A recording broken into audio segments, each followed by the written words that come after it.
source table mic is muted.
Hello, folks, and welcome to the DMV 10 Ball Challenge series live from the Backroom Billiards studio here in Lorton, Virginia.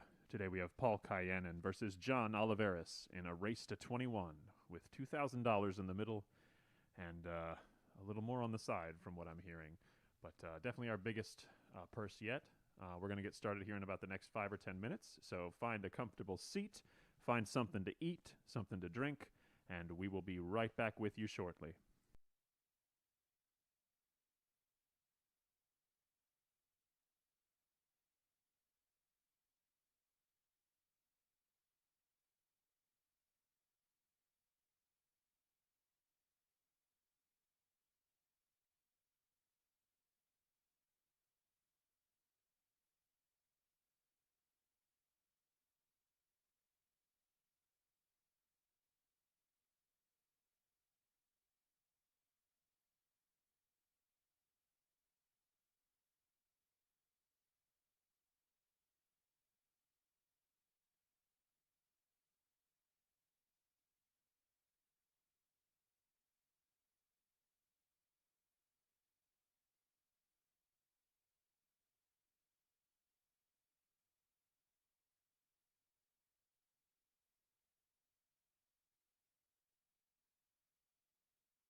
Hello, hello. Hello, sir, and welcome. We are live here with the DMV 10 Ball Challenge Series 2026, live from the Backroom Billiards Studio in Lorton, Virginia. And today we have John Oliveras and Paul Cayanan racing to 21 with 2,000 in the middle. And the gentlemen are about to lag to see who will get the first break.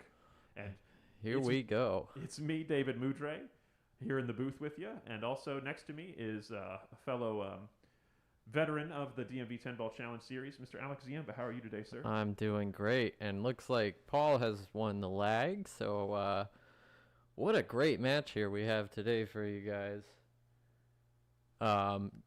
So we have a random rack generator here, and these fellows are going to be racking according to that. You see the graphic up on your screen there. So 1 ball in the front, obviously, 9-2 in the second row, 4 and 3 flanking the 10, and then 7-6, 8-5 at the bottom. Anyway, how you doing, David? Today's going to be a great day. These two gentlemen are ready to rock and roll. Yeah, absolutely. I'm really excited for today's match. We've got two players that are really high level. They both have a fabulous top gear that they can tap into, and both of them are well accustomed to playing in action and high stakes pool. So it's going to be a really great day that we're going to get to have here on this fine Mother's Day. And watch some great pool as we sit inside. And remember, when there's a break in the action, to call your mom. Yes, sir. Happy Mother's Day to all the mothers out there. If we have any mothers tuning in, please make it be known. Let us know where you're coming from. Absolutely. Let us know in the chat where you're watching from, and we'll see who is going to be watching from the furthest distance away. And also in the chat, please drop your predictions on what the final score is going to be for this challenge series match. Yeah, I'd be interested to see what people are thinking. I'm going to give it a little bit to give any predictions for me. Looks like these two are concerned about the rack there. I don't know if he wants one of us to go out there and move it for him, but I don't think we're not reffing this, are we, David? It's up to them. Yeah, I mean, I told them that I would come out. One of us would go out with a camera for if we needed a shot watched. We would film it in high speed. But a ball on the rack did not come up in the pre-match discussion when I asked any questions. So I imagine they're just gonna play it as is. See what happens, I guess. That's true. Well, John's got a tough decision here. I think I'd go for this early on. Try to build some momentum and get a little bit of a swing in your arm. John got here a little later than Paul did this morning. Oh, yeah, he rolled up 5 minutes before the match or so. Yeah, and he's opting for the save, tried to bump that 4 off just so they don't have to deal with it. Trying to come. I'll point out, you see the 10 ball hanging there in the side pocket. If you're new to us, the 10 ball must be played last in these challenge series. So early 10s will be spotted, and if you call it, of course, you keep on shooting, but if you didn't call it, it goes to the other player's option. So keep that in mind if you're new to 10 ball and new to this challenge series. That's right, Alex. We're playing 10 ball last ball today. All right, Paul's just going to clear that 4 off, not make it an issue. However, he makes an issue for himself out of the 2 ball. Unfortunately, yes. And I'd be curious if that rack came into play. You'll notice we are playing with the Feder-Gorst Magic Racks, which are a little bit thicker than your average Magic Rack. So they tend to impede any ball that's rolling over at a slow speed. They will definitely deflect it and definitely slow it down. So I wonder if that played into it. It very well could have. Yeah, they definitely interact with the balls quite a lot more than the previous generation paper thin, or like tissue paper thin, I should say, Magic Racks from 2024. Of course, Paul finds no issue making contact with the 2 ball. Hits the 2, hits the rail, leaves John a long stretch for this 2 ball. They are not playing all ball fouls. So, reaching over the balls is just hampering his ability to reach, not.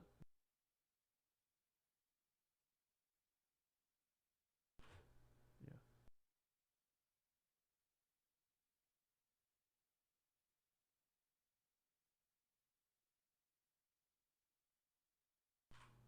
Sorry about the glitch in the commentary, folks. Little technical difficulty. John makes a 2, no problem. How's he going to get for the 3? 4 ball, not an issue from the overhead. Looks like. He may even opt for the 410, depending. He's got a. This angle's tough to judge from the overhead. But yeah, he may just stun into this and come off the rail. But he also then may play it with a little bit more forceful stroke and play the 4 back down in the bottom right corner from this frame.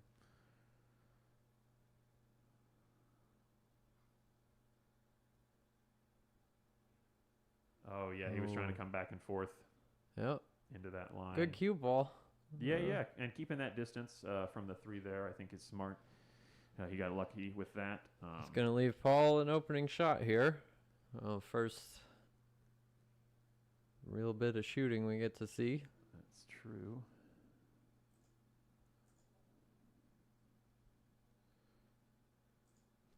And so I will say, having just met Paul within the last few weeks or so, and then I've obviously seen John play and commentated on his matches before. I think this is going to be a really solid matchup, these two. Paul is a scary person to play. I played him a race to 5 the other day. He ended up getting me 5-2, although, I will say I had a couple mistakes that I could have capitalized on. But he is a scary player to play, and John is the same way. Always running deep in those tournaments in the local area. Definitely no stranger to pressure moments and big money matches. Yeah, I can absolutely agree with that. I've definitely seen John at the end of the day in many of the local tournaments. Right. I faced him in the later portions. Because he's always there. He's a very, very consistent player. The floor of his game is pretty solid. It very, very rarely dips below, kind of like a 580 speed. He always seems to hover around that 600, 601, 599. Does a really good job. Yeah, and you see Paul's Fargo there is 621.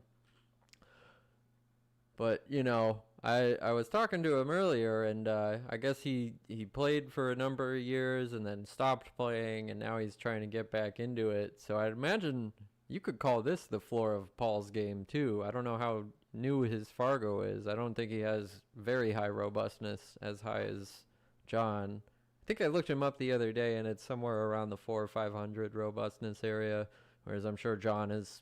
I haven't looked at it, anytime soon, but okay, yeah, stats just in 472 robustness for Paul Cayanan, sitting at a 623 Fargo, of course, or 621, sorry, you see me on the screen. And John Oliveras,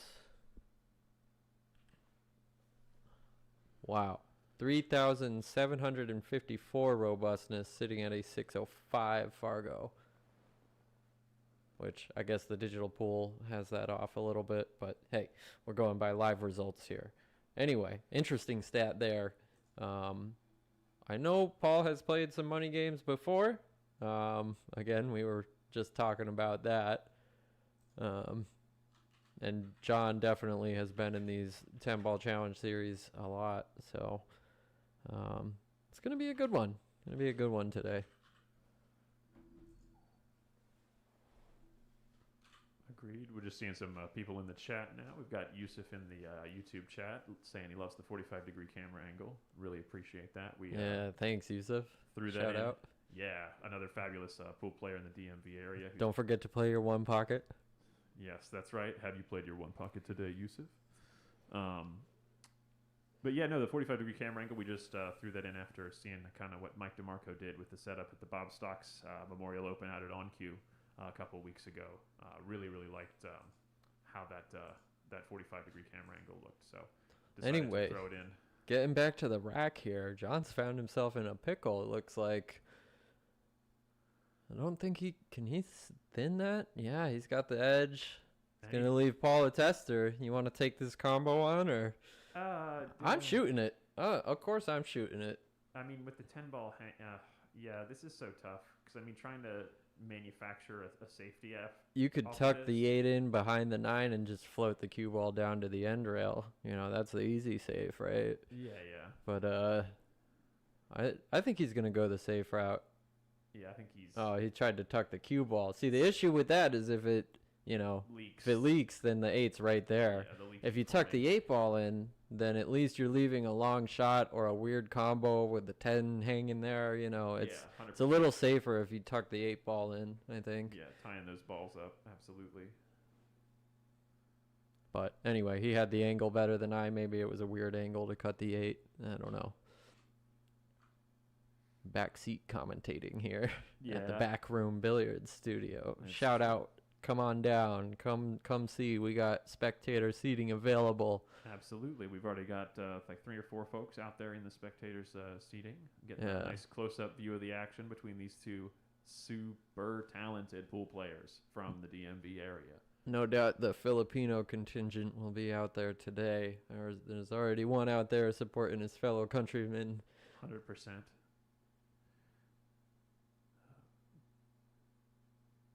And of course, don't forget to like, share, subscribe, do all the things. Tell your friends. Tell them to come down. It's a beautiful Mother's Day out there. Oh, man. I thought it too. A little bit of first game's nerves there. I didn't want to say anything. Yeah, he got a little snatchy with the cue, which, as we know, Mr. Oliveras tends to do sometimes. Yeah, he'll smooth it out, though. As he does. You know, he and I went hill the last time we did a race to 21, and it was a very similar kind of progression, as I recall. He had a very kind of, that kind of snatchy delivery went away as once we kind of passed the 5 or 6 game mark. Things kind of really smoothed out as he got settled. And speaking of getting settled, well, that's a nice easy layup for Paul right there. I'm going to go ahead and hit shuffle on the rack pattern so these guys can check it out. I'll mark up that first game in favor of Paul. So 1-0 in favor of the Filipino Paul Cayanan. And Yusuf debut. With the DMV 10 Ball Challenge Series. Yeah. We have our first prediction in as well. Yusuf has predicted 21-5 in favor of Paul. 21-5. Wow. Sorry, 15. My bad. Oh, 21-15. I was going to say, damn, Yusuf. Dang. You know something we don't if it's going to be like that. We haven't seen a trouncing of that level here at the DMV 10 Ball Challenge Series yet. Oh, so here, just showing you the rack real quick. We got the 1 in the front, the 4-9 in the second row, the 7-8 around the 10, and the 2-3-6-5 in the bottom. Let's take a look at Paul's break. I know he's been practicing the break. I saw him the other day. He said he practiced the break for, a long time. Oh, got that kiss. Got the weird kiss. None of the balls went in the side. I didn't see anything drop. So 3-6. Yeah, everything's still there. He's got a hook on the 1. Maybe see a push out here, perhaps. I know I wouldn't want to be shooting this. Doesn't look like there's any real good angle to get at the 1, unless you try to 2-rail it. Or if you can see enough of the bottom rail to spin into it, but that close to the rail, I would just push a little bit, just sort of say, hey, you want to take this on? Right. Yeah, it's definitely an awkward position that they're sitting in. Just kind of the lines that the table, the way that the balls get when the balls sit in kind of parallel lines to the short rail with one of the balls really close to a long rail, the patterns kind of get weird because the linearity of the balls like makes it hard to kind of travel around. Absolutely. You're trying to navigate around these gaps, and then because one of them is up against the rail, then it kind of really limits your movement when you're trying to create longer runs to put things together. So especially with the 1-3-5, when you have odd balls like that, you're going back and forth as opposed to if they're like the 1-2-3. Oh man! So John finds 2 scratches for the price of 1 there. It's a good deal. I was honestly, gonna say, yeah, it's a good deal. Yeah, when you can get away with 2 fouls and only be punished for one of them. Yeah, so now Paul's going to have to deal with the zigzagging back and forth, just as you mentioned there. Yeah, and I mean that's tough cookies to get on that 2 ball there. Yeah, no doubt. I mean, especially with the traffic sitting the way it is. And there are some people that will rack the rack in certain ways in order to try to get outcomes like this, where you have sequential balls on opposite sides of the table. Yeah, which is exactly why we have switched to using the Rando Rack generator. If you want to check it out, go to randorack.com. This fella put together a free website for anybody to use to generate random racks, and you can fix the 2 and the 3 in the corners if you want. You can make it 10 ball, 9 ball, whatever. It's a cool little free project that this guy did.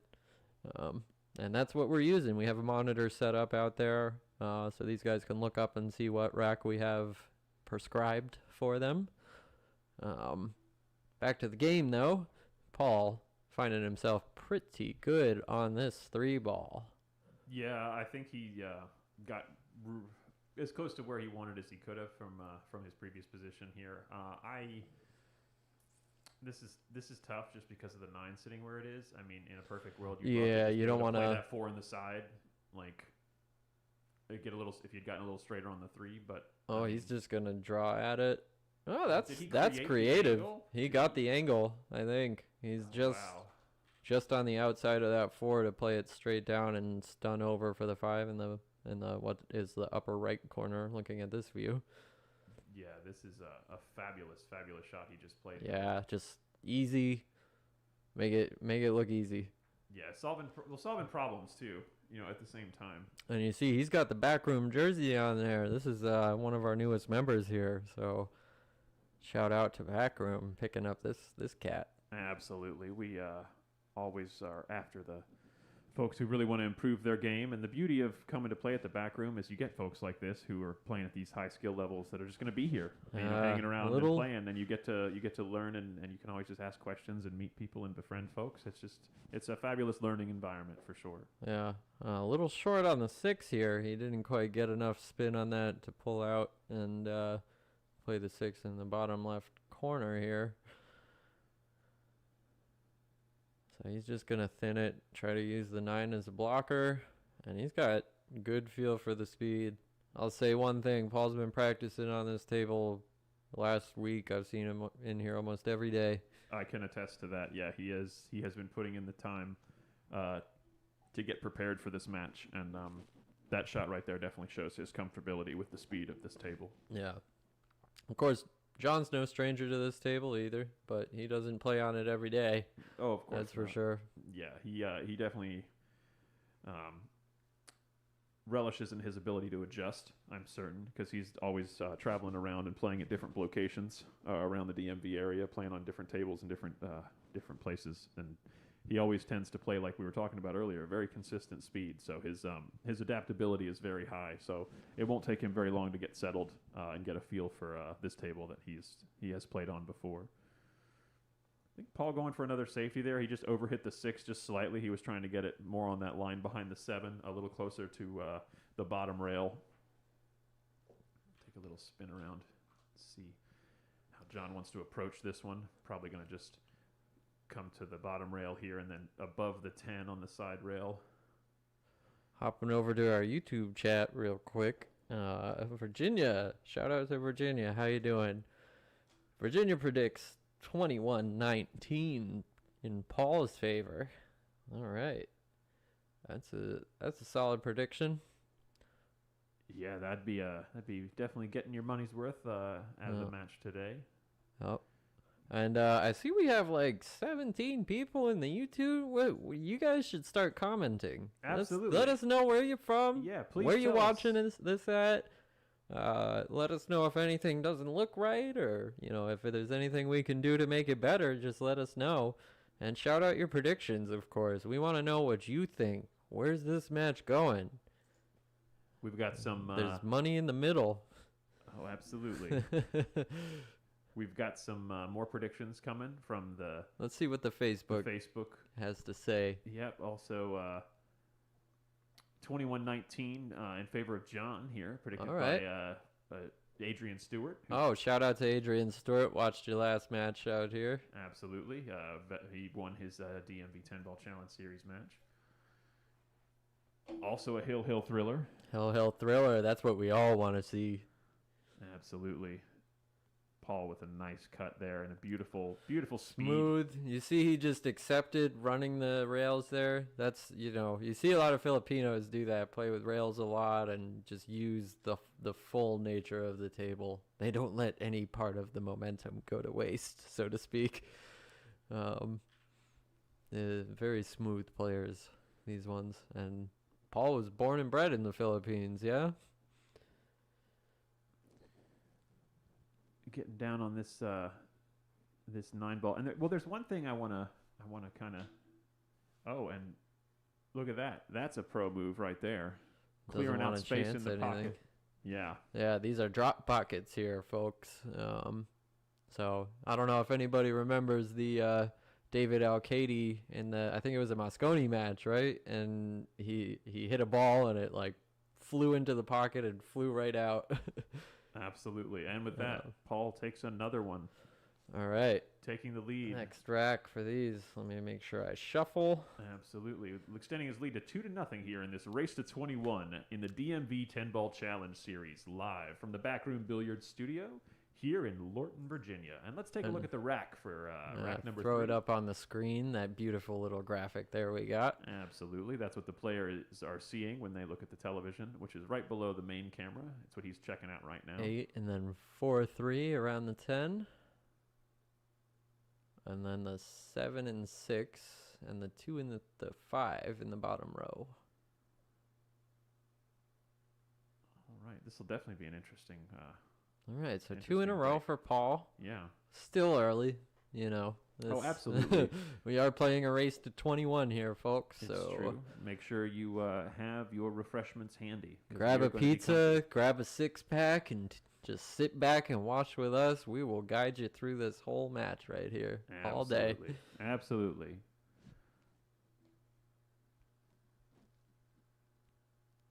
Oh, look at this. We got a YouTube person here watching from the Philippines. Shout out. That may be the farthest reach we have today. That's fabulous. I Let love us to know. see that. Fantastic. What a 2 breakthrough. people watching from... Oh, no. 1. Okay. Oh, shout out to JR. JR, where are you? You should be here. Right. You should be here in person supporting your local countrymen. There we are, watching from the Philippines. Fabulous. Oh, yeah. And then, oh, man. Yep, checking some more predictions here. It's a nice, a little dry on that break. I think John's going to get a uncomfy bounce there off that double kiss. He was trying to get a little more safe off of that shot. Yeah, I happened to look away. I wonder if that rack wasn't quite tight enough, because you see all the cluster of balls down in the middle there. Yeah, unless they came apart and came back together. They might again, have. Yeah, I kind of missed it. Have to watch the replay. Yeah. But all right. Paul with an opening look at this one. Yeah, that tends to happen. You kind of let the throw take the ball there and don't cut it enough on those type of shots when you're trying to hold for the 2 ball right there. Yeah, where you hit it thick. Yep. I good friend of mine, Sullivan Clark, who's a pro on the World 9-Ball Tour, gave me a bit of advice when you're playing those kinds of shots, and it's to add a little bit of outside when you play those, because it just turns the ball a little bit harder and it helps prevent you from hitting it thick. and I've definitely been using that a lot more lately with great success. But how good did he hit this speed here? Let's take a look at that. That looks pretty perfect. Yeah, I don't think you could, even place the ball better with ball in hand. Yeah, I was going to say, yeah, he got ball in hand position with that shot. That's for He got sure. better than ball in hand position. Yeah. Oh, and man, I really like both of these players are not afraid to move the balls around to make the table layout He's more of what perfect they here. want. It's a scary side pocket, but you just make this, and you got natural position on the 5. Shout out to Allie Ellis joining in on the chat. Allie, what do you think? What do you think? We want to know. Absolutely. Let us know the predictions in the chat. John looking good from here if he can just stun off this rail and get a nice angle on this 6th ball to work with. Yeah, this would be a real confidence booster. Allow him to settle in. He runs this rack out. This is sort of maybe not quite what you would call a hinge game, but maybe a hinge game.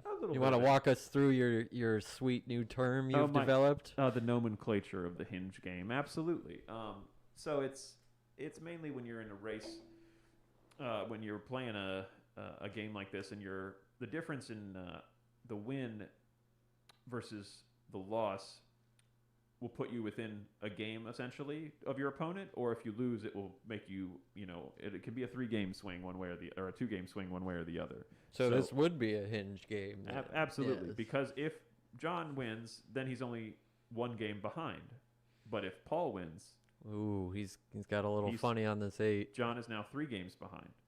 So a lot of weight rides just mentally when you get into these positions where you're at like 2-0 or like 3-1. That's another big hinge game. 3-2 is way better than 4-1. Yeah, although we'll say it doesn't matter as much in a race to 21. We've seen some big comebacks in these challenge series. Oh, absolutely. I'm just mainly speaking from like the mentality of like kind of what it feels like. You know what I mean? Yeah, absolutely. because absolutely. You've been out there. You know what it feels like. So John is looking at this 8 ball.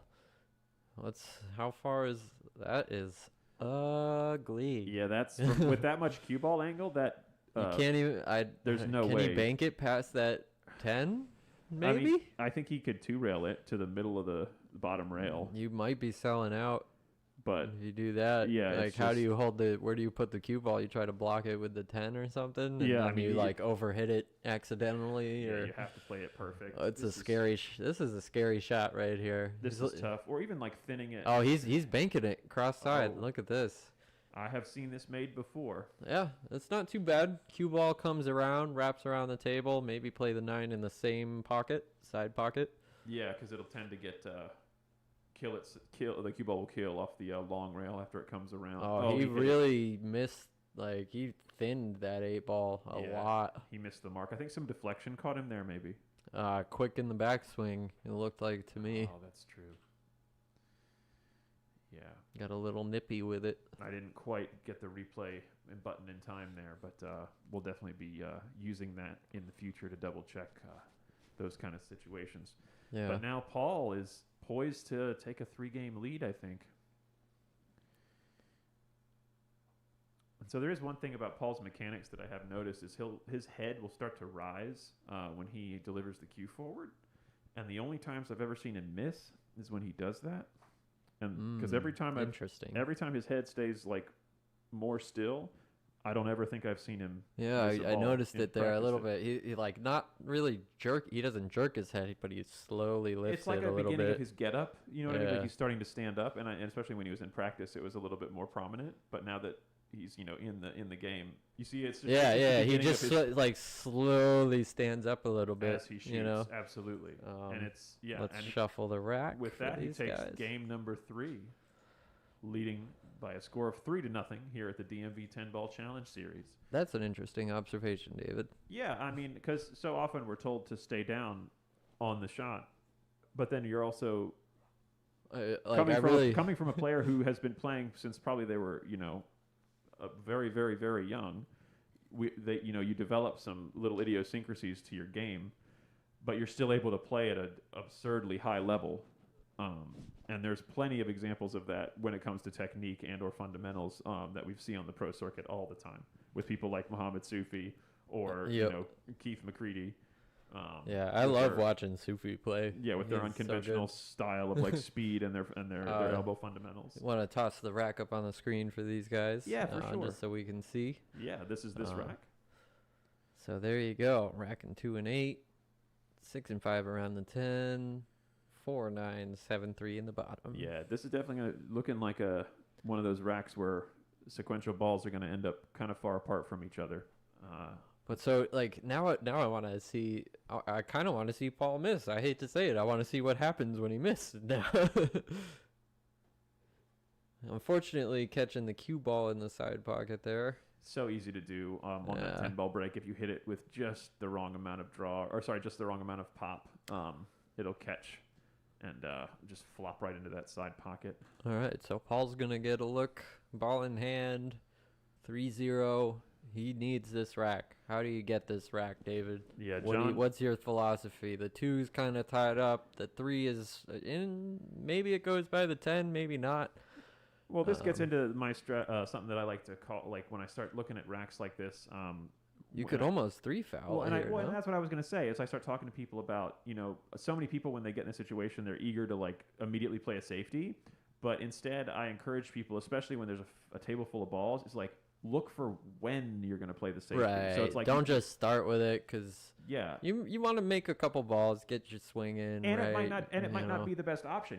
There might be an incredible safety play on the 3 ball. Right. Like, so why are you wasting time trying to play it on the 1 when you can just get there? So let me ask you this: where are you trying to get on this 3 ball to get safe? I mean, if you could get kind of straight on it and like play it past the 10, roll the 3 down to the bottom rail, and then roll the cue ball up on the 10, that'd be great. Yeah, I'd love to have But you might leave a kick there, a pretty easy kick too. So yeah, I'd love to have the cue ball below the 3 ball if he can go to the side rail and then the bottom rail here if he makes this side pocket. But no, he was just trying to get to the combo, I think. Yeah. Again, early 10s are not allowed in this challenge series. So even if he did make the 10 and call it, it would spot up and he would keep on shooting. So Paul's going to get a look here. I don't know. It's tricky. I mean, me personally, I'll just take the bank on the 3, Play this like a little 1 pocket, run out, make the 2, and then 3 in the same pocket, just bank it, draw back for the 4. Yeah.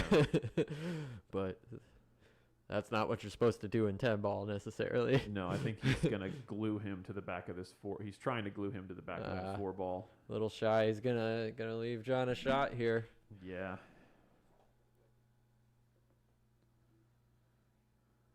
Okay, going back to the YouTube chat here.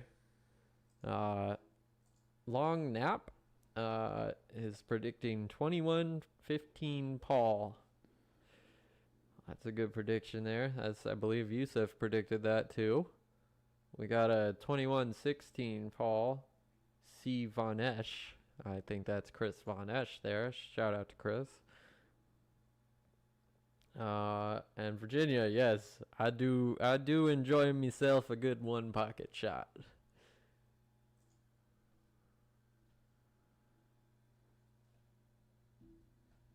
So John's looking at the 3 here. Does it go by? Or is he rolling up on that 10? It does go by. Oh. Absolutely, Ruben. We're happy to add the random rack generator. It's something that we've been trying to pioneer since the beginning of the DMV 10 Ball Challenge series, and we're really excited to be able to debut it in such an efficient manner going forward now, so that it's easy on the players and they don't have to really do anything. And yeah, it takes away any question of pattern racking whatsoever. Missing that 4 ball. Yeah, I really enjoy the random rack generator. It's cool, and I like that we have it on a monitor out there for them to see too. We can see it in the back here, and y'all at home can see it too. So he just overcut that ball slightly. I think that's kind of been his a little awkward here, bridging over the 5. How do you get back? You really gotta put some oomph into those, Yeah, trying to make this ball dance. Being elevated over the 5 like this is really hard. Anytime you want to try to dig down, you tend to want to try to aim a little thicker. just because you're usually going to slide across the aim line just a little bit. And he played that to absolute perfection, coming back and forth with the zigzag. That's a nice shot. That's to be studied. If you're playing someone for money and they play that shot on you, you should definitely consider your choices. Oh, man, he feels it. He's just he sees the run out here. Yeah. Probably just draw back a hair. No, he's even gonna use some rail, go around, get a feel for this is beautiful. That's a nice shot. Well, letting his arm swing. You know what I'm saying? Letting his arm out. Yeah, let the stroke out. Get comfortable on this table because you have to. You got to feel this table. You can't just you can't force balls in. You have to smooth them in. Yeah, and also just using that other concept of having every shot be as close to the same as possible. Oh, he got a little too smooth there. Yeah. He didn't take his time as much, it looks like. But it was, I mean, in his defense, it's a straight in shot, you know. Everybody does that. Oh, absolutely. The straight in shots are the easiest ones to miss because they're the least tolerant of any subtle there's no rail to help you into the pocket. You know what I mean? And if you have any subtle issues in your swing. Let's see how his takeaway is on this one. Slower with a pause at the end. That was a little bit more under control, but is he gonna work it out here? Oh my goodness! Let's see the overhead. No, I think this is. You can cut this and come back and forth.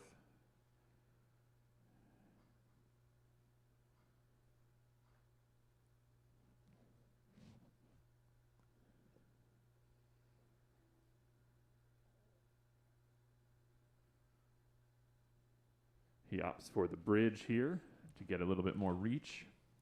See, a lot of Filipinos really good with the bridge. Well, I can't say I've seen him shoot with the bridge at all, but I'd imagine he's pretty decent with it. Well, I think that also speaks to starting from a young age too, like when you can't reach things nearly as well. Ooh, that 7-ball just doesn't like him.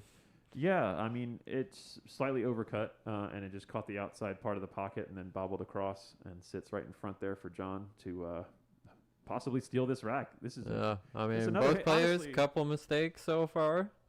And honestly, when you're at 0, every game's a hinge game. Yeah, it's really just you got to get that first game. Yes. You got to get your foot in the door. That makes the rest of the set easier. Especially when you're sitting in the chair and you're watching Paul play these beautiful, smooth positional shots where the cue ball is just effortlessly coming to a stop in position. Yeah, he's comfortable. He can feel the table. I mean, he was here when both you and me got in the door this morning. He was already here practicing. He was I think he's the only person who's beaten me here. In a 10-ball challenge series match when I'm coming to set up.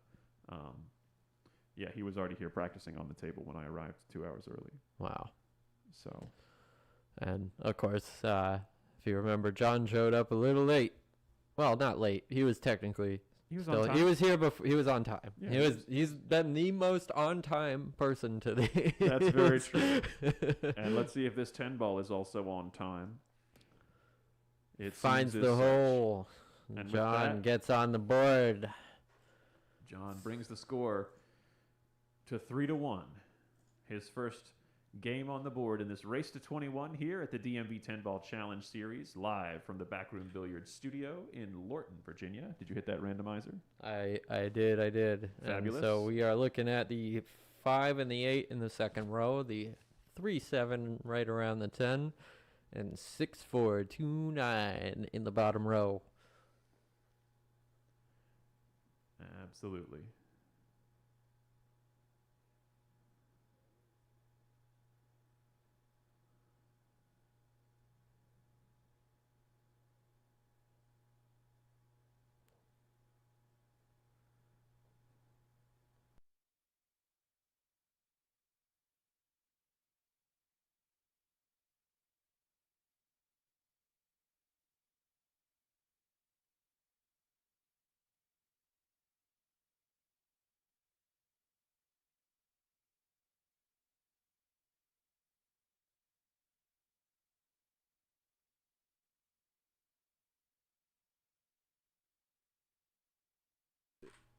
All right.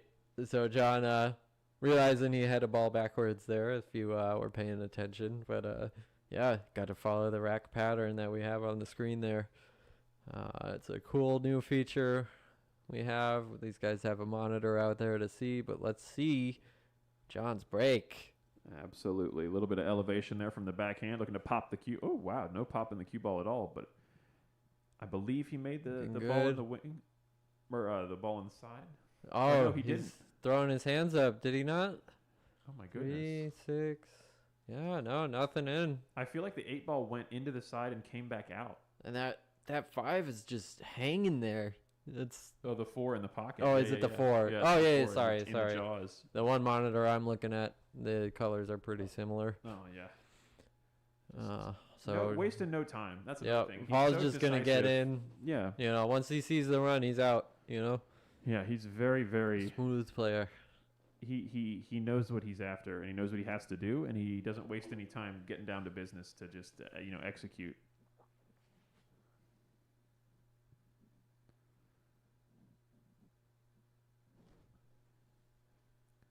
Love this. Taking a walk around here to see what he wants to be on the 3 ball, so he can make sure he's on the correct side to get to the 5-6 next. Or sorry, the 3-4, because the 4 is in the corner there. Beautiful control to come around that 8 ball. And now simple stop shot will probably do. And just then play. He probably will draw a little closer, though, just to give himself some comfortability with navigating out of this pocket. As we all know, playing position on balls out of pockets is not always easy. Oh, and now he's going to be using the bridge as well to help reach. I think he has to grab an extension. All right, jumping back to the chat real quick. Virginia, who created the random rack generator? I don't know the fella's name off the top of my head, but you can go to randorack.com, just as it sounds, randorack.com, and check it out yourself. It's free to use, and I believe his name is on there. I don't want to scroll down on the monitor I'm using, though, because the monitor is out in there, and I don't want to distract him. So check it out yourself, randorack.com, free random rack generator. Kind of a tough spot now. You gotta hit this ball with some stroke to get position back for the 6, following off the bottom rail here. Yeah, it's such a tough shot just to hit because you have to hit it so pure. I like the pace he hit it with, though. Yeah, I mean, a little unfortunate to like bump the 10 and leave the 5 right there. You know, super easy. If you miss the 10, it'd be a weird angle on the 5. But he rarely overhits ball. You know what I mean? Position-wise, no, his ball. His speed control is very good. Yeah, he rarely is doing too much with the cue ball. All right, so John with a look here. 5 balls to go to take this rack. Absolutely. Weird getting 6 to 7. You know, 7 to 8 if you get above the 7 and can just roll it into the corner there. Yeah. Not a problem getting on the 8 and then to the 10. That's true. Just how wide do you go around the 8 from the 6 is you need the right angle here on the 6 to just make it easy. Yeah, this not is have to force it. I mean, I guess you could, if you get weird, you could play the 7 up, you know, down what is the bottom right corner looking at this view. Yeah, he doesn't like this angle. Yeah, this is funky. A hand on the hip means he's not happy. I think you gotta thin this and just just let the cue ball wild almost, or you could just like try to slow roll it and hold underneath, but there's you know, with some check inside or something, you know, right. This off is that second rail. This is such a tough situation with how the balls are sitting. I mean, get a good view of the top of John's head from that camera. But yeah, I mean, it's just that's so thin. The cue ball's going to almost run into the 8. Like it's going to maybe just miss the 8, and then you could even put some outside on this ball and try to run into the 8. But yeah, this is a tough cookie for sure. Especially with Paul Helm's comment. He says this table is too tight. I couldn't agree with you, man. Actually, this table is just the right amount of tight. It's not tight enough, David. Huge It's fan not of this tight table. enough. We Oh, could use some 3.75-inch pockets. You know, just that. all one pocket, all one pocket all the time is what We Alex need- wants. He just we'll- wants a table that is not for rotation. I want to play Russian Pyramid. That's what we're getting to. We're I wanna slowly, play we're all Russian slowly Pyramid. just the shrinking of the pocket means we'll all eventually just be playing Russian Pyramid. Yeah. Which, if you don't know, look up Russian Pyramid. Do you think it's a these crazy pockets are? game. Do you think these pockets are tight? Russian Pyramid. The clearance is about 1 millimeter on either side of the ball. Yep. Think 3 cushion balls with snooker pockets. Yeah, but instead of them being rounded, they're just parallel faces that are 1 millimeter wider than the ball. Yeah. it's insane. I think John did the best he could there. That is a great shot, with- honestly. with- That's your with run-of-the-mill safety, separation. Leave him a bank if he wants to try it, you know? Yeah, I mean That's this is tough. I mean, because it's almost like you could even nip the edge and try to send the cue ball back down behind the 8-9 again. I don't the know. 7 would get off the rail a little bit, but like, Do you play that on this table? Because I know you go for that bank on this table. I mean, I go for the bank on this table because I shoot it all the time. I mean, you that's, know? yeah, no, that's true. I'm just trying to think in this situation. He can In also this he can also situation? two rail. Look at that angle there. He can also two rail this to the top rail and try to leave the cue ball on the side rail, kind of mirror image. Yeah. Or did he call the side pocket? Did he call something? I think he called I the turned side around pocket for a just in second. case because he's going to be passing it. Yeah, he did. That's a smart shot. Yeah, is that 8 going to be big enough? It's gonna leak out just enough. It's gonna leak out. Man. All right, so John with a good look here to get back at game 2 to 2-1 or 2-3. Yeah, Sorry, another hinge game is 1-3 us. right now. Yep. Yeah, he's 1 game down or 3 games down. looking good. Yeah, I think he just got the edge. I think the edge of the 8 is including the 7. How about that new? Oh, you have that view up. Yeah. Oh, yeah. Sorry, I can't see that. The view we're looking at on my monitor. Yeah, I don't have the. Those are just software at this point, but we'll get the feed over there. There we go. Yeah, this Oh, is. yeah, It looks like that's it's tight. included. Do you? I mean, you're jumping this. I assume. Well, of course. Yeah, I mean, I've already jumped it and ran out. I mean, I would have looked at it and immediately grabbed my propel and hopped over the ball. I don't know. You might see him try to swerve it. He does. We have seen him swerve things before. He is definitely comfortable with the elevated like half masse kind of shot. What's the overhead view look like? Yeah, overhead it looks like he's fine almost, but it's hard to judge. Yeah, I think he's just hooked enough. That corner view is just that's great. Yeah. Well, it gives us something we never had before, was the ability to really see these like corner to corner lines when things are or aren't on. Well, yeah, and your brain can, between switching from the cameras, your brain can put together a better image of it. Yeah, It's like because we can't go walk around out there, unfortunately, and I don't have a camera on a long arm that would just swing around the table. right, yeah. Or we could maybe get a drone someday. Oh, there we go. Yeah. Once they make, zero gravity drones, and we can just Yeah, just have them hovering silently in the corner, hovering silently running off around. of some sort of energy source. All right. Yeah, this is no fun. I don't blame him for taking his time on this one. I'm glad to see it. He's jumping, and he called the 3-railer. Yeah, that's a good shot. If you can hit it full. Yeah, because could he get wants to get safe. to the long. I mean, if you get to the long rail first, only good things can really happen. Ooh, Oh, is he man. gonna? Nope, it's gonna leak out. I think. Again, it looks kind of tight. Yeah, I think the potting edge is there for Paul though. Yeah, He might be able to hop over elevate the back of the cue a little bit. yeah.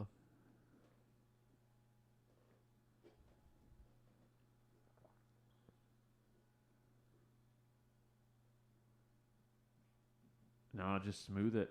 Smooth it in. This has the speed. Pretty good. And just go down to the end rail and back. No issue here, really. Just make the ball and don't overhit it. Yeah. I think the only worry here would be getting too close to your work, as they say, just because of the angle here and how far the 8 has to travel. May even like send this an extra rail. Like catch the second rail. Yeah. Go come 2 back. rails out of the corner almost. Both short. Maybe leave yourself an angle on the 10. Yeah. Yeah. Just I to like spill that. off some speed, like a little bit of low outside. Yeah. Use the outside, that touch of outside to kind of bring you over.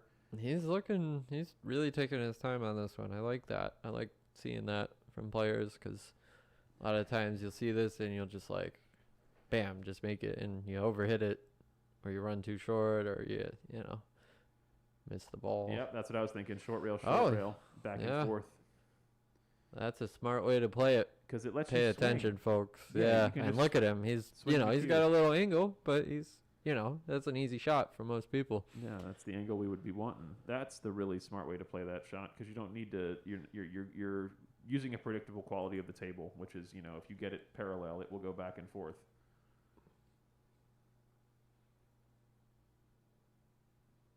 All right, with that Paul securing it 4-1. 4-1 lead here at the DMV 10 Ball Challenge Series. And now let's take a look at our next rack coming up. Already pre-shuffled for these fellas. Understood. We'll hop back to our main view here and then throw up our rack view. So we got the 6 and the 3 in the second row, 5 and 2 right around the 10, and then 7, 9, 4, 8 at the bottom. Fabulous. I imagine you could have like a lottery with this system. Like, what's the next rack gonna be? Yeah. Where's the position of the 5 going to be in the next rack? We need to get on Polymarket or something. Gamblers will bet on anything, Alex. Good heavens. Shout out in the chat. What do you think the next rack's gonna be? Good heavens. All right, he's racked up and ready to go. Enjoying a 4-1 lead here. Definitely a strong start for Paul, but I am not counting John out by any means. He has definitely shown his gumption in previous challenge matches before, so his ability to come back is certainly not in question. And we'll take a look here at Paul's break.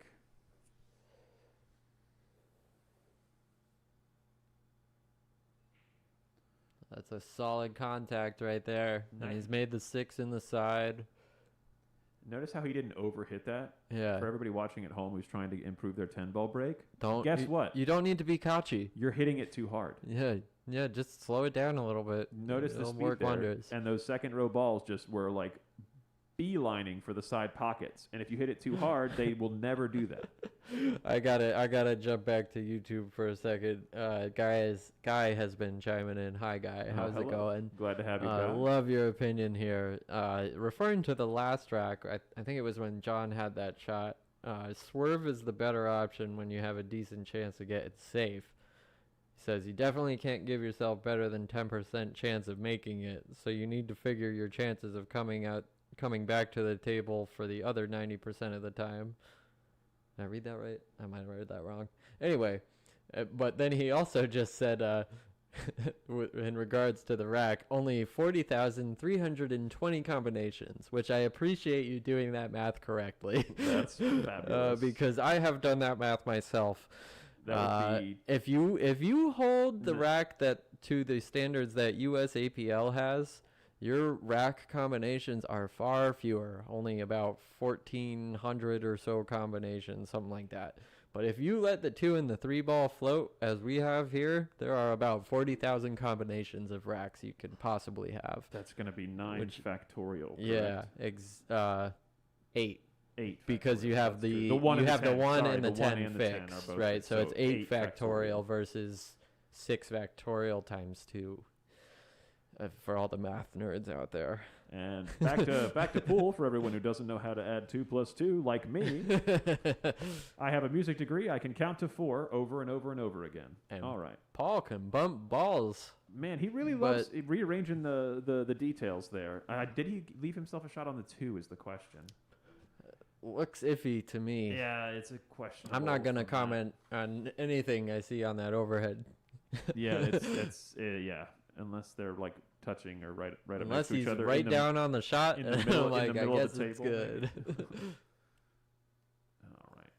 And then we've got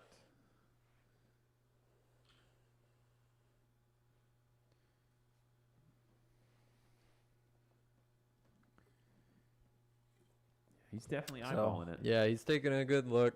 It tells me it's marginal, right?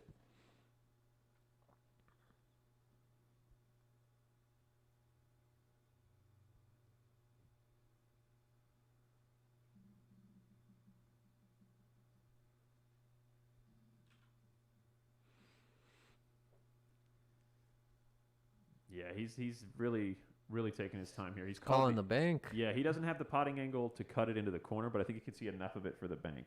Yeah, I like that. I mean, it's good if you can play the speed right. You can float that cue ball up, and then not sure how much the 10 is in the way. Like if the 10's not in the way at all, you could kind of play it short, right, and bank the cue ball back into the middle diamond on the bottom rail and let the cue ball float up table, sort of like that. He let the 2 ball go a little too much. I think he was trying to play with more safe in mind, but yeah, that 10 ball being there made a bit of a difference, I think. Yeah, I think he was definitely trying to get coverage from there. The 2 ball leaked out on his original path. So John getting down quick. Yeah, this looks like a runnable rack for John if he can navigate around the traffic in the middle of the table. Oh my heavens! Well, when it rains, it pours, huh? Little uncharacteristic scratch there.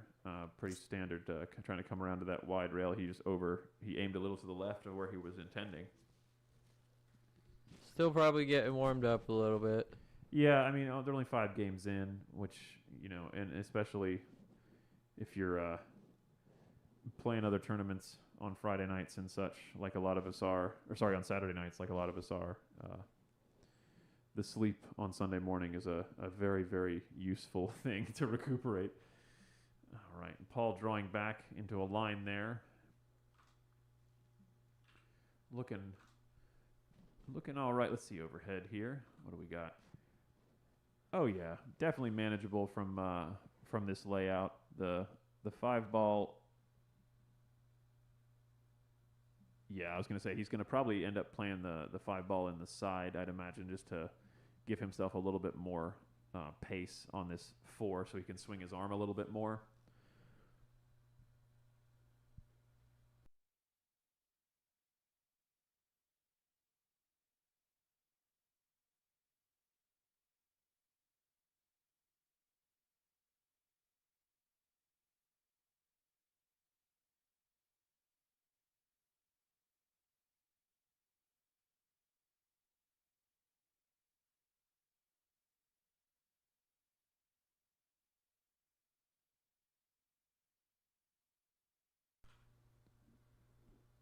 Yeah, didn't quite get a little further there, I think, on that 5 ball.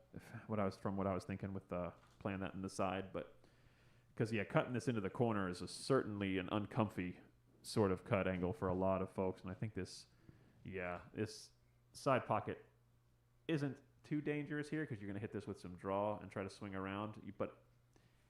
Yeah, it all depends on what he's more comfortable with. I feel like the cut in the side is definitely more likely to run into the 10 ball. So I imagine he's going to play this to the corner pocket here and come around, just play the 7 in the side. Oh, and how'd he hit that one? Oh, and it just leaked out from being safe there, but the 5 is sitting in the jaws. We're going to see a lot of that today, like we've seen many times here at the DMV 10 Ball Challenge Series on this 4-inch pocket Rasson Ox table with Simonis 860 shark gray cloth that is over a year old now and is brutal and punishing. Yes. If you don't hit the heart of the pocket. It will laugh at you as it spits the ball back out. Another thing to keep in mind for our folks at home is this table specifically has a bit of a divot on the spot. So any ball that's sitting directly on the spot, it'll kind of skid when you hit it just right, Yeah, so you definitely want to overcome that with speed usually to kind of push through the that issue. So if you try to slow roll it off the spot, it will slide. Same when I've tried to hit it really hard on this table off the spot, it'll actually jump the ball too. Oh yeah. If it's that much of a divot. Yeah, if the cue ball's bouncing at all when it hits it, or if you power up like it's not even the cue ball. It's just the object ball sitting in a divot. if you hit it at a really high speed, it's going to kind of chip off the divot, right? Yeah. All of a sudden, we're back to playing golf again on the pool table. Yeah. Break out my sand wedge. The ball's in a divot. He's got an interesting shot here. Kind of bump into the 9 to slow the speed. Yeah, Wow. just let it develop. Yeah. See, he hit that really good. Solid shot from John there. Definitely the most highlight reel we've seen from him Just so need far to today. take his time on this and smooth it in. Yeah, a little smooth top, roll back down the midline of the table and give yourself a shot on that 10. I think he's got enough angle for what I just said. Yeah. Yeah, perfect. Yeah. Perfect. Coming on down. See what he's got. All right. Knocks it down. And that brings the score to 4-2. 4-2 with a new rack coming at you. Absolutely. And we'll take a look at that right now. And we've got the 9 and the 3 in the second row. The 8 and 5 surrounding the 10. And then 2, 6, 7, 4 in the bottom row. Absolutely. I'm going to step away for just a moment. Alex will take care of y'all in the meantime.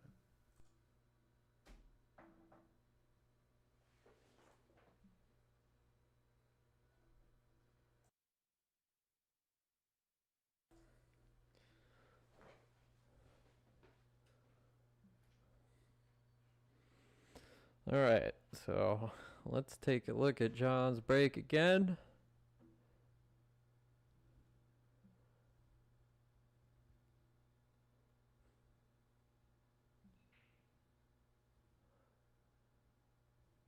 Sorry, folks. Probably should have switched to the overhead camera for that. You see he got the 6 in the bottom right corner.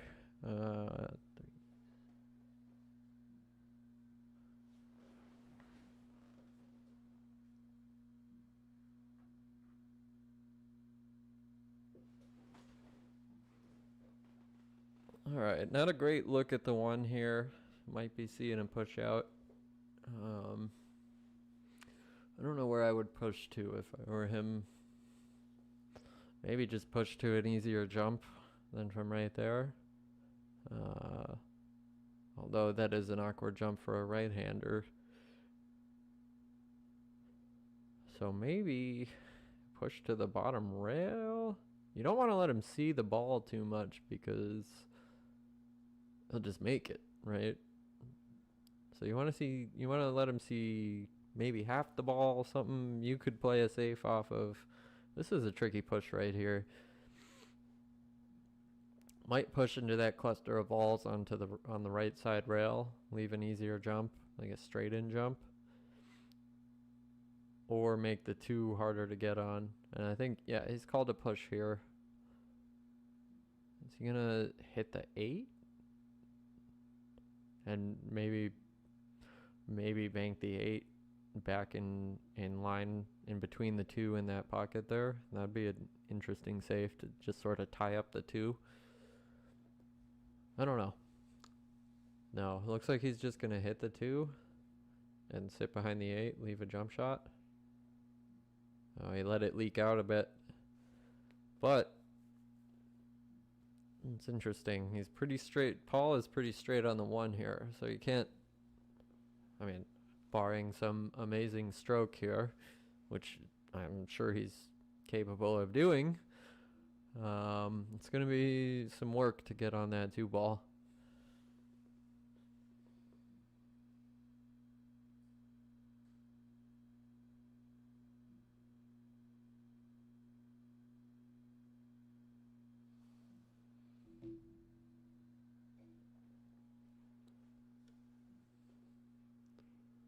Oh, what a stroke.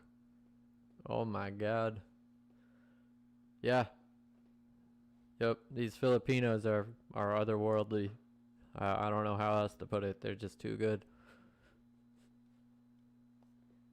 It's in the blood. It's in the water. It's in whatever they got going on over there.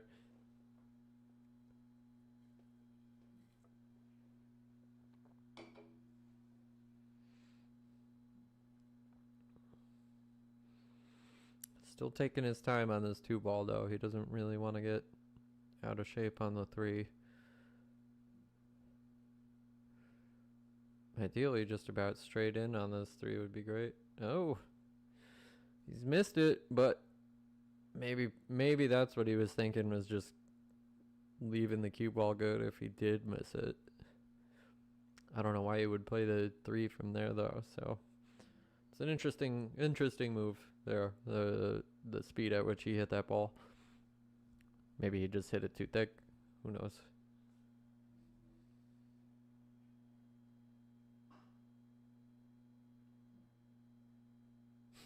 Guy says that was an okay draw. An okay draw. That was amazing. That was amazing. And just like that, maybe an amazing jump. I guess that's a standard jump. This is pretty far from the object ball, but you should make that one. Ball sitting in the pocket. All you have to do is hit it. Good shot, though. Good shot nonetheless.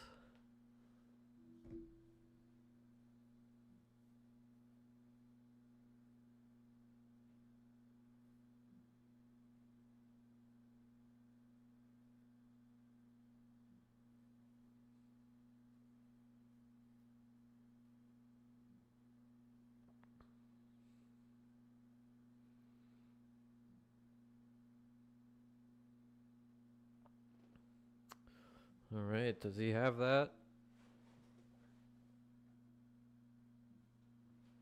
Looks like he does. Pretty good angle for to just roll up and play the 5 down in the bottom corner. You got to keep some angle on that 5 though, so you can get back out for the 7. So, like, almost just a stop shot. Like you can drift toward the 10. Maybe like you don't want to bump the 10, push it closer to the rail. But just a little angle makes this a lot easier. Yeah. Well, he bumped the 10. He's got a good angle on the 5. He's going to be okay. But that 10 ball is going to be a bit of a challenge.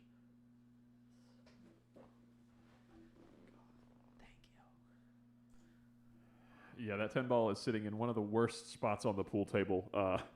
And that's why he bumped it out of that spot immediately, so that he can have a much easier out from this setup here.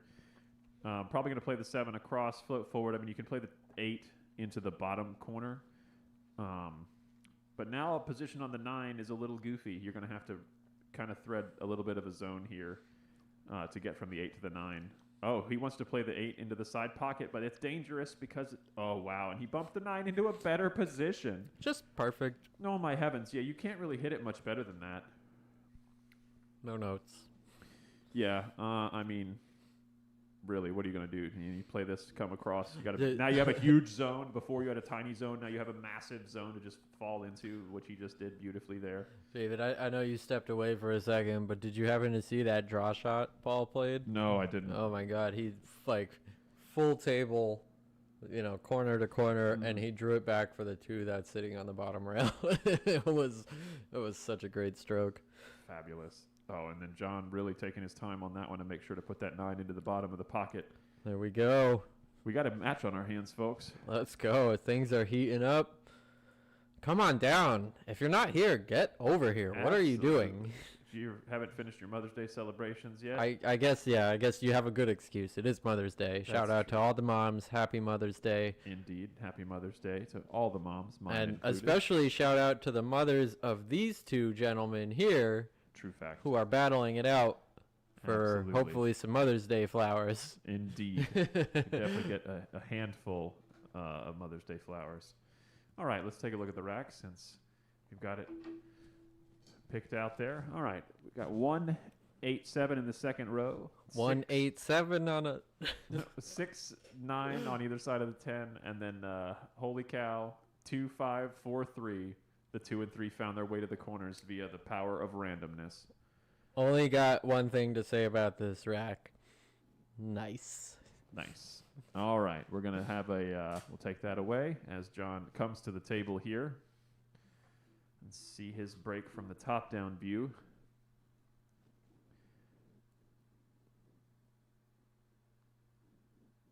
Same thing, a little slightly elevated there, coming down into that cue ball, popping it into the 1. Nice. Yeah. Making that 8 in the 8 side. finds the side. Perfect pop break. Cue ball's pretty good. He doesn't have a good shot on the 1, but he's got a bank there. There's a bank available. 2's tied up, so I mean it's going to be a bit of back and forth, I think. Yeah, they're going to have to for sure be dealing with this 2 ball for a minute because, oof, the 1 really doesn't lend itself to much offense here either. I mean, there's no reason to. Yeah, attack the only it. thing you could play a bank. It is bankable. No, absolutely. But why? Yeah. You know, why would you do it? I mean, you could. You can't even like play a push and bank the 1 into the 2-9 because the 7's in the way. Yeah. Or it looks like it anyway. He clipped it on the way out. Let's see if he gets a rail. And he got it. He was double checking to make sure that he. We were all wondering, holding our breath. Take a look at the top down here. All right, he's maybe got an edge of the 1, or at least can easily. Ooh, wow! Wow! It looked like he was hitting that 4. Yeah, that was impeccably close. Doesn't get any closer than that, folks. No, they definitely waved as they went by.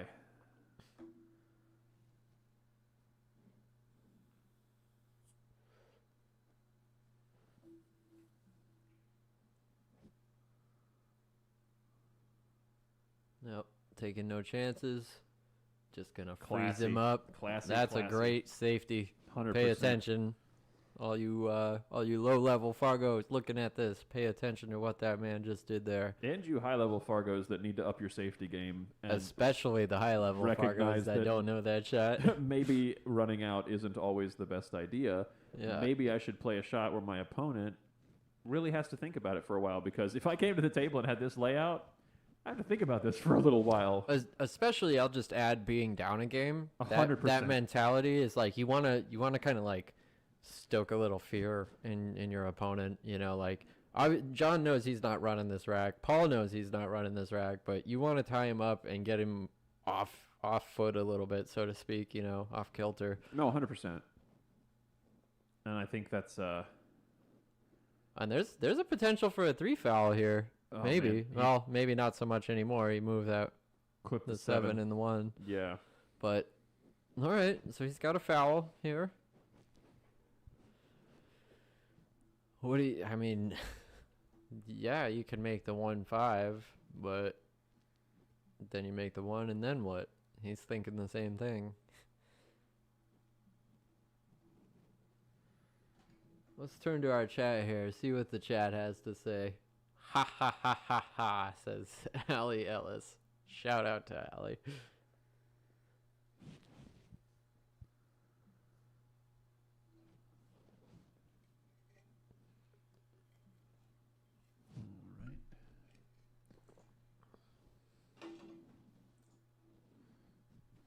Definitely looking like he's gonna trying roll to up. freeze up on this, roll up on this 5 ball here. Well, it's tricky to hold the 1 just right. He got the cue ball, got the rail. Okay, Yeah. the 1 got the rail too. Yep. That's all right. He's leaving an easy kick here. And I mean, I haven't really seen Paul kick too much, but given his, country of origin, I'm going to say he can probably kick a little bit good. Yeah, well, and it comes to the comfortability with the table too. He's spent the Yeah. fact that It's a he's pretty spent the big last ball. week on the Yeah. table. Yeah, going 2 rails. 2 rails is a huge ball. Yeah. I mean, you might get unlucky just hitting it right and going underneath it and scratching, but, there's a pretty wide margin for error here, and some good things can happen even if you don't pocket it. Yeah. I don't like playing 1 rail at it, though. No, I much prefer the second rail. Just Yeah. like really trying to get into You the get bottom side. separation, you get, a chance to make it, and, you might get a safe out of it if you play 2 rails. Yeah, coming Like, across it, playing off the second rail specifically, not trying to get underneath of it. I Yeah, think that's the 'cause exactly. You if you try to play underneath of it, you'll end up. It probably could have even broken scratching, out the yeah. 2-9 there, right? Yeah, yeah, if If you you go hit it around. just right. Yeah. But he didn't really leave an easy, like, yeah, John's got a good look at the ball here, but, like, you make it, then what? Yeah, no, It's absolutely. still that same, And that's what I was gonna say. Nothing's going to happen There's here. no way. Yeah, there's no reason for him to make that ball or try to cut it in the corner or anything. Like, yeah, he just needs to try to continue to put the balls in a position to force Paul to try to make something happen. Yep. And I'm sure Paul knows it too. He's not going to do anything rash.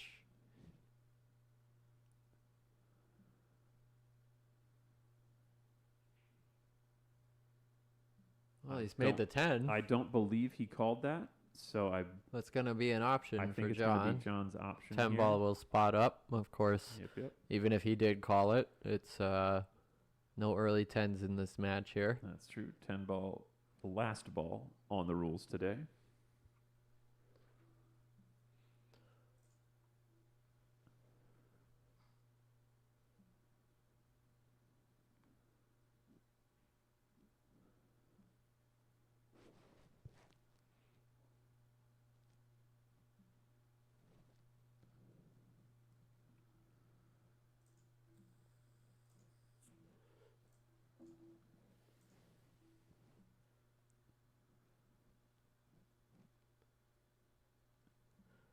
Grabbing the jump cue.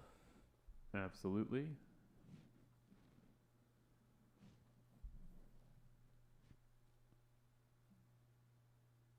This is one I'm like, I don't want to make it. Just want to get that contact, get that separation, maybe even get a safe. Looks like the one will go by the 4. No real issue there, but can he drive back into this 2-9? He might be able to. He's jacking up like he wants it.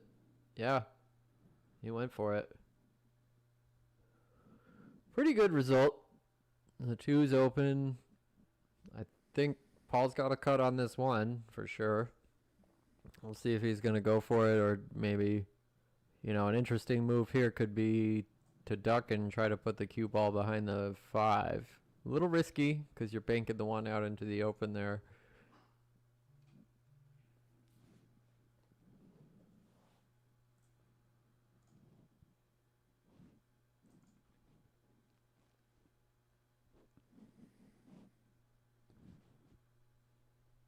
So he elects to put the 1 behind the 5 and put the cue ball on the 4.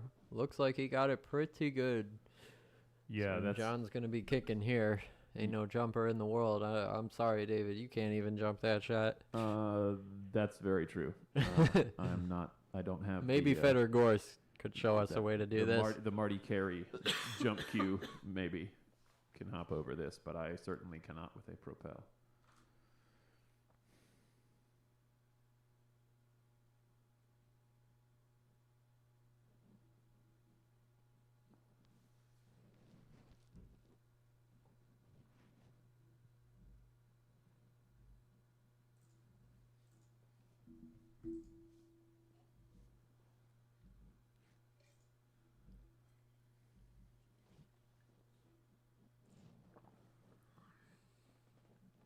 So I don't know. I mean, you try to kick 2 rails at this, 3 rails at this.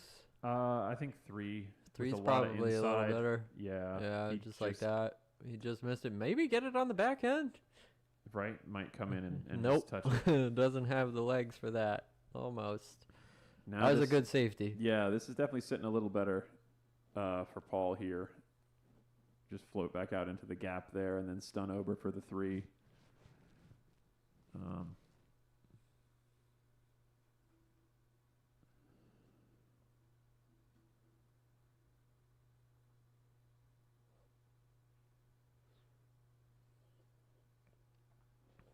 All right, maybe a little much angle for the 2, but he should be able to navigate this pretty good. Just don't hit it so hard. Or he could, put a good stroke and go 1 rail, or 2 rails, I mean. Yeah, he tried to just hold it, and you see it catch a little bit of throw on that when you try to play it soft, and it just bobbles. Yeah. This table is not very friendly. on any of the blue tables in this room, that ball goes. Yeah, but unfortunately these gray tables are another matter. That 4-inch pocket is definitely brutal. Yeah, not just the 4-inch pocket. I mean, they played pretty friendly when it was brand new felt. Oh, You know, absolutely. they played almost like 4.5-inch pockets. No, but, yeah, time has not nowadays, been kind to nowadays these are playing very brutal. Yeah, time has not been kind to the pocket ability metric of these small pockets. But wow, what a shot there! Yeah, good stroke there. Just a little short of get it on it in the bottom right corner here. He 3-railed that into a reverse, like and then used the kill off the 4th rail to try to get over into that position. You really got to power the ball to be able to do that. And he doesn't like it from there, so I think he tried played to that safe. Yeah, playing that safe. Well, very smart player, John is. He knows when to pull back and when to go for it.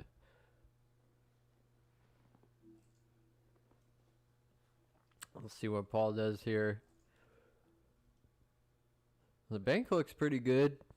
You could kind of two-way it and like leave the cue ball behind the 7 and 9 and try to leave a safe. Yeah. He let it float a little too much. And he's going to leave the 4 ball there, I think.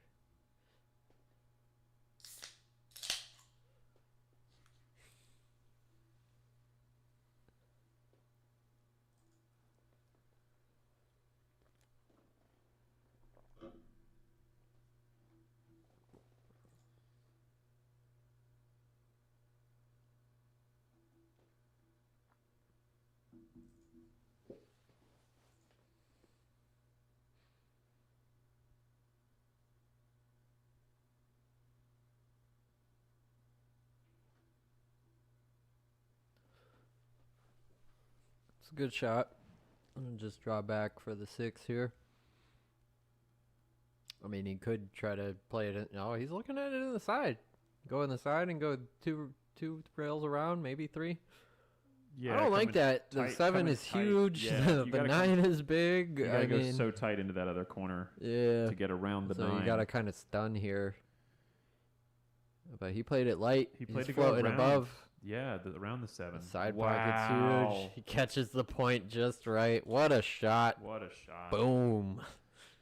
A little further than he wanted, I think, but he's still fine here. He's perfect. You just ladder your way down, make the 6, make the 7, like just up. You could even just stop shot and play the 7 in the corner. That's what I'm saying. You know, just like tic-tac-toe, just stop shot with a little bit of stone over for the 9, and then follow over for the 10, and you're out.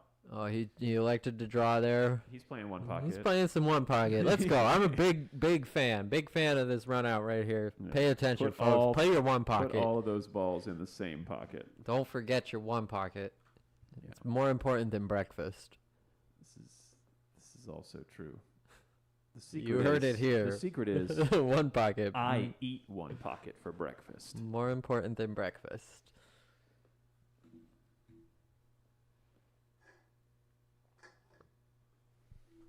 All kidding aside, this is a tricky shot right here. Yeah, I mean, he's just it's sitting. You just gotta. You don't want to float it like in 10 ball. Like you want to play this with a stroke, but like you have to float this like a 1 pocket shot. Yeah, and this is really uncomfy because you trying to force it all the way over to the side rail and back is just.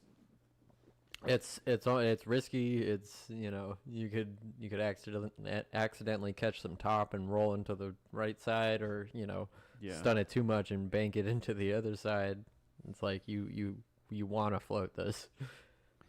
Yeah, I think so. Because you float it even with with some twist, you're still going to get good on either straight in on the 9 or good on the correct side of the 9. So I don't see anything wrong with the float here. Let's see what he's got. Down 3-4 and a race to 21. He nails it. That's a great shot. That's a great shot. You see that? You just float it. Yeah, he got a little far. I wish he would take a little more time on this one.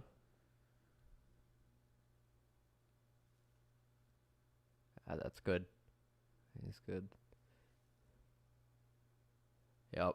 Yeah, I see he just took that little extra second. Yep. He got down quick, but Settled once he was settled down. himself. Yeah. Likes that long bridge. That's great. And we got ourselves a match, folks. Get ready. This thing is heating up. 100%. This is heating up. We got John breaking 4-4. That's true. Evening up the score here at the DMV Get 10-Ball ready. Challenge Series, live from the Backroom Billiards Studio in Lorton, Virginia. I see 23 people in the YouTube chat. I only have like 4 or 5 predictions. Who's not predicting? Come on, put your predictions in the chat. Let's see who we got. What is your prediction? Does anybody want to change their prediction? It's 4-4. This is going to get wild. I think Hill. What do you think, David? I want this to go Hill. I mean, Hill would be fabulous. Just to be able to get that much great pool in, to see that much from both of these players, it would be a real treat. To see them being pushed to those levels, we'd get to see some incredible safety play, guaranteed. Absolutely. We'd get to see some jumps. Break and run. Let's. When are we gonna have a break and run? That's what. Okay, We're 8 racks in and nobody's broken ran yet. Come on. Let me know in the chat what your prediction is for the total number of break and runs between both players, not just one player. I'm sure. I'm gonna bet Paul gets a break and run, at least one in this. If John can make a ball in the break, I think he'd get a break and run too. Oh, he's made one. He's got one. All right, he threw up his hands like he didn't have one for a second there. So, let's see what we got here. Sean Kern, that's a great question. When are we kicking off the doubles series? The doubles series. Oh man, Bet. that would be fabulous. We'll definitely have to chat about that. And if anybody wants some one pocket action, let's go. Absolutely. Come on. We are definitely in on the one pocket challenge series. We've dialed in on what the metrics and what the specifics of that are going to look like now that we've had our test round. So yeah, if you're interested in the DMV One Pocket Challenge Series, definitely let us know, and we will get you scheduled and on the calendar. Oh, Mick Nardelli's up in the YouTube. Oh, wow. 2115 Paul, he bets. Down there with Yusuf and who's the other guy that had that for a bet? Yep. Long nap, whoever that is. Oh, Mick says Mick versus Alex in one pocket with 5,000 in the middle. 5,000 in the middle? Wow. That'd be a match. Playing even? I don't know about that. Some 10-7 action. 9-7 maybe. 10-7 all day. We definitely are trying I'll take that action at 10-7. Mick, we're definitely trying to get more one pocket action like that here at the challenge series. So definitely keep bringing that energy, because we want more of that. Speaking of that energy, he's going to have to use that energy to get around this 8-ball, I think. I'm not sure if he has a clear. Wow, he had to put a bunch of outside spin on that ball and let that come around and get hooked on the 9. What a beautiful shot. I probably would have just gone to the jump cue there just to be safe, just to feel comfy, make sure I wasn't going to hit the edge of the ball, and he just stroked right through that gap like it was effortless. And, oh, what a great shot. Don't think it's in a easily comboable position there with the 10, especially with the cue ball being where it is. So he'll probably use the 10 to help stop the 2 ball and then run the cue ball into a hiding place.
John eyeing up this slice on the 2 into the side here.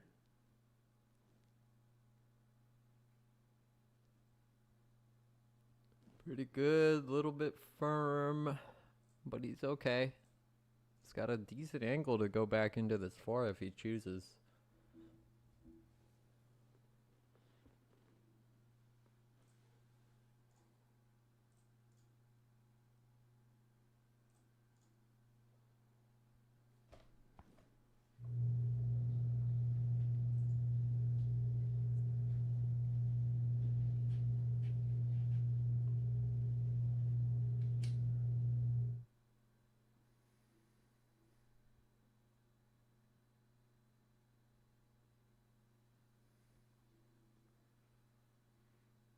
Wow. 2 ball finds its way in, and he gets the breakout. Good position on the 4. Ready to roll. Just hit this with some top and roll forward. Just got to worry about the 8 and 10. Don't want to bump those.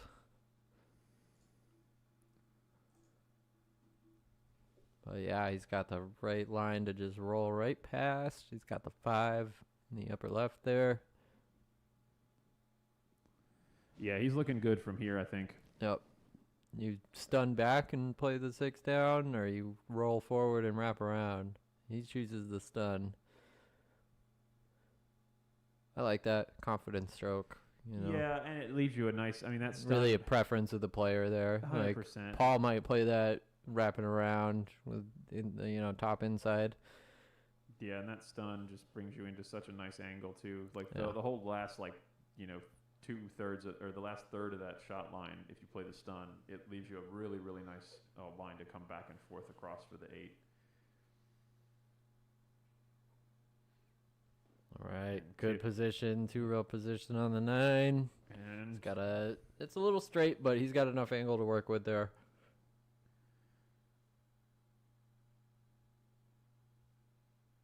Yep, just float off that rail. Nice true. center table. That's exactly what you want for a 10 ball. But 10 balls on the spot. That's true. It has been spotted. Remember what I said about that. That's true, folks. Definitely pay attention and see if anything goofy happens here.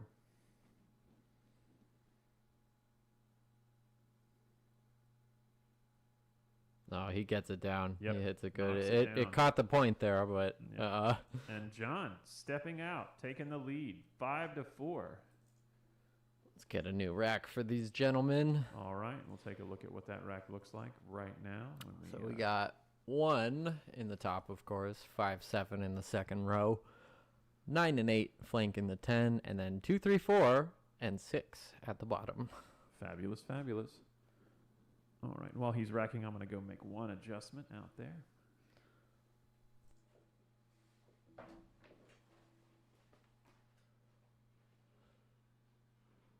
Let's do some shout outs while I'm here, while we're waiting for John to break.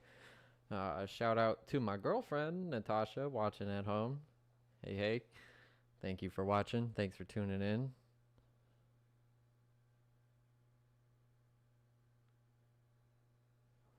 And let's take a look at John's break here. I'm going to switch to the overhead camera.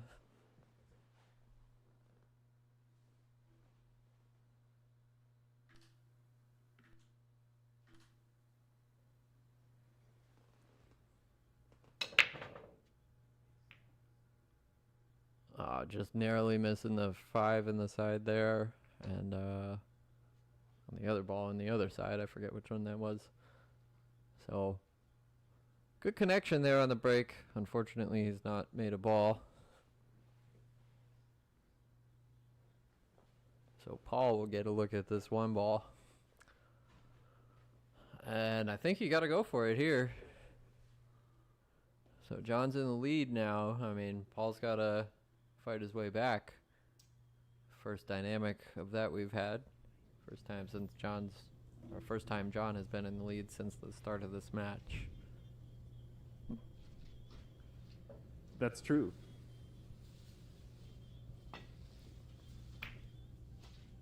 Sorry about the not having the audio going for the table in the room there, folks. The camera was off in Front Royal when it was last used at the Bob Stocks for the player interviews, and I had the external microphone plugged in, but we're all set now, and we've got you the room sound again so you can feel the immersion and the sound of the shots as the players are hitting them, and also any other choice words they may choose to say.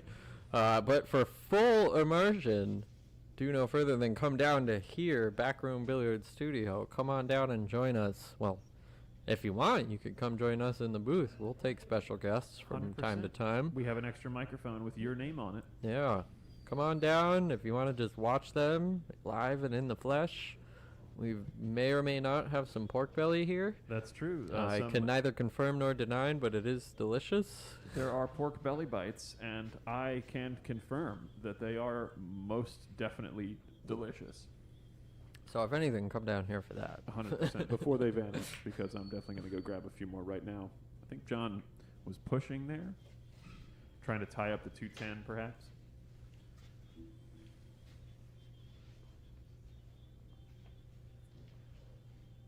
So ball in hand for Paul. You have to make the one here. I don't think you can hit it and not make it.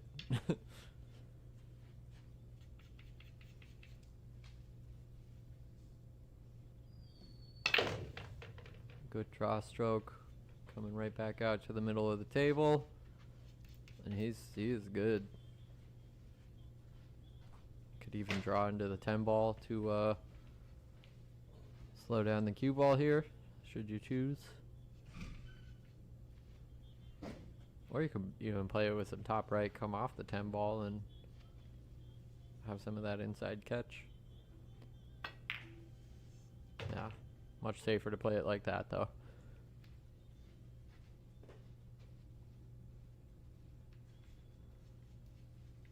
So Paul's gonna shoot the 3 in here and try to just stun over for the 4. He's got to watch out for the 7, of course. Ah, a little quick there. He got perfect on the 4. But he forgot to make the 3.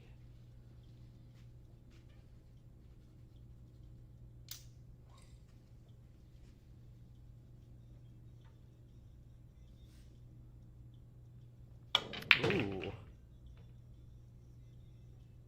Interesting comment from Mick here. Food for thought, David. Multi-discipline series.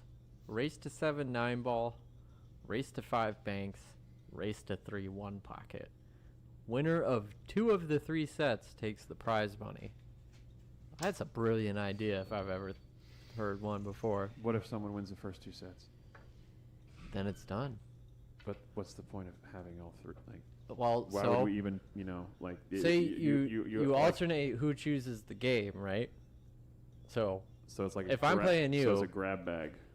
If I'm playing you, you're probably taking 9 ball for a set. Say you win the lag or whatever. Okay. I'm going to choose banks maybe for the second set. Yeah. And then we'll do it, And then I beat you. You might beat me in banks. Then I beat you in banks, and then we're done. And then we never have to play 1 pocket. Yeah. True. No, I don't disagree. I like the idea of... It's just, that's my initial thing with that is just... If you want to play 3, we'd have to play, it'd have to be some way to earn points in each one. You know what I'm saying? Where it'd have to be like... That way the third one would still have excitement, if that makes sense. Yeah. Okay, so yeah, I see what you're saying there. Interesting thought, though. No, I do like the idea of the we'll take that under multidiscipline. consideration. Yeah. I'll start noodling that. I'm going to roll that idea around in my head some and try to see. Because I like seeing more players. I think the idea of seeing the same 2 players play different games. You've got to play all 3, Virginia says. Well, Virginia says you'd have to play all 3. I like the idea of Virginia's forcing it. If Virginia's there to enforce it, that's fine. If Virginia's there you to come in enforce and it. you be the enforcer and you make them play that third set. I love it. You got to make them get in there. No, I was going to say, I just think, Mick, I like the approach because I think it would be great to see these players in action like this, under the pressure, playing different games, just to see kind of how they're, how they go, like how if one player has a slight advantage in one game over another, and how that plays off over time and stuff. I think that would absolutely be very interesting and a lot of fun to watch. And speaking of fun to watch, jump shots are fun to watch. Let's take a look and see what Paul is going to do with this jump cue here as he tries to hit this 4-ball. 5's just sitting in the side, so. Oh, man, he just missed that. He hit that at such a beautiful pace, too. Man, that's uncomfy. I think that John might be able to... Combo here, probably. Well, the problem with the combo is the 4 floats right onto the 9. Yeah, where's the 4-ball? Where's the 4-ball going? Where's that 4? Oh, wow, unless you double kiss it off the point and let the 4-ball stay exactly where it's supposed to. Unbelievable. Hombre got control. That's true. There was look at that. No good draw stroke. No donkeys involved there. Little bit too much there, but no, I think he can go off the rail. No, he'll just float. Yeah. Off the rail, off the 8. Ooh, didn't want to open up the 8 maybe, but didn't want that. Did not open. It closed. All right, so this rack gets a little more interesting. Yeah, what was a certainty is now definitely a question mark.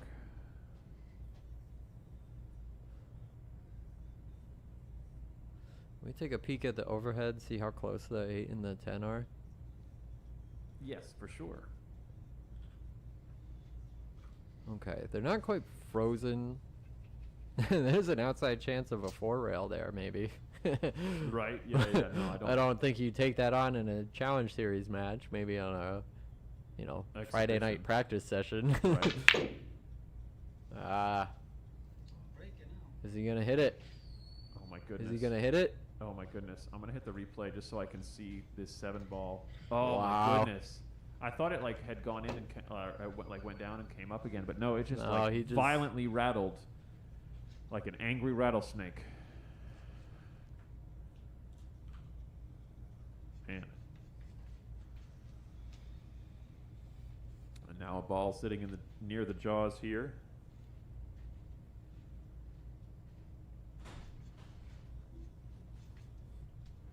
All right. We've got a special guest coming in to join us, Mr. Tim Soley, coming in to shed his light on this match. How we doing, Tim? Doing great today, Alex. How are you? I'm pretty good. Welcome. Thank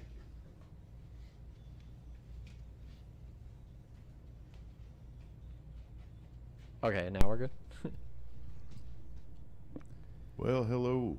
This is Tim. Hello, sitting Tim. Here with Alex and David. Glad to have you, Tim. Yeah, Thanks. nice to have Thanks you. for having me Welcome. in. Thank you. Of course. Looks like we have a really solid match today. Absolutely. And we got ourselves into an interesting rack right here. It's 5-4, scores 5-4, and John's got ball in hand, but I mean, Tim, what are you doing with ball in hand here? What do you see? Well, the 7 obviously goes, but Yeah. what do you do after that? That is the $1 million question. I'm thinking we try and thin that, come back on the rail, and break out the 8-10. Okay. Well, yeah, I like that because you use the rail as like the helper. Cut the 7 thin with the inside spin here, and you brush up against the rail. You know you're at least going to hit the 10 ball. You know what I mean? Even if you hit the 10 ball Yeah. coming from that Yeah. angle, good things are going to happen to the 8 ball if you hit the 10 ball. Oh, he just Whereas went the wild. Yeah, whereas going that route, you know what I mean? I don't think the odds are not as good as far as like the angle of coming into the pile. All right. Now here, 4 rail.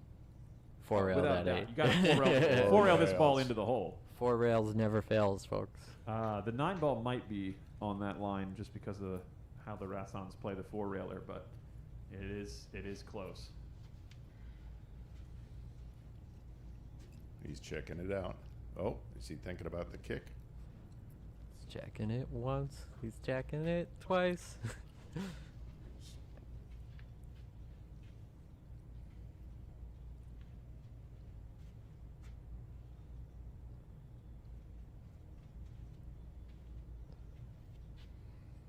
It's an important shot right here.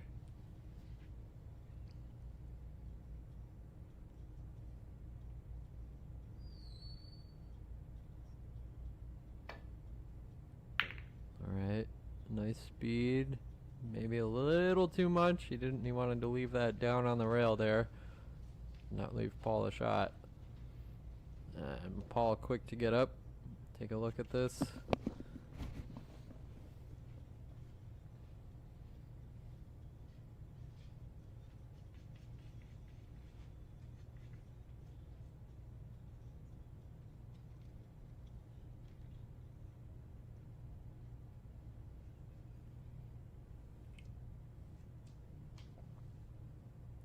Measuring the shot up. Just going to check the distance.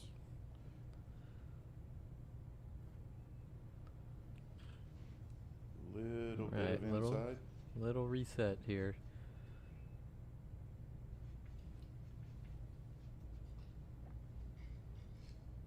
Just wants to be sure he's gonna nail this.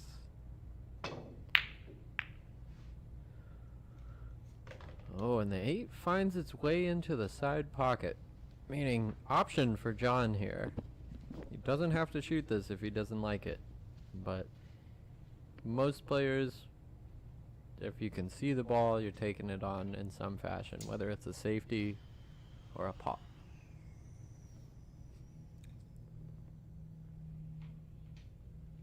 This ball's almost set up naturally for cross side, but you got to be careful you don't lose that cue ball.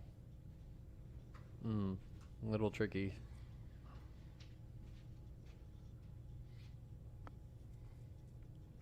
I can't imagine he plays for the bank here.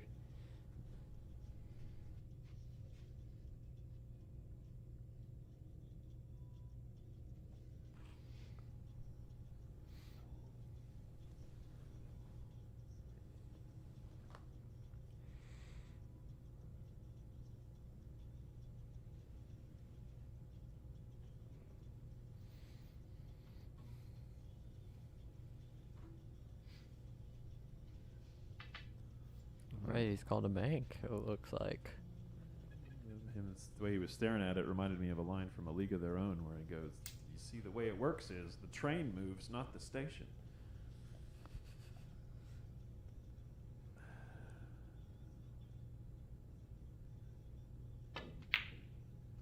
And the beautiful safety, as is tradition, right to the middle of the short rail. Pretty good, pretty good. A little too far off the rail for my liking, though, Alex. Yeah, I'm banking this. 100%, which is why, I All much day. prefer to have that ball closer to the rail when I'm playing an opponent that is adept with the off-the-rail shots. What are you playing, Tim? I'm going right back up into the corner by the 10 ball and let the cue just drift back out with natural English. Yeah. Don't get too That's a complex good way. for it. These tables can play a little bit tight. Oh, he's going for the safety. No. Floating. I think he was trying to maybe float to the side. He got that interesting position where it's scratchy. Kind of And no man's especially if land. you play it in the, it's maybe not quite no man's land. Like, I think he can cut it in the side, actually, and avoid the scratch. Yeah, you absolutely can. But cut it you're letting inside. the cue ball go wild if you try that. Yeah, and it just thins the two. It's because the angle off the 10 and then into the, it just gets uglier for the 10. The more rails it goes. Absolutely. Okay, he's looking at it in the corner. You gotta stroke this ball so perfect. I mean, you can draw this out with 3 rail position I on was the thinking 10. that, and you want to hit it like How Corey good's your Deuel- stroke feeling? Like Corey Deuel himself. He's going top, it looks like. He's trying just to trying avoid to the float scratch. Yeah, Interesting. Oh, yeah, he hit it thin. and he's gonna He scratch. Oh. found the scratch. Unfortunate. Avoiding one scratch took him to another. So often that happens. We get so focused on missing the one pocket, and then we hit it, and we don't realize, oh, crud. It's rolling. Forgot to make the ball. Yeah, it's going towards that other pocket now that I didn't even think about, and now it's scrunched. All right. I think Paul's going to be able to get back to level pace here. Nope, just watch that cue ball. And he's fine. And perfect. Yeah, he's been definitely putting in the hours this week on that table.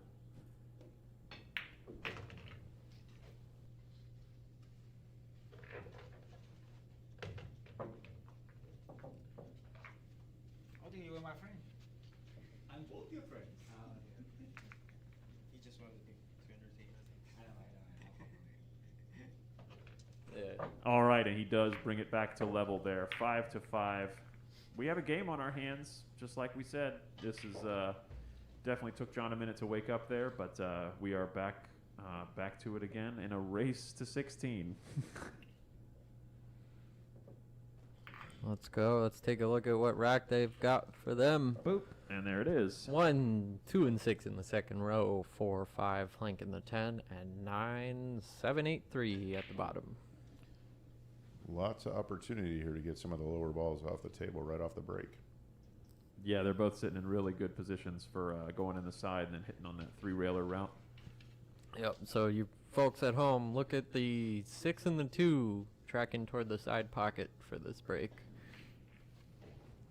So usually what you're trying to do is make those 2 second row balls in the side pockets. Oh, he's got the 6 down. The 2 fell a little bit high. Beautiful control on the cue ball there. Notice again, folks, he's not lambasting the balls. He's hitting them with a controlled, powerful shot, but nothing more. You're telling them to go in, not yelling at them to go in. Absolutely. Right. A little bit of an unlucky break with the 1 ball. Yeah, it's unfortunate, but it is an easy kick. It's a huge kick if you can spin into it. And I like, honestly, kicking it because if you can get it thick enough, there's a lot of traffic at the bottom of the table that it can get cluttered in. Not worried with that much English about the cue ball drifting back down into the corner pocket after the contact? Oh, I play too much 1 pocket to worry about that, Tim. There you go. I think I've Spoken like a attended true that class master. one day. No. I just mean when you're okay, so you're absolutely right. That is something you want to worry about. And the way that you kind of combat that is you aim slightly further away with a little bit more spin, and you try to guarantee hitting that front edge of the ball. Because if you get under it too far, that's when you can kind of ticky and slide into the pocket. Whereas if you aim a little further away than what you think, and with a little bit more spin, you're guaranteeing yourself hitting that front face of the ball. And wow, he hit that so nice. That's beautiful and pretty very good well control. described. Thank you, sir. I think Paul wanted to get behind the 8 there, but Yeah, you know, I can't fault him for that. It's a tight window. Well, and just to be able to see and play that shot that he played on purpose there, that was fabulous. John coming across his body there with the swing just a little bit, but still able to get safe up under that 5. Yeah, looks like he's got the hook. Yeah.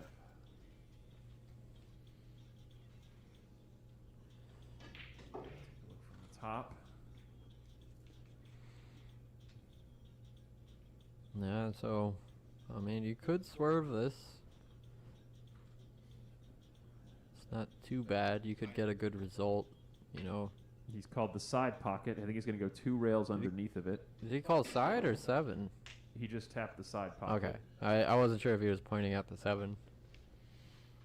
Gotcha. I think he's trying to 2-rail under this, and the odds of the 1 going towards the side are pretty high. Yeah, I like that. But your cue ball might float toward the 7 too. No, absolutely. Yeah. Very similar to what we were just talking about before with the 1-rail version. Yet again, he gets right into the Wow, front face he of hit it that good. so nicely there. Good speed on it. And puts Yeah, John. he's left somewhat of a cut, but not a cut you want to be taking on. Yeah. Especially with the position of the 2, because the cue ball is going to go free a little bit. Just thinking about it.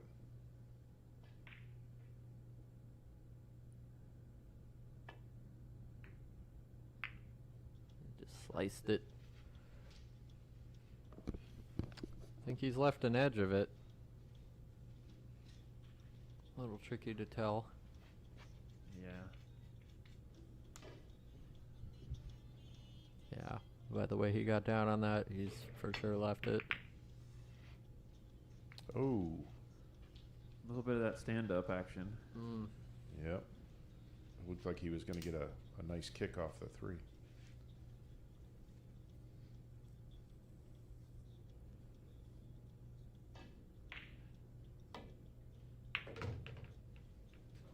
Oh, did he get him? get Certainly hooked? didn't want that. Such a small window to aim for. I almost would have come back a little harder on that. Oh yeah, I think he was trying to come outside of the 3 ball there.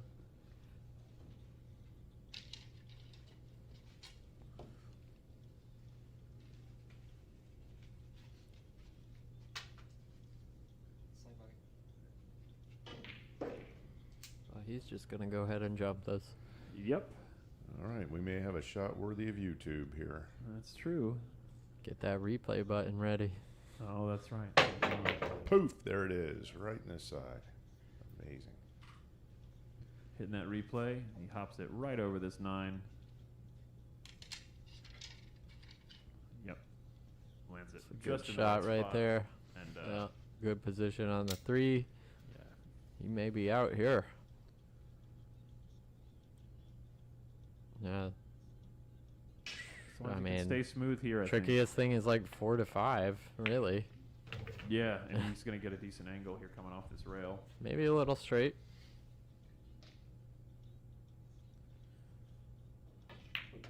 Yeah, he navigates that pretty good. Yeah, push that. 7's in the pocket, so don't really care. Just make the ball here. Yeah, stun through with inside spin there. It was nice. And just stun down to the top rail here. Yeah. Yep. Even a little outside to make sure he doesn't get weird on that 10 somewhere. Fabulous. Yeah. Then drawing his way out.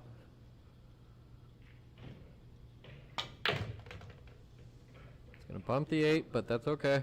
They actually bumped it into a great position. Yeah. You can just draw right off of this, just slide the cue ball right over. Or you could just play top, or, you know, there's multiple ways to play this one. I just like the draw. 'Cause Yeah, it the avoids draw is- 10, any kind of Well, weird yeah, and anytime you nonsense. put, like, force follow on a ball, it's like your potting chances go way down. Yeah, because the compensation. But, yeah, this has Terrible landed break. funny. Yeah, I Yeah. mean, you can the tend to. That's what I was going to say though. Is that I like drawing the ball, but the tendency here is to overdraw it, just because you're so like you're getting down and digging on that side. So, Yet he again, for plays it people- good, tries to get behind the 10, not going to get there, but People at home taking notes, write that down. That's a shot you want in your repertoire. Being able to just put that ball on that short rail and put the cue ball in an awkward place like that, definitely high value.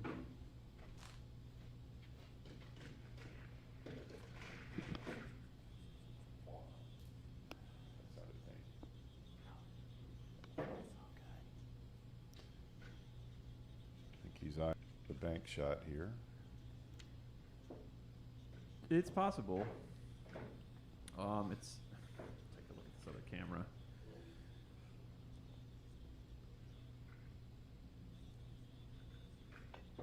Trying to bank it to that side rail and just get some Split 'em. separation.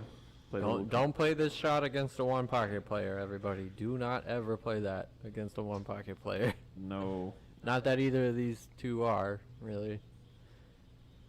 but this is definitely more of the kinds of shots that I personally enjoy for breakfast. Yeah, Yeah, definitely. all day. Huge fan of starting my day off the right way. And John's called it. He absolutely did. I saw him tap the pocket. We just got curious where he's going to send the cue ball. He's going to want to fly up to that top right corner. Yeah, you gotta let it wrap around outside of that corner. Yeah, he didn't. Yeah. He put the But- safety spin to it. Yeah, he played it good. Yeah, I like that. Not taking any chances. They're only operating off of certainty right now, which is when you get into these serious That's matches good. like this, that's Yeah. kind of what you have to do, and what you'll notice the really good players start to do. I If any mean- shot's under 90 or 95%, they're not shooting it. Yeah, especially when the game's tied up.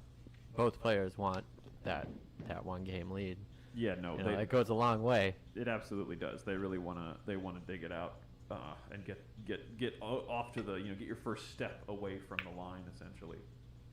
He's trying to. He's gonna let this float a little close to the side. Yeah, it came down a bit too far. Well, I think he was trying to hit him with the opposite this time. He put it, short last time. I think he was trying to send it past the side pocket this time and put it in that awkward position. Yeah, that would have been a really good position if it just went past the side pocket. He just hit it just a little shy though, and now John's gonna get away with These side pockets are 6'5", it looks like. they're tricky side pockets still. Yeah, no, nothing's ever a gimme on Yeah. this table, but just the way that John's stroking But yeah, the ball that right one- now, I like his odds. Take a look from our corner pocket camera here as he Yeah, the new camera view over there. looks to I take really the, like that view, David. It's a great view. Yeah, I'm a huge. It lets you see the corner-to-corner line, which is Yeah. kind of the line we're always questioning, even from the overhead. And with that, John takes the lead, 6-5, here at the DMV 10-Ball Challenge Series, live from the Backroom Billiards Studio in Lorton, Virginia. What are you doing on this Mother's Day? Celebrating? I really hope so. If you're not and you have some free time, come on down and watch this fabulous match live here. We have seating available, as you can see, and we would just love to have you in the action here with us, folks. And now let's take a look at this rack that we've got. So we got the 2 and the 4 in the second row, 8 and 6 around the 10, and 3, 5, 7, and 9 on the bottom row. Fabulous. 3 tends to be on the bottom row. These last couple racks I've noticed. Yeah, it'd be interesting to go back and look at the rack statistics. Yeah. Like where For ball positions and such. See how random the randomizer really is. Yeah, I know. If there's any fans out there, see if you can find a pattern.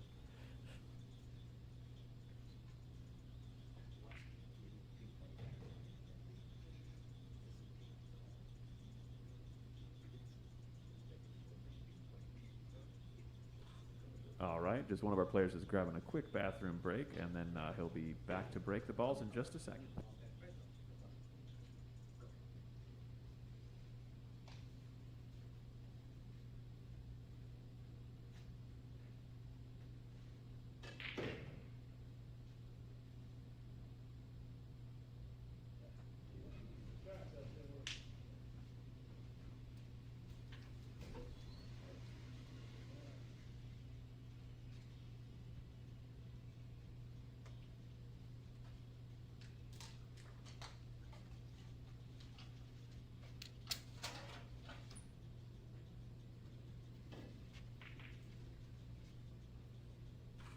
All righty, looks like break's over, and here we go. Yeah, back from the bathroom and ready to break.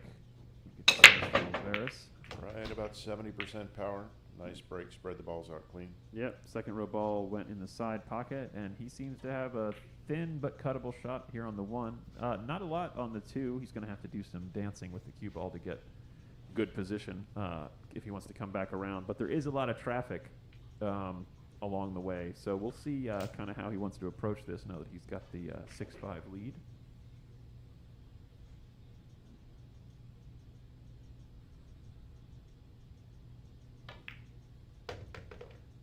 Yeah, he was trying to hold it short. That's why he put all that kill on it instead of trying to put outside and send it around through the traffic. He tried to just avoid all of it and keep it on the near side. I think that's really smart, and he got really nice there not to hit the 9. And he's left with a really long straight one. Here at the 2, gonna just a little bit of a cut coming off the rail for the 3 next.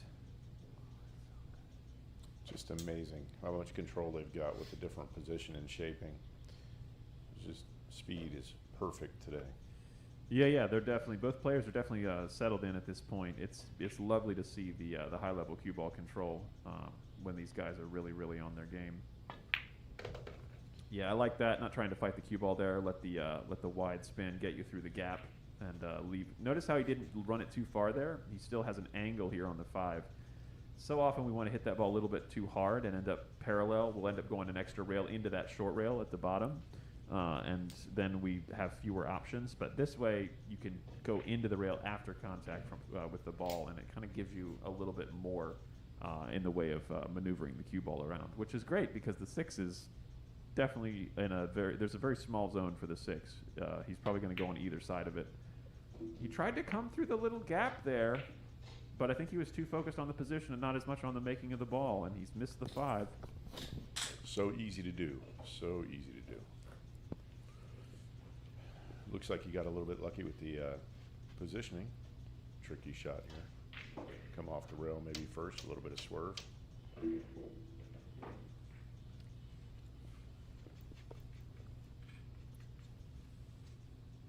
Just got to get it around the edge of the 6.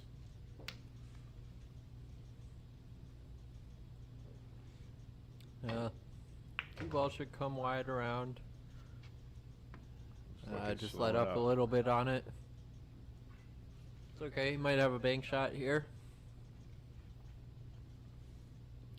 Or you could try to duck and use the 7-8 as blockers.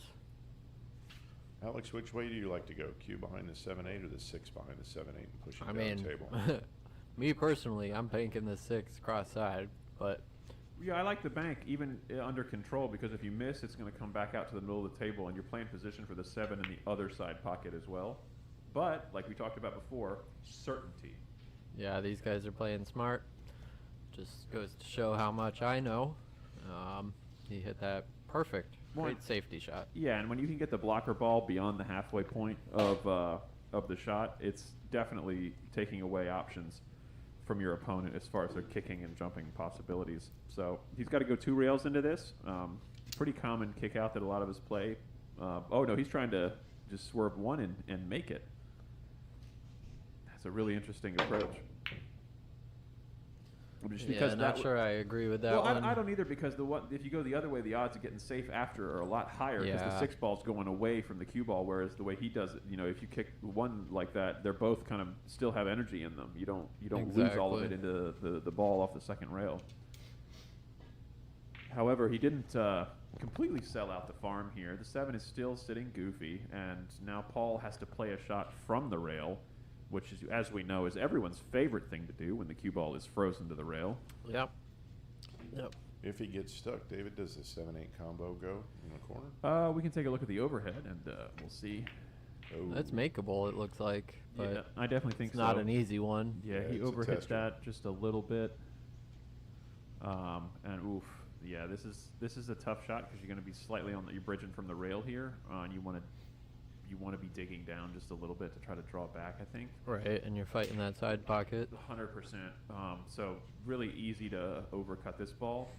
If you got a real good stroke, you can dig in and draw, to the left of the side pocket from this view and go 3 rails around, play the 7. Yeah. The bottom left here. Yeah, that's we'll call it when Superman gets here. Let us know. Yeah, when Superman gets here. Yeah, like I said, it's so easy to miss that And he's that shot fluked the 10 in. when you're trying to put that much sauce on it from the rail. I'd imagine, well, Paul's probably going to take this one. You can play safe pretty easily off of this. You always got to take it if you can see it. Yep. You definitely. There's a few exceptions, but I mean, 99% of the time you're going to be taking the ball if you can see it. And he's going to use this pile of balls as blockers. Notice how close he gets the cue ball to those balls as well, folks. That's another Try to limit the jump. hallmark return. of a quality safety player. They definitely try to get the cue ball as close to the blockers as possible when you have the opportunity.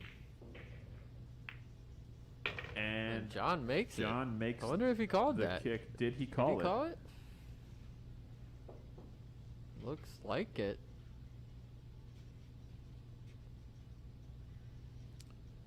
What a kick. That was beautiful. Good shot. Good shot. And now it looks like he's eyeing up the 10 ball, too.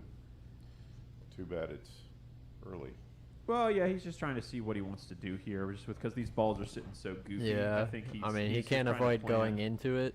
Yeah, because there's no option. There's no offensive thing for the 7 here, really. I mean, I don't think he's playing the combo. It's too aggressive at this moment. So I think he's trying to see about going through after it or just trying to lock it up on the 8 or the 10, maybe.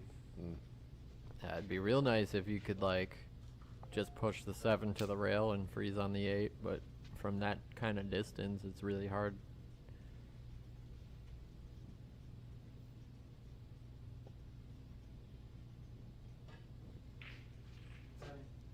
He's calling it off the 9 in the side, it looks like. Or I think he might have just called the 9 in the side, period, because it seems Maybe the the 9, short yeah. angle. If you go straight into the rail here, I feel like it's going to go right by the edge of the 9. Maybe a little bit of draw to widen it out. Tricky. Then if you miss, yeah, the 7 stays right there if you miss, so Yeah, I was going to say. he's opting for the corner. Yeah, the natural path wants to go towards that corner pocket. So now he may follow forward just a little bit. Yeah, try to hide the cue ball. Yeah, get the two-way shot here if you miss. It's not gonna. No, it didn't Not quite gonna get open there. up. Oh, it's And gonna it sell bounced out. off the rail. Yeah. Oh my. He's looking at it like he might have got a piece behind it. That's tight. That's tough to tell from this view. Either way, I mean, if he's hooked, he can jump that pretty easily.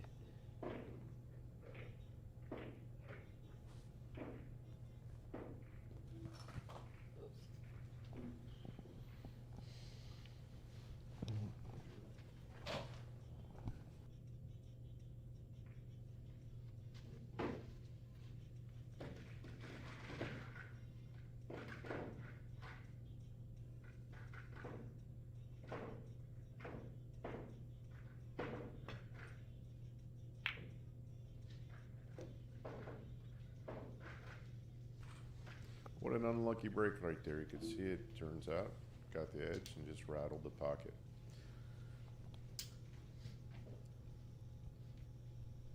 Yeah, this table takes no prisoners. Absolutely. There's no such thing as an easy out on this table, unless the balls are literally sitting inside of the jaws. It's And even then, it's still and even funky. then, if you hit it wrong or The you look at it shelves are wrong, deep. yeah, if you look at it wrong, it's gonna laugh at you while the ball just sits there.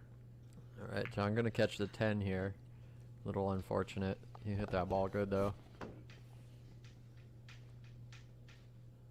Let's see the side view. Does he have enough of an angle, or is he really? Oh yeah, he's really on it. I mean, I'm taking the bank here. 9 ball is sitting where it is.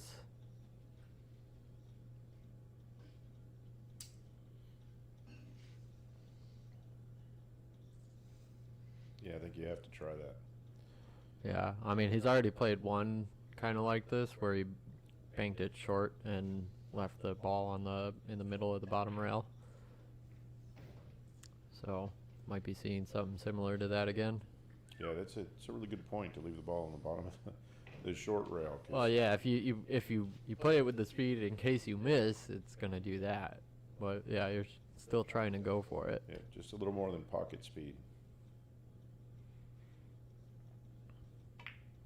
Oh no, he's going all safety here. Yeah, That's a smart play. beautiful speed on the cue ball there. Yeah. Really, really nice, everyone. That was yeah, that's how you play that shot.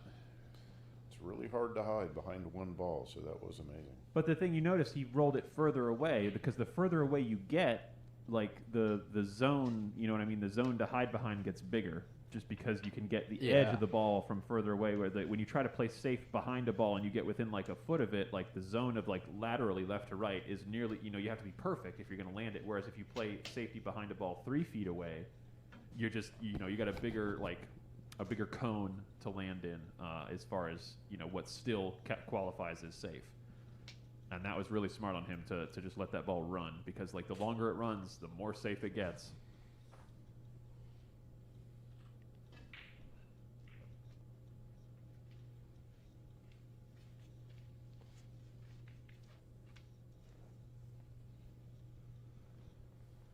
Measuring over, shooting has begun.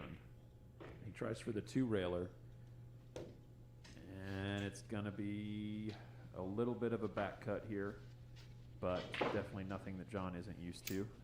Yeah, especially, again, 9 sitting in that side pocket.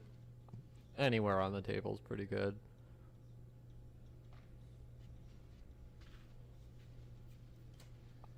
Yep. These are just these can be deceptive because the Yeah. the pocket likes to spit these out if you hit any part of the long rail on the way in. Oh, and he did catch the long rail there, but it still accepted it. But he hit it far enough away. Yeah, If you hit, that's good. The funny thing there is if you hit actually closer to the pocket, it won't accept it. Do you know what I mean? Interesting, Because of yeah. the angle on the way in, it goes Yeah, into the yeah. face at a slightly different angle, and it makes it tend to like bounce out more just because of how parallel the it's like- pockets are. Yeah, it's like more perpendicular to the bounce Exactly. it hits. Yeah. Because he came in at more of like a 30 Yeah. degree angle that time instead of being closer to the pocket. That's a good point. He got away with it. Ooh, a little bit too strong there. Hey, look, it's the shot that no one likes to cut. I don't know anybody who's like, man, I love this shot. It's my favorite. You know what I mean? Absolutely love it. So true. We This shot comes up. Well, practice this every day. right? And it's my warm-up session. Well, and something with these shots, though, that I personally like, and this is, I can't remember who I heard this from, but it's one of the older generation was talking about when you shoot these shots where the balls are close like this, to not get down as far with your head because you can actually see the angle better when you're up a little higher. Oh, that's interesting. Because of because when the balls are so close, when you get down, the occlusion happens so much faster. The edge of the opposite of the ball you're trying to cut gets occluded so much quicker. And if you stay a little higher with your head, you can truly see kind of those cut angles a little more clearly. And I've been doing that when I shoot these little close ones lately, and I've been noticing it definitely helps with sighting the correct angle and making sure, like being able to get the cue ball to the right point. Because so often I hit these when I would get down and I'd overcut them. Well, let's see how John hits it. He's down He's for going to sure. hit it thick, it looks like, from here. But But he knocked it Center down. of the What pocket. a shot. Beautiful. Perfect. That's so hard to do, folks. I know it looked just like he got down and put the cue stick through the ball there, but wow.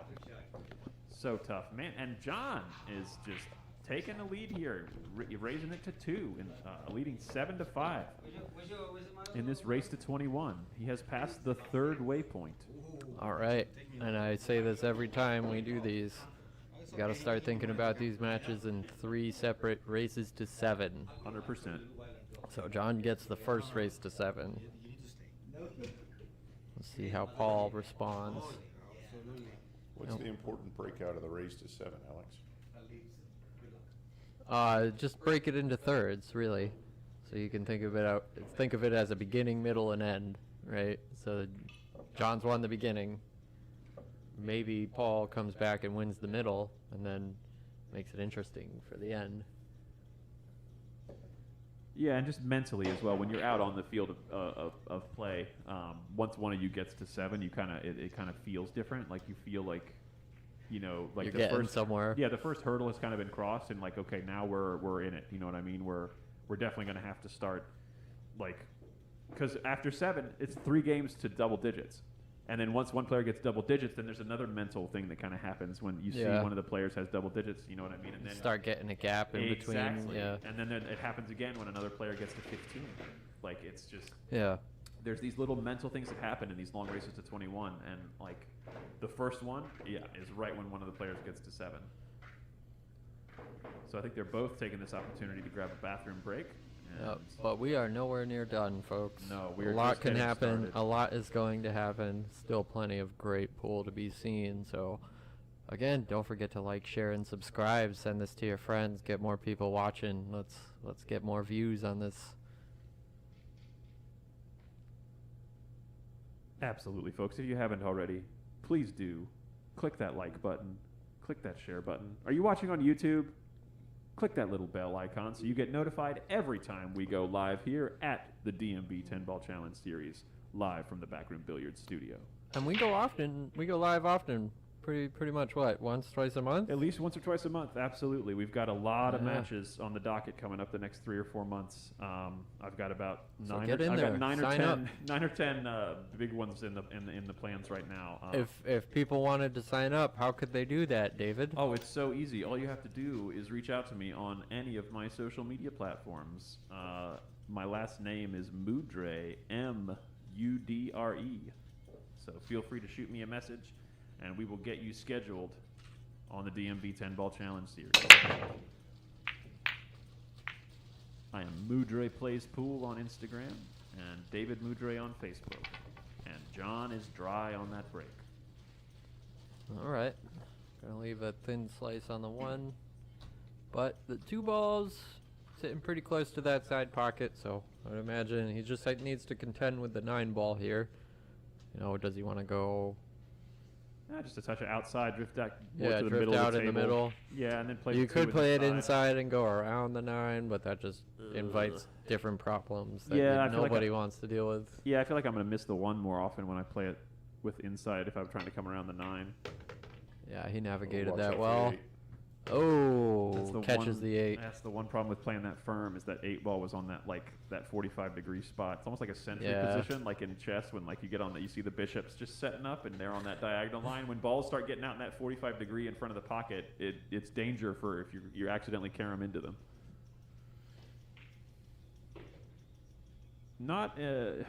Balls aren't going to run themselves here though, so I mean I wouldn't be too upset. I know Paul's been spending a lot of time in the chair lately, hasn't marked up a victory on the board here in the last little while, but Yeah, 5 to 6, 6 to 7, and 7 to 8 are really the biggest issues here. yeah, the 6, 8, 10 definitely complicate the way they're sitting. Yeah. Definitely complicates things. And nobody likes running up and down the table like that. Yeah, the back and forth and back and forth and back and forth. I think it goes back to your window of opportunity on the safety. The further away you get away from that ball, the tighter that looks. Yep. Man, he got a nice follow through on that stroke, but he just He got a little too much angle for this 4 here, but I think he almost might have been trying to bump the 5. Just Maybe, from the angle that yeah. he really came at that with such an angle. But now I think he's going to clip this 4 and dip under that 6 maybe. Oh, you Yep, called that. well spoken. Yeah, just the angle it didn't look comfy for me, and I had a feeling It's a he good wouldn't be trying to play. take that on. Just because you lose the cue ball trying to get for the 5 from there, and then it complicates things because you have to be you have to be in control going to the 5 because of where the 6 is. Now, David, I'm pretty sure you're jumping this, but it looks like Paul's gonna kick at this. Called it in the side. Oh, yeah, I can jump that. That's no problem. No problem Popping that- for you, popping for that a into the for side an pocket. alien. Yep. It's-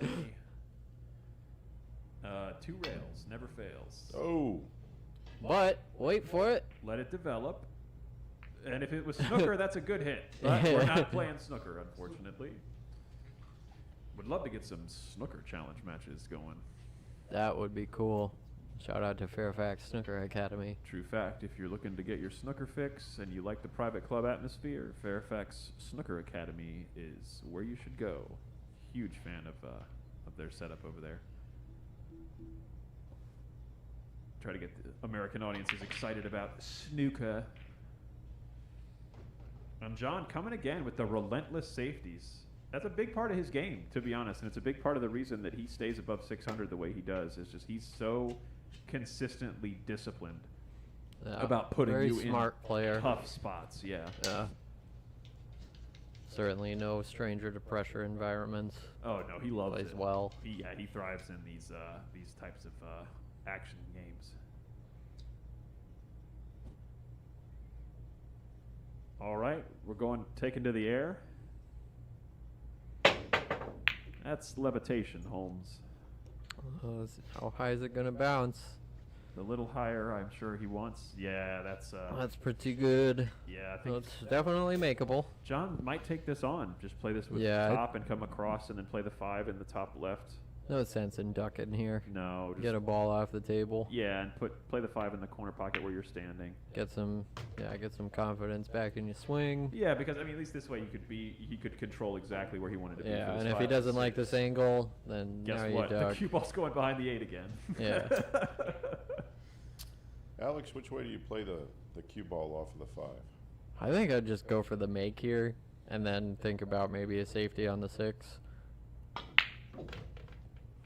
Unless, wow, he really put some spin in that to try to get it Yeah, he right in line. tried to make That's pretty good. Yeah, he He tried to might make- have it here. Spin is speed, as they say, but he didn't quite get enough of it. I think he was trying to get a little bit further over, not as far as like. He's down quick to table. get down on I this, think he wanted though. to get It looks like over. he's got it. I think he's gonna 2 rail it and stun the cue ball over. Stun into the 8, yeah. 2 rails, stun the cue ball over. Uh, He hit Oh, it. Too much spin, not He's enough okay. stun. He's okay. Yeah, he was dangerous. It looked dangerous there for a minute in the middle when the 6 Yeah. was hovering by the pocket. But yeah, he hit that with too much spin, folks, and not enough stun. That's why that cue ball leaked out around the 8-10. All right, now Paul coming to the table with an opportunity to lock him back up. Bank it back and try to get under the 9 or something. You can thin or- it with outside as well and go 4 rails, put the cue ball on the backside of the 8, and try to have the 6 ball like bump the 7 and end up back towards the middle. But Yeah. I like trying to go with 4 rails and killing up into that 8-10 region. Or what about banking it straight back? Cue ball stuns off the right rail and floats underneath the 7. Yeah, if you can play that much kill. Yeah, if you can. Yeah, if you it's can, it's a touchy shot. yeah, but- because you have to time the backspin to die at just the right spot Yeah. and have that tangent take you under that 7. But if you can float it in there with a little bit of outside spin as well, and then it'll kill, that'd be really nice. All right, looks like he's coming off the edge of it. Yeah, just playing the. Whoa. Oh, very Oh, good. Glued the almost. 6 to the back of the Yeah. 7. He was trying to put the cue on the back of the 8-10. What a beautiful safety play. I think the A little key bit there of a was- roll there. Yeah. The key there was missing the 9. Like I think that's why I didn't want to play that route because I was worried about the 9. But no, he avoided that very easily and just barely missed putting him in super jail on the back of that when the object ball's on the back of a ball and then the cue ball's on the back of another ball. Super jam. That's what my dad would call it. Yeah.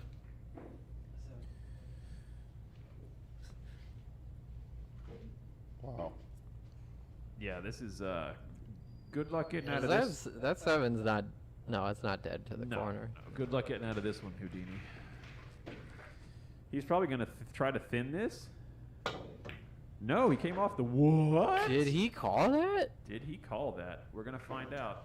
No. No, he did not. But Oh, that would have been something to call. Holy cow! I didn't realize he could thin and reverse it with that much. All right. With that much. Yeah, frozen to the ball. That But this might have table been is just- grippy enough to where you can go into the rail with reverse like that. Because if it's new cloth, you can't play that shot. No, it just no, will no, not. no. The cloth will not grab.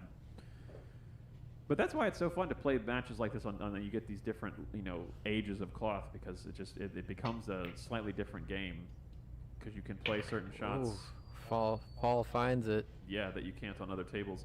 But It's even gonna- still, he seems a little out of sorts these last two games compared to the way he was swinging the cue in the first like 3 or 4 games. Yeah, he's probably realized he's got to pull it back a little bit, play a little more safe. He started to get loose. Yeah, I And then I noticed think that. he missed a shot, and then it was 4-3. yeah, and then it was Yeah. 4-3. Yeah. That's a good discipline right there. If he can get it over. Oh, yeah, What he's a fine. beautiful shot. Yep. 8-ball probably frozen to the rail there. Yeah, let's take an overhead look there. Yeah, as close as I can see from overhead. It's Yeah. very close to the rail. Looking good. He's called it. Gonna kick at this. Trying to go around the 9. Looking Natural the other line. way real quick. Just Right make about sh- the side pocket. So Yeah, Nice. I was gonna He's say switched, I yeah. think it's much easier. don't flirt with that 9. Yeah. It's like even though it's not in the line, like It still you feel don't. like- yeah, you're it gonna becomes miss it. huge when you're trying to go around Yeah, it. you miss it short. I feel like if you try to avoid the 9, whereas this way it's a little easier to try to hit it. Good try. Yeah, that was tough. All right, gonna serve up Paul at ball in hand. Yep. 3 balls. Pretty standard run out here. Yep, trying to cut the lead to 1 and get a point on the board for the first time in a while here, Let's go. since it was 5-5.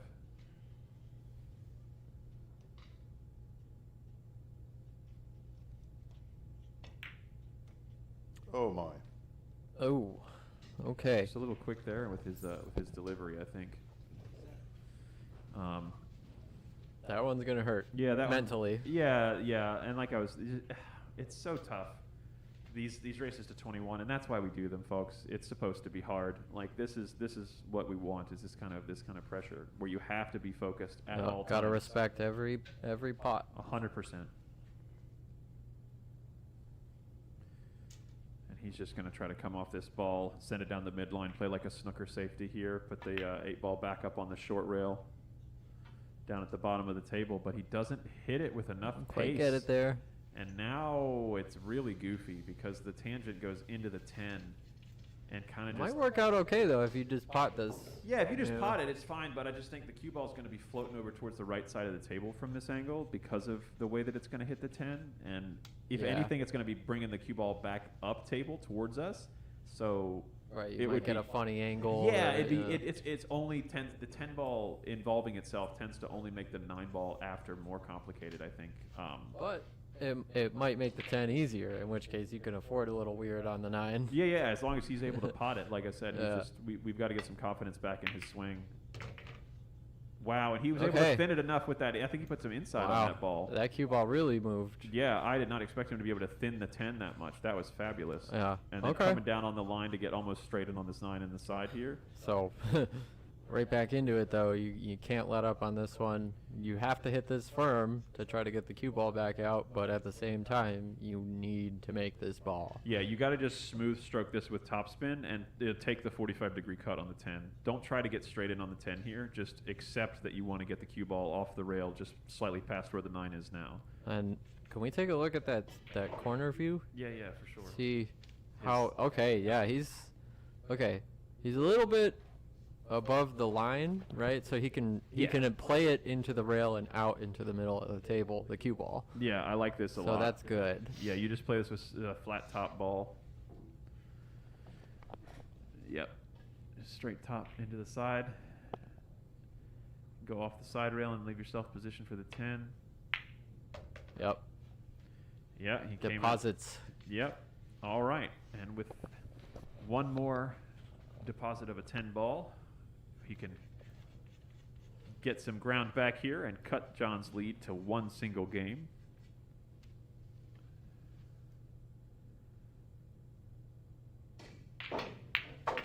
And And there it is, folks. Paul takes that one. Oh, game number 13, and brings the score to 7-6 in this race to 21 here at the DMV 10-Ball Challenge Series, live from the Backroom Billiards Studio in Lorton, Virginia. Come on down.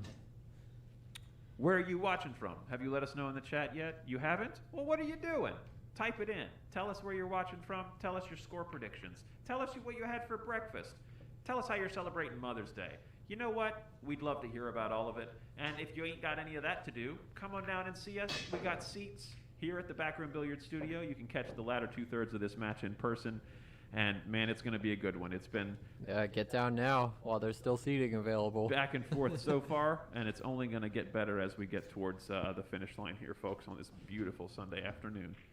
I'm David Moudre in the commentary booth with you, and alongside me are my buddies Alex Ziemba Hey, hey. and Tim Soley. How are you, Tim? Hello, doing great. Fabulous. All right. It's been a minute since we've seen Paul's break. See what we got here. 4 and 9 in the second row, 2 and 8 around the 10, and a 7-3-6-5 in the bottom. And we got a wing ball on the side. 5 ball finds Five its ball. way to the, Oh, wow. or no, that was the 4 ball. And it is- Sorry, they look similar on Similar this the monitor. colors, yeah. Yep. So again, one of those second row balls finding its way into the side pocket, which is what you're typically looking for in this 10 ball break. And another thing I want to point out is the cue ball, if you'll notice, the last 2 or 3 times Paul's broken, that cue ball has ended up in the exact same spot. Yeah, I love Yeah. the way he's keeping it in the middle of the table. But just slightly to Very the good. right, you know what I mean? It's coming to that just slightly to the right of the middle there. Yeah. And he's hitting it at that same nice medium pace break. Now, interesting. Paul breaks dead center. That in is 10 really, ball. that's an old school style though. You know Yeah. what I mean? That's more of the traditional way. Yeah, and that, I was like- playing with him the other day, and I asked him, like, where do you put the cue ball? And he's like, dead center. I'm like, oh, interesting. Yeah, that's And, like, I told him, I showed him where I break on this table, the spot. yeah, you're yeah. very familiar with the spot. yeah, I've worn a hole in the cloth. But yeah, no, and he breaks it just as good as anybody breaking from the Absolutely. center. So very nice.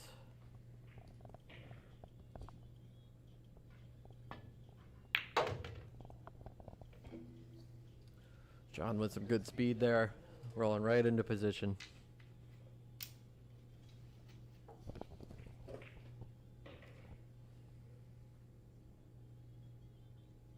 About the only ball he has to worry about is the 8 ball. Or the Or 3. just saw the 9. Yeah, looks like we got a little bit of a hook action going.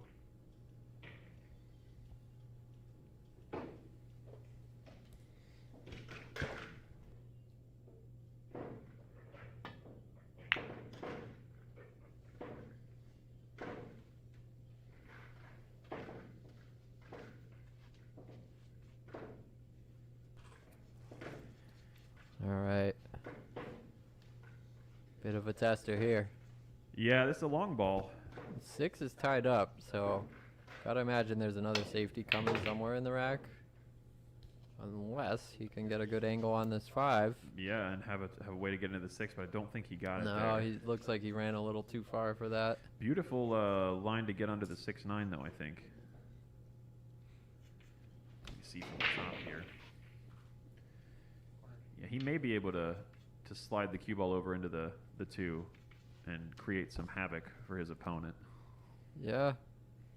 I mean, he played this all the way down, too. Yeah. Oh, what a pretty shot.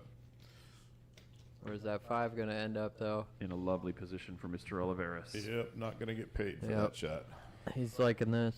That's the sleep in the street shot, as Danny DiLiberto would say. Great shot if you hate your money. 100%. I love shooting that shot though. That cutting it down the rail like that and using that as a breakout. I think that's a. Yeah, I mean, it was the shot. Yeah. It's a fabulous shot because I mean the safety is so hard to try to slow the cue ball into those other 2 from that angle is a little tough. So I like him trying to get the offense there. Yeah, that's a must-learn shot. A lot of people are afraid of that down the rail shot because of how it gets to the pocket, but you just got to work on it. Oh, 100%. Yeah. Absolutely. Comes up way too often. And if you don't like that shot, folks, switch to snooker. We don't have that shot over in snooker. That's just not it. With rounded pockets, you don't play that shot.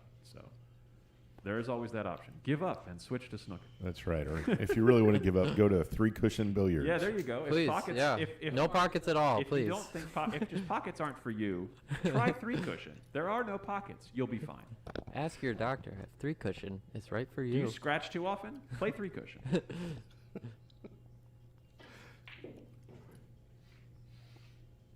Does your pool game have eczema? No longer. Simple diagnosis of once daily 3-cushion. Oh, wow. What Look at a that. slice.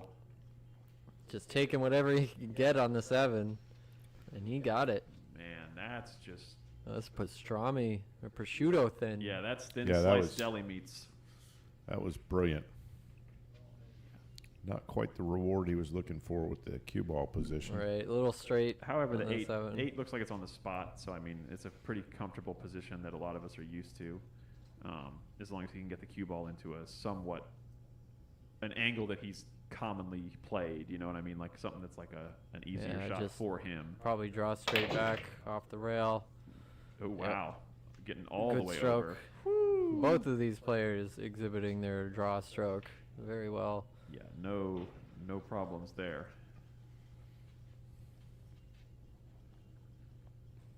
All right, and then from here, I mean, you just kind of dig into that bottom corner and try to come out for the 9, or is he just going to go straight with inside?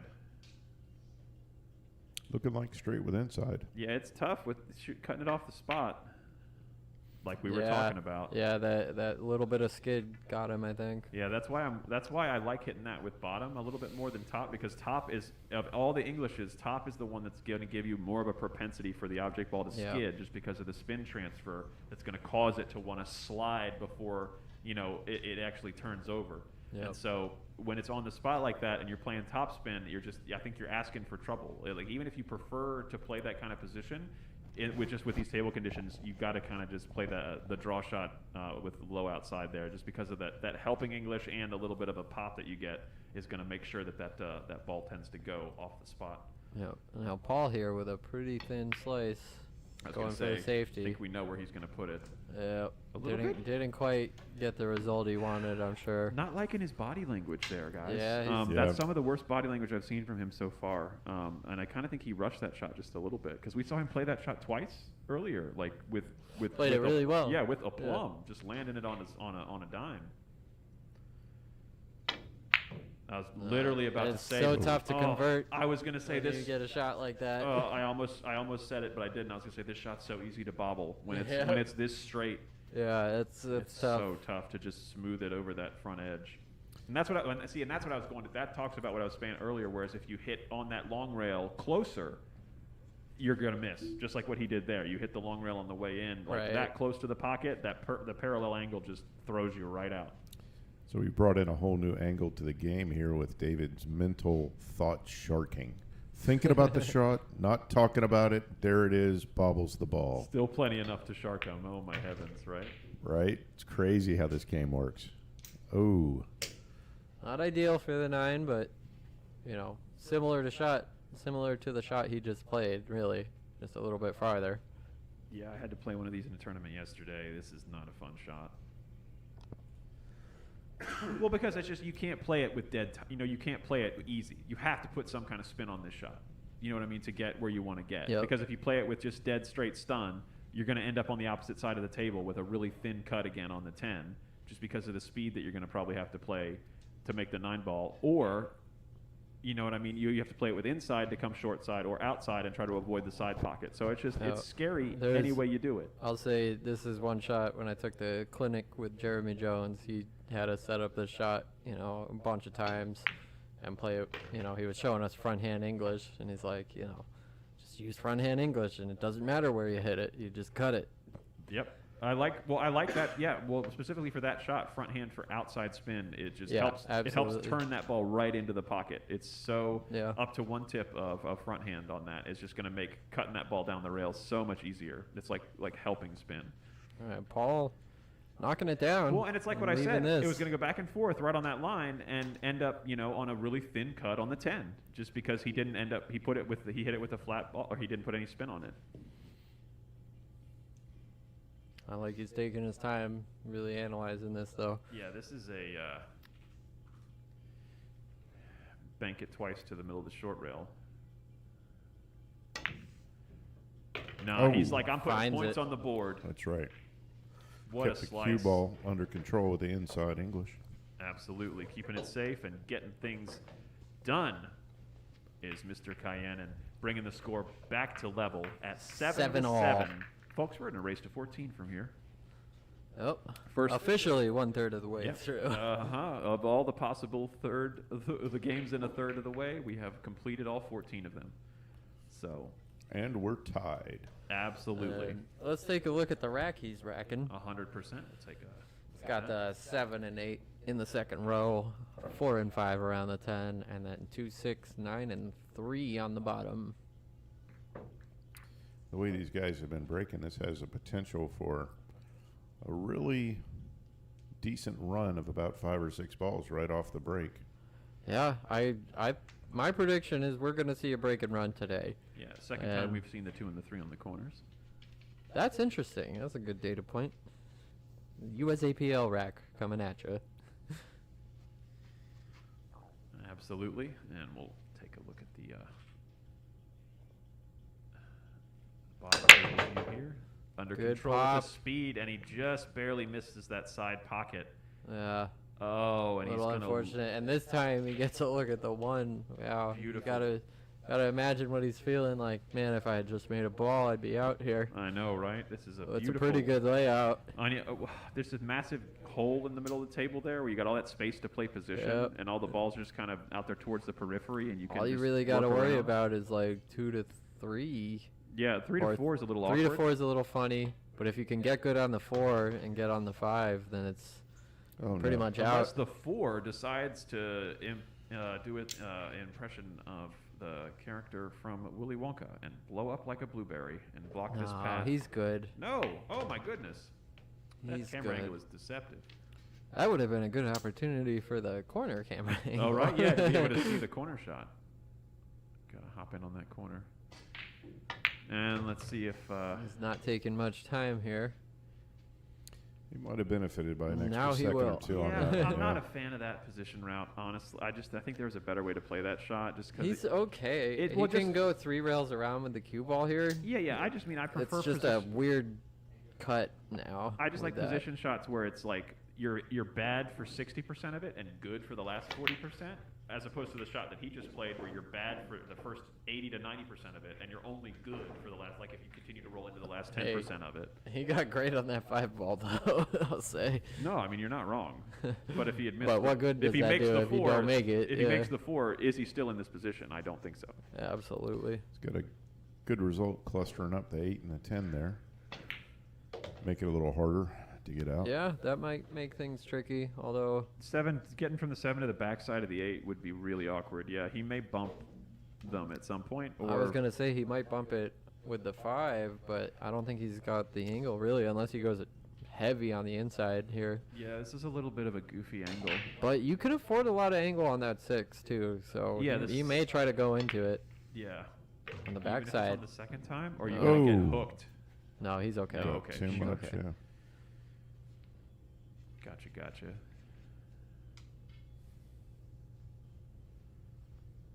Nice 5th camera angle view here. Yeah, getting that corner-to-corner line. What a beautiful shot. He hit that as pure as you can. Yeah. Now he's really starting to figure out, this is the angle that I would probably want, because you can draw from here all the way to the bottom rail. It's yeah, hard the to do, but you backside can of do the it. 8, Yeah, you can do it. And try to go 2 rails into that 10-8. Or Oh, you can. he's coming right at it. Nope, he missed the 7, brother. Ooh. Ooh. Unbelievable. Wow, I was so focused on that 8 ball, I didn't I see know, the 7 same stay here. up. Yeah. Crazy. Took the eyes off the prize. Yeah, that's the one. Now this is tricky to get perfect line into that 8-10. Probably just opt to play it off the bottom rail Have and it float 2 rails into it. Ooh, but it ate. The ball ate up a bunch of the energy there. I yeah. think he was trying to get a lot further down table with that. All right, 1 pocket shot here. Carry him that 8 off. Bank it. Easy. Right. All day. No problem. Maybe not when you're playing for $2,000. Nope. Split them apart and let the safety Smart. happen. What a Smart shot. beautiful safety. That's just pool IQ right there, That's folks. the Orion's belt safety shot. Yep. Not as Clutch easy as he astronomical just made it reference, look. bro. Got to throw him in It's when my I see favorite him. winter constellation, man. Yeah. Heck yeah. Yeah, that was a fabulous shot by John there, and just being able to know that how those balls are going to react when you hit them like that, and to have it that cue ball with just the right amount of float there to stay on that line, that's just, yeah, that's high pool IQ.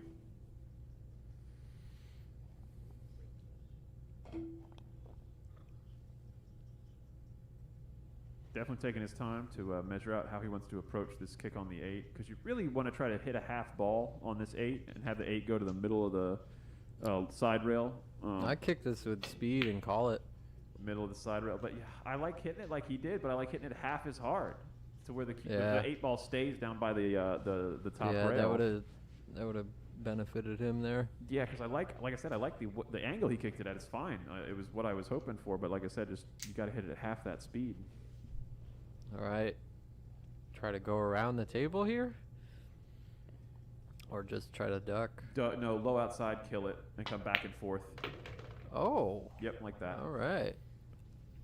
That's a good bump. Yeah, and he has the angle. He's above it enough to come back down. One rail off the side into the line.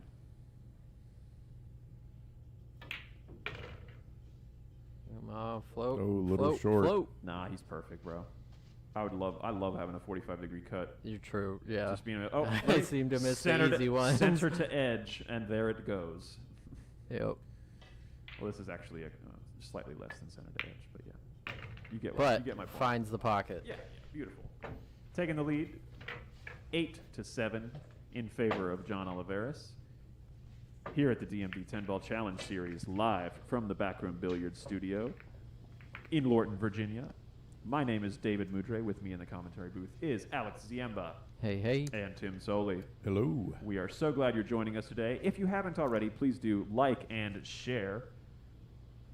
And taking a look at the rack pattern we have for this rack, 4 and 9 in the second row, 2 and 3 right around the 10, and 5, 8, 7, 6 on the bottom. First time we've had 2-3 flanking the 10. This is interesting. Second time we've had 4 and 9 in the second row. Oh, yes, that is true. Yes, yeah. Funny what our brains remember. Right? Maybe we're all just as random as the randomizer. Right? Yeah. I certainly hope so. All right. John getting the balls racked up and taking his turn at the break here. Look at the overhead for this one. See if he can make those second row balls.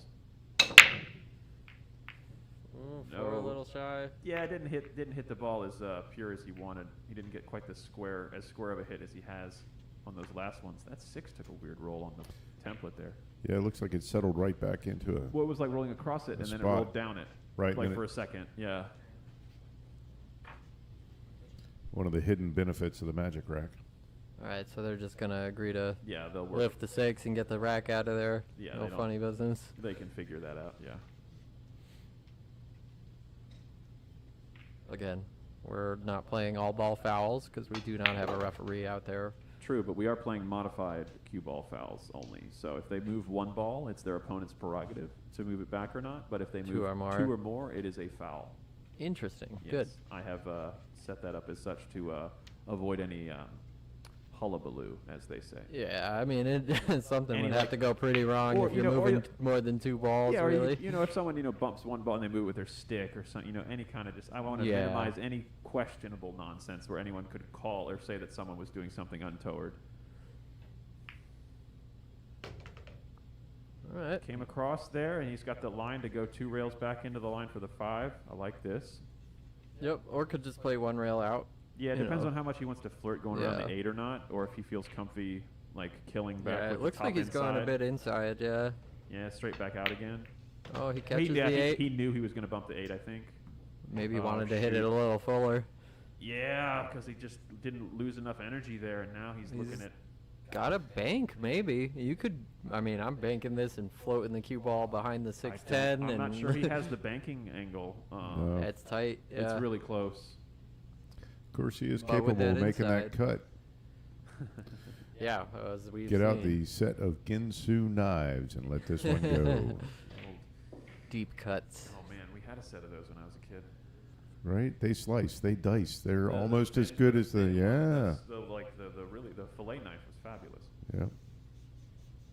Had that with my other late night infomercial items like my Ronco rotisserie. Oh, yes. Almost as good as the He's Saturday going Night for the Live safe. Bass-O-Matic. Oh, set it and forget Bass-O-matic. it. That's like just like that safety he played there. Set it and forget it. That's a common one Very that good. you got to get used to, everyone, if you're watching at Split home. the balls Yeah. and try to hide them behind a target. Yep. If you hit half of the object ball, half of the energy of the cue ball will go into the object ball, which means after contact, both balls will then travel the same amount. That is madness. Are you saying some evil witchcraft does that, or is this simple Sunday physics? physics lesson I am with absolutely Dave. saying some crazy witchcraft, and that witchcraft is called physics. Wow. Next Stay thing in you know, school, kids. we're going to figure out rotational velocities. Oh, and then we can talk about equalization of energies across a sphere. If you And really then wanna I get can fun. bring up angular momentum. We can really get into front hand, backhand stuff. I got to have a nice chat with Chip Klein when he was here recently. Big shout out to Chip Klein, and we appreciate you taking the time to chat with some folks at the Bob Stocks Memorial event. Always kind enough to share some fabulous knowledge about the game. And Paul is, oh, that hit! I saw it. I did The not. 5 wiggled. That's brilliant. it? Paul, no, I watched the 5 wiggle. I don't think Paul saw it wiggle. Okay. Dang, well, we're not that's- going to get involved in their That's match. none of my business because there's no referees. But you know, you got to just be able to. You got to look closely Check at the those. tapes. Yeah, I Check swear, the like, tapes. because I was looking at it and I saw the tiniest little movement. Looking like a real 1, 2, 3 here for John. If he can Yep. play this 7 with Just, some smartness here. I'm not sure if he's gonna come back out and play for. Yeah, yeah. No reason to get fancy. Just no. Play the big pocket and then just come over for the 8 next. got a decision here. You can draw back and just take a bit of an angle on the 8. I think that's what he's gonna Yeah. do, just because. Oh no, he draw all the way over. Yeah, Look at he that. had a nice he had a flatter line. Okay, there. He didn't yeah, have it to looked worry about like trying more to of an hold it. angle. Yeah, he for- didn't have to worry about it holding it as much. That was a beautiful shot. Very nice. And Yeah. John is settling in, Yeah. folks.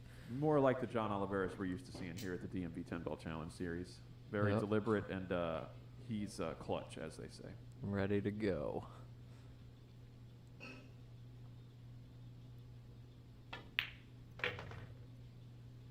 Good.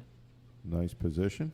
Yep, coming in real pretty to put this 10 ball away, to take the lead up again by 2. Yeah. And he takes the lead 9 games to 7 here in this race to 21 at the DMV 10 Ball Challenge Series, live from the Backroom Billiards Studio in Lorton, Virginia. If you're just joining us, my name is David Mudre. In the booth with me is Alex Ziemba Hey. and Tim Soley. Hello. Let's look at this rack. All right, another similar pattern. We had 1, 8, and 7 before. Now we have the 4 and 6 around the 10 and 3, 2, 5, 9 in the bottom. Interesting. Absolutely. I do appreciate the random racks. It's definitely made it fun to watch. you know, Yeah. because every break has truly been unique. You know what I Yeah, mean? well, and we have a little bit of power back here. Yeah, we can, yeah. we can tell them what they're gonna rack. Well, it's just and also just like even with people trying to be random, a lot of times we will end up kind of seeing the same zones. Like the Yeah. cue ball always ends up in this area, or this ball ends up in this area, just because of the way people tend to subconsciously even do things. But with this, it's been really great to see like so many unique patterns. We're not seeing a lot of the same. He made the second row ball there, almost made the 2. Oh, and he got one of the 3 rail routes, but the cue ball's The going to cue ball. freeze to the 1 almost. It seems. Very close. It does have a little bit of gap in between them. Yeah. Don't Um, think he can cut that super thin into the side and use the 4 as a savior there. Yeah. But he may be able to. I mean, you could just thin it and put the cue ball on the bottom rail here. Sort of use the 5 and 7 as blockers if you have enough, just the right angle to do that. He's not thinking about cutting this in the side, is he? 9-7's not a big enough lead for me to think about cutting this in the side. No. He wants it though. He He's does. looking at it. Well, and I mean, He well, is. and honestly, just with the way that like Paul has been playing these last couple games, if I'm John, I honestly may just think, Yeah, foot just on take it. throat, like keep the pressure going, Yeah, maybe pedal to like, the metal. Yeah. He is definitely eyeing it up. Looks like he's going with a safety. Yeah, just gonna thin off of it and maybe go into the rail, into the 2. Smart shot. Does he get the rail? Yep. He does. He got the Oh, rail. very Yes. well played. Yeah. The cue ball kind of settled back into the rail for him. Yeah, it definitely Yeah. seems like it. Paul has called the cross side. I think he's gonna try to kick behind it.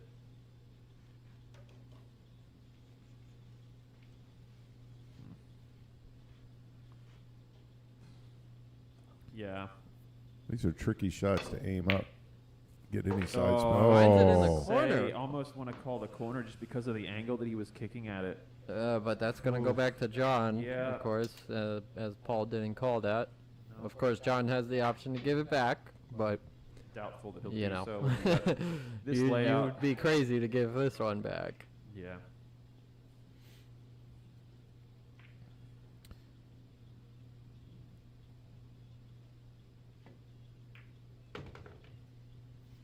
it's a really nice layout for this table. First one we've seen in a few games. You just got to be careful you don't think it's too easy and get a little bit complacent on one of these shots. This is the toughest shot of the rest of the rack, honestly. If he can play this shot appropriately, I think he'll be okay. You just got to get yourself correct here from the 4 to the 5. It's just you got to drag it a little bit and have the cue ball come across, and it's tough to play the cue ball on that shot just because of the angle and how thin that cut is and how much energy the cue ball still has in it. You have to, like, the drag that you have to hit it on. It's so easy to miss the shot because of the amount of spin you're having to put on the cue ball. All right, so Paul's looking at cutting this. It's thin, but definitely makeable. Oh, for sure. Cue ball is going to have a lot of energy in it. Probably go 3 rails around, or Oh, or he put not. a lot of inside on that ball. Yeah, and he got really held that. Lucky on the Yeah. point there. Looks Very like fortunate. he's almost little angle, but almost straight on the side. Yeah, he's Yeah, gonna cut it. he's just gonna pop, just. Ooh. Yeah, see, I would have gone a little lighter. Just tried to hold the cue ball, not try to go down to the end rail. But again, he's at the table. He can see the angles better than I can. Man. Now, John coming to the table with 5 balls. Something we've been saying quite a bit. He's lately. been pretty good from here. These 5-ball runouts. Yeah, you know? he's getting his practice in for sure with these 5-ball layouts he's been seeing. Well, and I'd say 5 ball, like, it's been 5 balls that are decently sitting. We've had a few games a while ago where, like, there was like 2 or 3 of the last balls were always tied up, and it's just more so in these last like 3 or 4 games. It's the end game has been more of an open book for whoever's coming in. All right, little funky on the 6. Just got to take your medicine, play it, see where you get on the 7.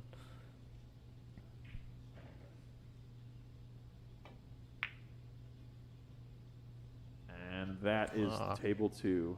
Yep. I like how he hit that though. He didn't try to force it. No, you and gotta try to hit get it like better that. position or anything. He hit it right. Yeah. It's just these are 4-inch pockets. Yeah, and if you have any kind of like shake or kind of qualm in your stroke at the end, it's gonna bobble on you like that. Yep. It transfers. Yeah, no, it absolutely does. Just to see how Paul, probably some top left, just get on that corner to corner line here for the 7. Oh no, he went inside. I love that because Yep. you're guaranteed Keep it simple. guaranteed to get on the line that way. Got to put a good stroke to get down to the 9 for this.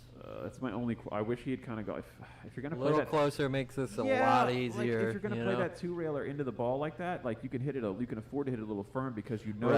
that 2-railer. It's never gonna go past the ball. Well, it's and the 2-rail route it guarantees you coming into the line, whereas the 1-rail is going across the line. So like Exactly. the 2-railer, it allows you to hit it a little firmer because you can get a little closer. But as we've seen before, he has a stroke. Like he got there. He just. Oh, this he is just gonna missed finish the nice. 7. This is gonna finish nice for him. What a lucky outcome there. Man, he got perfect on the 9. He hit it at just the right speed, but he just lost the aim point just a little bit. Now, tricky one for John. You try to bank this back and go 3 rails around with the cue ball to get on the 9? Maybe hit the 4th rail? Oh, yeah. Like tons of outside, but then the ball's gonna want to go wide. Oh, double kiss safety maybe? Interesting. Often overlooked. Often overlooked. Because when it's close to the rail, I mean, you can control it to stay close to the rail. A lot of times if you're playing that double kiss safety, and if you can be accurate with that cue ball, you can actually control if the cue ball is going to come off straight to the right or to the left on those double kisses, and it can be super useful in these late game situations where you don't have a lot of traffic and you just kind of have to put balls into awkward places, like kind of how John did there. Even if it wasn't intentional, still a learning point. And that's what we're all about here at the Backroom Billiards Studio, is learning and promoting and getting better at the game of pool. 100%. That's what we're all about.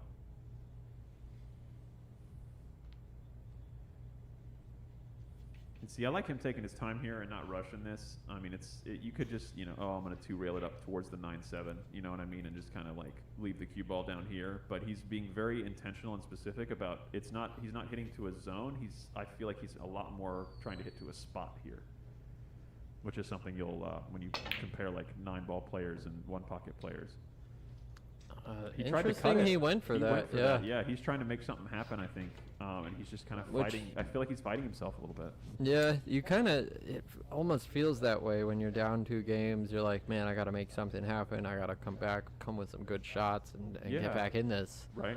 And that's a double-edged sword, because it can make you feel like, wow, I'm missing everything if you try to go for everything and miss. Oh, absolutely. Yeah. And you can almost, it can become like, an avalanche on you one little bit at a time, then just more and more and more. I think we've all been through that. Plenty of time in the match, though. So we shall see. Plenty of time here. Did John maybe run to the bathroom, I believe perhaps? that John has disappeared into the rest of the restroom. But he's going to be happy as a clam when he comes out to the table layout looking like this. Just either top or bottom, your choice to get down for the 9, and then actually from that angle, the top is better. I think. I don't know. It's looking like bottom would be my go-to here. Lots of pullback, though. Side pocket's pretty big. It is. More angle. There's more angle than it looks like, I think. Yeah. All right, I'm crossing this 11 or the 7, banking it, and then bringing the cue ball down for the 9.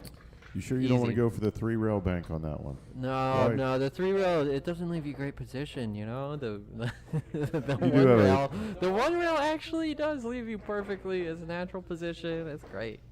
It's a lot easier of a shot when you're sitting back here. I know. I love armchair playing. I've never missed a shot from the booth. Yeah, same. Yeah, I was thinking about that with top or bottom, and it seems like either one here is a little bit of a tester, but I tend to go to bottom more and find that side pocket. As you said, it's such a big pocket on the way back down. Yeah, well, and also just because of the way that the draw is affecting the tangent line, it actually like makes the side pocket bigger because you're drawing across the tangent, like as it's going towards the side rail, you're drawing across that line, and so it becomes, when you're drawing from one side of the pocket to the other, it's a great way to, like, when you're shooting an object ball at a pocket, to make the pocket bigger. But it's really dangerous when you're sending the cue ball towards a pocket when it's going across from, like, one side of the opening to the other like that. Oh, John's going with top here. Yeah, that's what I was thinking. Like I said, the more I stared at it, the more I don't like draw here. I think top, just because of the subtle angle, top is easier. Oh, does it have the spin to catch? Oh, wow. Look at this. Look at this. It's going to go right on Pay top the man. of it. Oh. Wow. What a shot. I don't know if I would have put that much spin on it. I think I could have just gotten there with top alone, because you would have gotten a little more action out of the first rail. That's definitely a shot he's going to think about after the match. Yeah, that's a highlight reel shot right there. If he makes this, good on him. Sure, yeah. But it's so easy to just have this ball go slightly too wide because of the cut-induced throw, and have the point laugh at you as it holds the 9 ball in the jaws. play into the 10 here. I think you have to, right? I believe it might, if he's elevating, it might hop around the edge of the 10.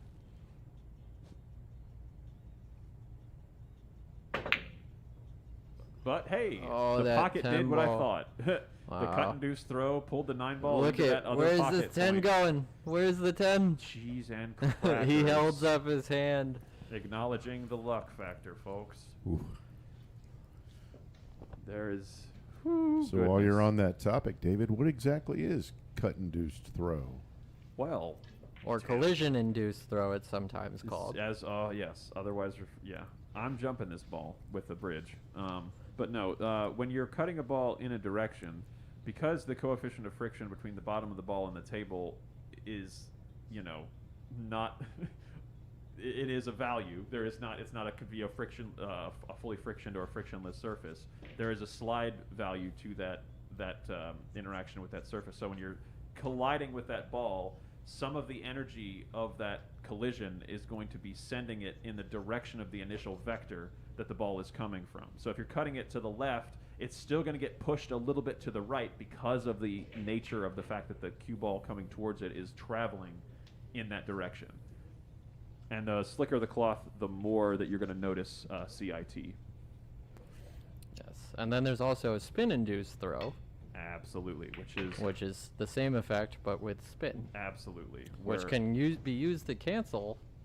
cut-induced throw, absolutely. Yeah. And Dr. Dave has a fabulous video about how to use spin-induced throw to cancel cut-induced throw. So once again, welcome to Backroom, where we are talking about how to improve your game, understanding a little bit of physics and how it works and how you might be able to use it in your favor. Absolutely. The more you understand, the you don't know what you don't know, and knowledge can only empower you to know more. And I'll tell you, Oh. one person that understands physics is Paul here. 100% as he puts that 10 ball down and brings the score to 9-8 here in this race to 21 at the DMV 10 ball challenge series, live from the Backroom Billiards studio, keeping this game, this match super exciting. All right, take a look at the rack. And coming up on the halfway mark here, folks, the players are going to are afforded one 15-minute break in the middle of this match at their prerogative. So at some point here in the next probably 4 racks, we'll be taking a break, I'd imagine. But you can use that time to refill your drinks, get some more popcorn, and make sure the cats and dogs are close to you on the couch. And you're comfy on this delightful Mother's Day. Shout out Happy to all Mother's the Day. mothers. Happy Mother's Day again. But we are just happy as can be to be here with you folks, enjoying some fantastic high-level 10 ball live from the Backroom Billiards studio. And Paul is set up to break.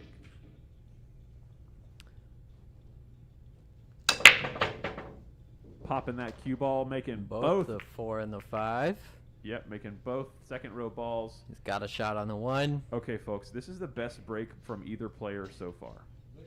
Just as far as standard 10 ball, like what everyone's looking for out of the 10 ball break, where you get both second row balls in both pockets, and then you get the corner balls going on the 3 rail route, and the cue ball pops and kind of slides over to the side out of the way, and the 1 ball goes diagonally down to one of the corners.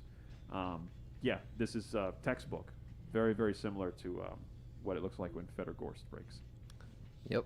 This could be the first break and run. That's true, folks. Let us know in the chat. Do you think he's going to run this rack from the break? Let us know in the next minute. Do we have a voting button in the chat, David? That would be We don't. really No, we cool. do not. We do don't. not. Not yet. But we have predictions in the chat. Come on. Ooh. Put your predictions down in the chat. Who do you think's going to win this one? Oh, Wow. Unfortunate miss there. So no break and run yet. little bit of movement on that shot. Still plenty of time. Turning back to our YouTube chat, we got a new person in the chat, Mook410. Howdy, dude. Asking, where are we located? We are down in Lorton, Virginia, Backroom Billiards Studio. Come on down if you got some time today. I see you say you're 2 hours away, but this place looks nice. Yes, this is one of the best billiard halls in Virginia, I dare say. Great place, great tables, great competition, and great action coming to you live from the Backroom Billiards Studio. True fact. And John really unhappy with that outcome there. He was trying to get hooked on that kick there. But now Paul with a real big opportunity here. The way that everything's kind of laying and points towards the pocket. 1, 2, 3, 6, looking real nice. 7, 8 could be a little awkward, but like I said, if he can just take his time here and you really just do the focus on making one ball at a time. He's already a little goofy here on the 2. He would have liked to have been a little closer to the rail so that he could stun out wider for the 3 to the 3-6. Yeah, or more angle to go into the rail after. Yeah. You know, he's right in that funny zone. Right, yeah. It's almost like you want to be, and because he was trying to force it to draw, to be able to control that there. That's just that's the thing, though. 1 or 2 inches further or 2 inches shorter. It's so funny how the angles in pool can be so brutal like that. It's a big difference on these tables with the tighter pockets too, because a lot of times you'll think you've got it made and you have the extra room, and it just disappears, and the pockets kick it right back out. No, absolutely. Notice how much time and intention John is putting on this shot. Looks like what would be a relatively straightforward cut. These tables, you have to give them your full focus.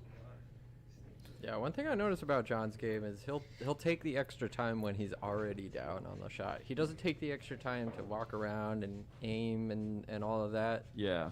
Sometimes he does, but a lot of the times he'll take the extra time already down on the shot, which, I mean, obviously it works for him. He's For sure. up 9-8 here. Yeah.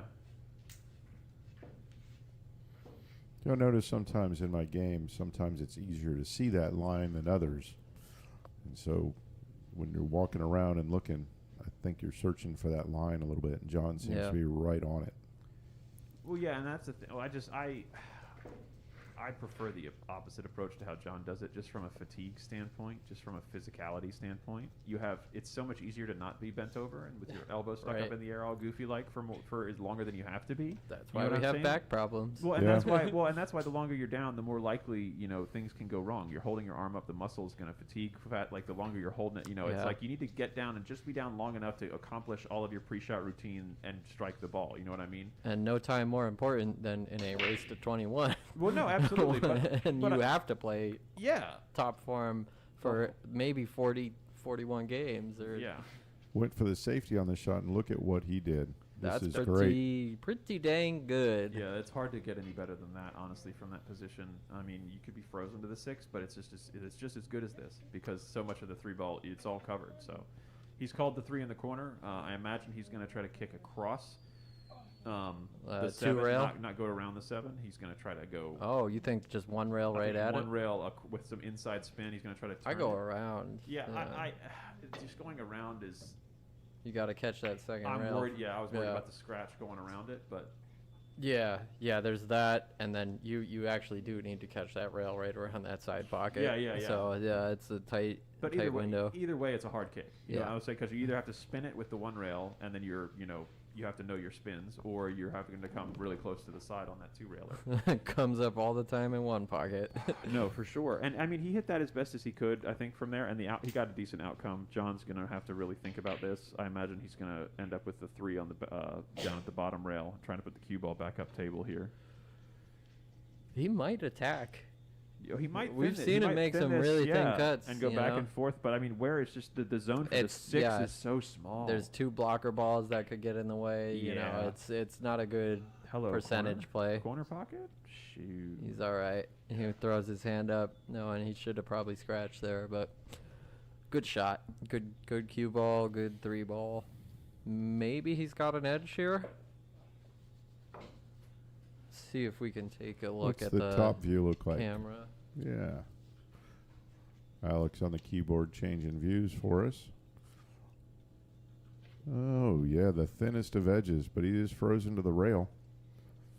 He's going to have to dig down and get the cue ball. Well, he thins it good, but he's going to leave an opportunity for John here. I tell you what, when that 3 stuck back to the rail, that makes that cut to make the combination really tough. Yeah, you can see from the side view here that 3 ball is basically on the rail, and the 6 is off the rail some amount. So it's not an easy combo. It's doable, but that 3 is going to be tracking up table after it hits the 6, and the cue ball about the same, you know, so you kind of have to play this just right. Do you pinch the edge of the 3 on this one, Alex? Yeah. I mean, you have to kind of make it bank off the rail a little bit. Well, it goes the other way for the safety. Where's it going? Where's it going? Looks like it's going to sneak out, though. He's not happy about that at all. Definitely not. It's a game of inches. Game of inches. But we got a shot on the 3 here. A little bit tough potentially to come back and get on the 6 since he's frozen on the rail.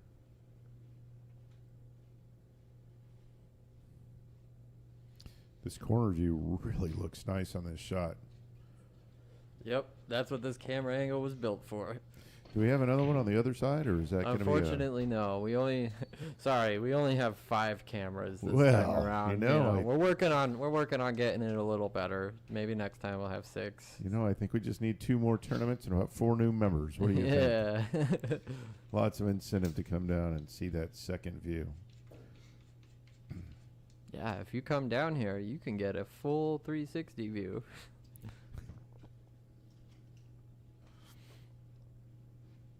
Well, maybe not 360. You can't go in the chairs where the 2 players are playing at. Oh, unlucky break there, kissing off the 6 like that. Almost leaves an opening. All right, he's going to leave a cut for John here. You really kind of got to dig in this if you want to get good on the 6 ball.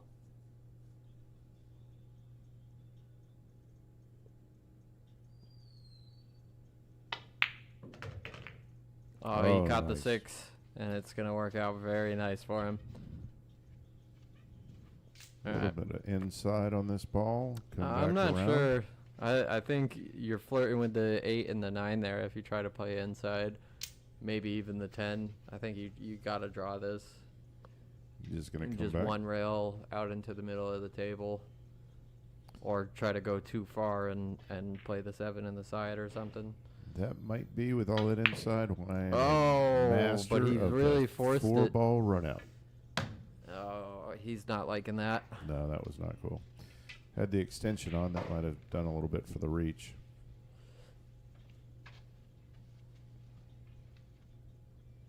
This looks pretty straightforward. Just got to watch the 8-ball off the rail.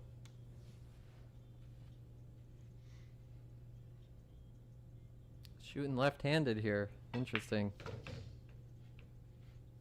Good stroke. Where's the cue ball going to finish? That little nasty angle. He should be okay. He can float around the 10. Get in good for the 8. Just got to make this ball, though.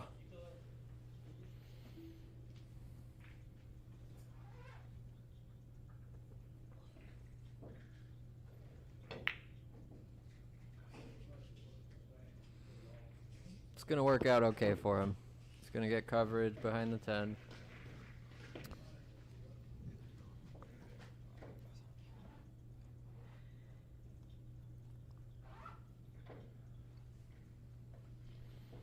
Definitely got position on the 8, but not happy with that shot.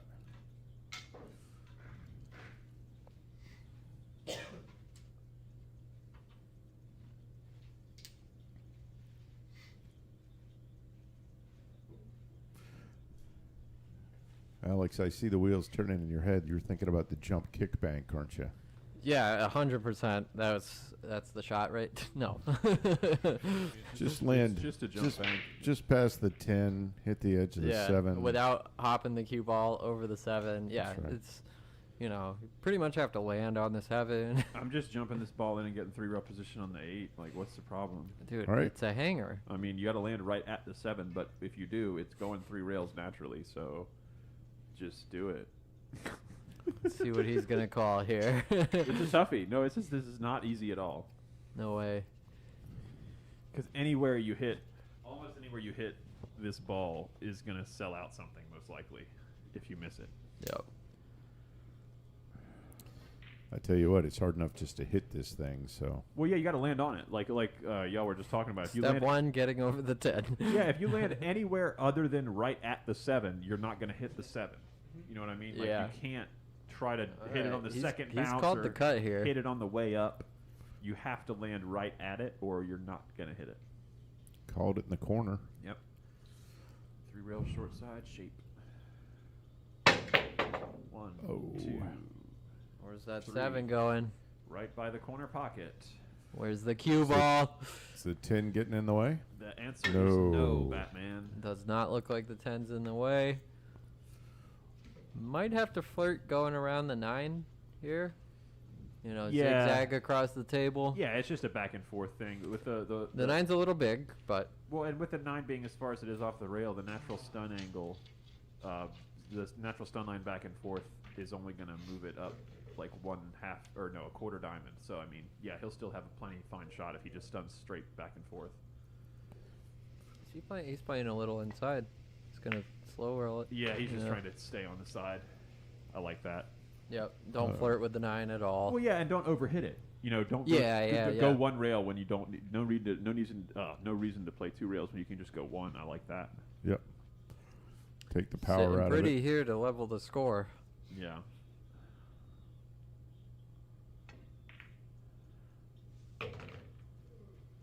Rolls it in. That's a nice Yep. angle here to get down for the 10 next. I like this. Yep. Little close to the rail, but A little bit, but it's you know, still it's workable. yeah. The 9's You far enough off. don't need to draw on this shot. You know, you can just play it with some top. It's still a big pocket here. If the Yeah. 9's out a little further, it gets a little, or 9's close to the rail, it gets a little weird, but it's still a big pocket. He's just gonna roll it in. And take the corner. Yeah. Yep. Smart.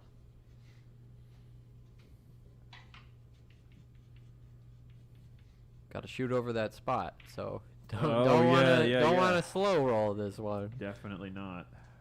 When he's played enough on this table, I'm certain he knows that Yeah. at this point. Yeah. Absolutely.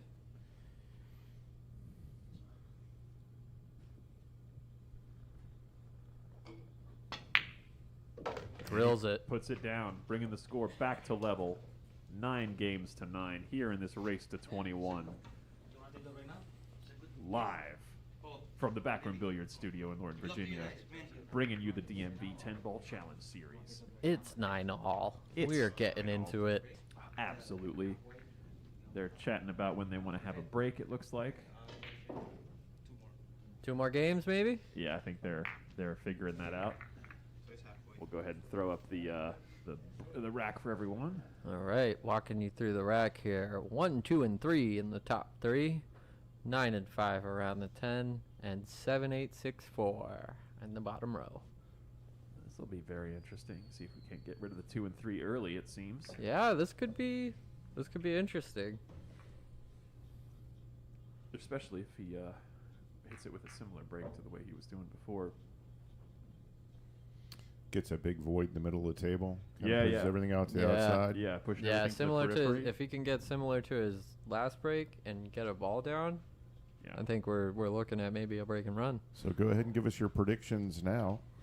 Yeah. I'm saying 72% break and run. 72%.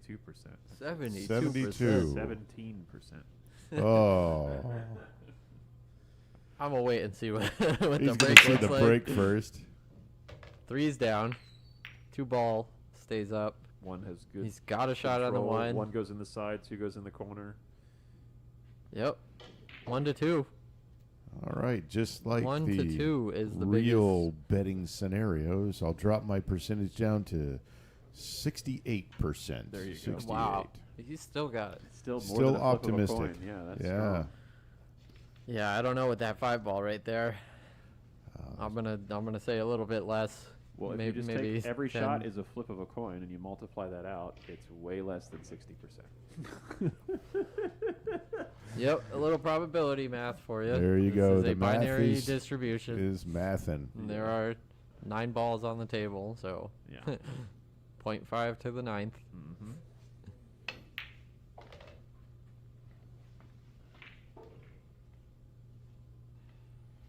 Percentage just went one way or the other. I'm not going to do all that math in public. real-time math. Pardon me while I get out my iPhone and try and find the calculator app. All right. The 10's a little close here, I think, for his comfort. He's trying to navigate around for. You just bump into it, I think. Yeah, he will. It's just where's he going? You want to hit it full, yeah. Yeah, and punch. That's good though, because it wow. Yep. opens a path for the 5. Yeah, I'm not saying he can get there, Well, but I was gonna say, yeah, this is. It's if almost you like if you play the 4 in the side, you can get on the 5. Yeah, if you cut the 4 in the side with a bunch of draw and just bring it back, the 5 goes past the 7. Or you maybe Draw all just, the way around. Yeah. You could settle for a combo 5-9. It's not the worst in the world, but you controlling the 5 ball might be, depending on where you get to. Depending on which side of the 5 you end up on, that could be danger for sure. He's definitely eyeballing this long shot here. It's going all in. It's that stand up that I was talking about. Every time he misses, it's a maybe he was actually a little quick there to stand up. Yeah, I noticed. Whereas like you mentioned, when he does normally shoot, he just slowly rises up. Yeah, but like I said, every time I've seen him miss, it's been when he has that stand up, and it just kind of happens a little too fast. You know, it's crazy how much that walk back or that stand up affects your game, because I think mentally you don't even realize it, but it starts in the middle of your stroke before you even start to stand up. Absolutely. I mean, you don't. A lot of people don't even realize they're doing it until you like hold your hand above their head, and you say like, "All right, now don't stand up into my hand," and stroke through the ball, and then they stroke through, and before they've even hit the ball, their hand is on your head, or their head is in your hand, and they're like, "Wait a minute, I was moving," and it's like, exactly. That's so often we don't even realize it. We're so focused on the thing. We want the thing to happen. We want the ball to go. We want the cue ball, like the action to go. That we so want the next moment, if that makes sense. We don't settle into the present as hard. All right, Justin on the YouTube chat, Mick Nardelli, he says he'll take 3-2 on a break and run at any time before the first shot after the break, and he bets no. Interesting. That is an interesting bet there. So if you're interested, talk to the man. And I just want to give a shout out to Hung Guy. Thanks for joining us in the chat here. Absolutely. Where is the Really nice safety. Yeah. Kind of takes away the kick with the 6 ball. Got to work around it. Yep. Yeah, or at least do some funny. Yeah, I like if you hit past the 6 ball, you have to. Well, you might not have to play draw. You could maybe hit it 2 rails, but if you're trying to 1 rail it, you have to draw. I'm thinking if Eddie was here, he would kick at that ball and then send the 5 ball 3 rails into the corner. What do you think? You are local, my friend. Oh man, he just went underneath of that 5. How? Imagine without hitting it. What's the distance on that? Is it 1 From ball? The top, I don't know. Let's see. That's. Oh yeah, my. it's about just 1 ball. And he got through that gap without Tight. touching it. That is wild. Cow. Man. All right, 5 balls here to take the lead. Yep. Get that 5 ball special again. Smooth that 5 in. Roll right into the 6. 7 sitting right over the pocket. All you got to do is figure out 7 to 8. Leave yourself a little angle on the 8, and you're out here. Ooh. A little scary. Every bit of that pocket there. Little scary. That was a polite 6 ball that wiped its feet. Before. Pretty straight on the 7, but it's close enough to the pocket. He can cheat it a little bit. And honestly, get you out. only have to draw back just a little bit, and you're good on the 8. The Oh, line. I mean, I play this with some top and right. Try to go 1 rail out toward the over 8. towards it. Top is scary when you have to when the When 7 it's that- when well it's when that the close. 7's on the left side of the pocket. Yeah, Right. yeah, 7 yeah. like your top spin is going to take you almost to the point. Like if you're going through with outside, and it could just get caught. That's why I like avoiding the rail and just using the tangent that wants to go towards the 8, and just letting that little bit of a draw help pull you over, because you need that angle on the 9 or on the 8 to then go back and forth for the 9, and you have a huge zone here that you can go into as long as you hit the rail close to the But Where's that 10 ball? I literally was going to say, if you hit the rail, you don't have to worry about the 10 as long as you don't put 4 units of outside spin. Good Right. heavens. He put so much more outside. All you needed to do was come center table. You did Yeah. not need that right You side rail. You didn't need any right spin at all because you're coming across the middle there and you have that line to go off the 8 into the because the 9's so close. Your Now- landing zone is huge. Fortunately for him, he is right-handed. Oh, yes. This will lend itself to a nice right-handed jump shot. Much easier jump shot for a right-handed player. Yeah. David's looking at this like, I don't know how I'd jump that. No, I would just He'd be jump- leaning over the table. No, I would just jump it right-handed. What are you talking about? You don't practice jumps with both hands? I actually did the other day. And I Nice. cleared the ball. And I didn't make it, but That's all right. I We got cleared the ball. Small steps. It was Everyone, a dart too. I had to hop that thing. Heck yeah. If you're out there and you enjoy jumping, start practicing your jumps with your offhand because that's another skill that you're probably not practicing enough. It's super useful, especially in situations like this where you know that you need to hit that 8 ball and be confident, and you can't do it with your dominant hand. Being able to have that other weapon, that other thing to pull out of your utility belt. It's all about who has more tools in pool, honestly, because he's, so many he's situations. rolling. Hang on, he's rolling the 10 up on the 8 here. Oh, this is some high-level pool, folks. If you'll watch this, he's going to try This to is a smart shot. take away the potting ability of the 8 to be made here. It can only be made on a bank shot now. He takes a foul intentionally in order to put Paul in a worse position. However, Paul has a pretty okay way to retort this. I'm tucking that 8 right behind the, That's the what I was 10 gonna say. You and, just and nip- rolling the cue ball one rail Yeah. behind the 9. Yeah, you nip All day. nip it off the edge of the 8, and then just have send the cue ball to the short rail. Unless, can we get an overhead? See how much He's- space he's Yeah, got? he's Sure. really looking like he can It is try and cut spottable. this. It looks spottable. Or he's 3-railing it and he's gonna low out And like tuck the cue ball under it? freeze the cue ball to the 10. Yeah, that's actually probably the smarter shot to do. That's a It's shot. way more controllable. Yeah, I learned that one from Janet Atwell, who owns Borderline Billiards down in Bristol, Tennessee. Shout out to Borderline Billiards. Absolutely, they just hosted another WPBA event. They're killing it down there. We got to get those women in here. Yeah, we're trying to get some more events coming this way as far as the women are concerned. We know we've got some straight pool action. Shout happening. out to the juniors event happening here next weekend. Absolutely, we're taking events of all kinds, and yeah, we've got Ra Hannah and the Juniors Tour is bringing Jeremy Jones back to the Backroom Billiard Studio for a 2-day workshop with Whoop, the whoop. juniors, and then a 2-day tournament, I believe, as well on the over Yeah, the weekend. I looked on Digital Pool. There's a couple of them in there. There's like a 14 and under girls. There's like a 20 and under tournament. There's like a men's 14 and under. Yeah, they got a whole. They got a bunch of- couple different ones. So Yeah, if they're- you're a kid and you're watching this, come on down, join that tournament. Absolutely, we would love to have you.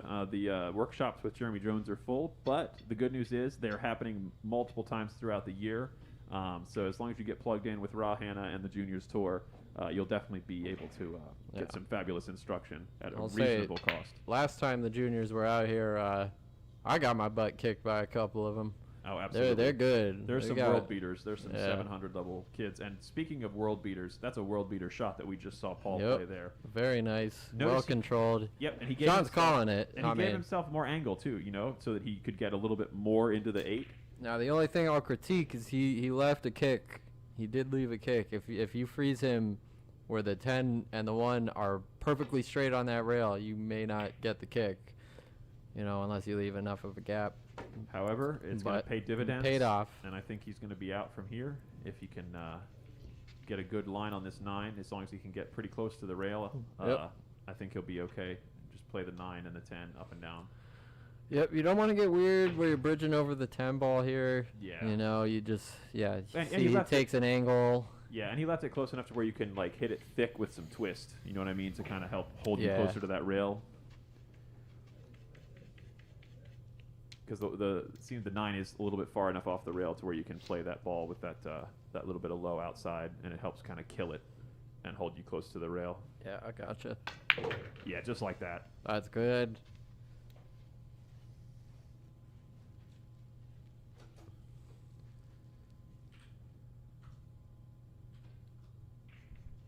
Let's take a look from our awesome 5th camera angle here. Corner cam. Corner cam. See Paul wiping down the table, just doesn't want any chalk dust or anything affecting this shot.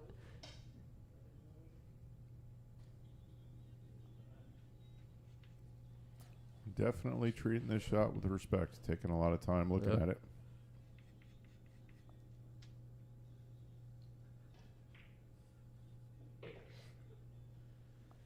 Yeah, this is not easy, and it's easy as heck to hit this 10 ball just a little bit wrong and have that rail push you away and have it bobble in when it gets to the end of the pocket. Or even worse, it pushes late, and you end up hanging it in the pocket. Right. You don't want to slow roll this, but you also don't want to slam this one in. Yeah, it's You like need that happy medium. yeah, that medium stroke. speed to where if it bobbles, it misses and throws it to the short rail and doesn't hang. Yeah, just like See that there? medium Yeah. speed. Perfect.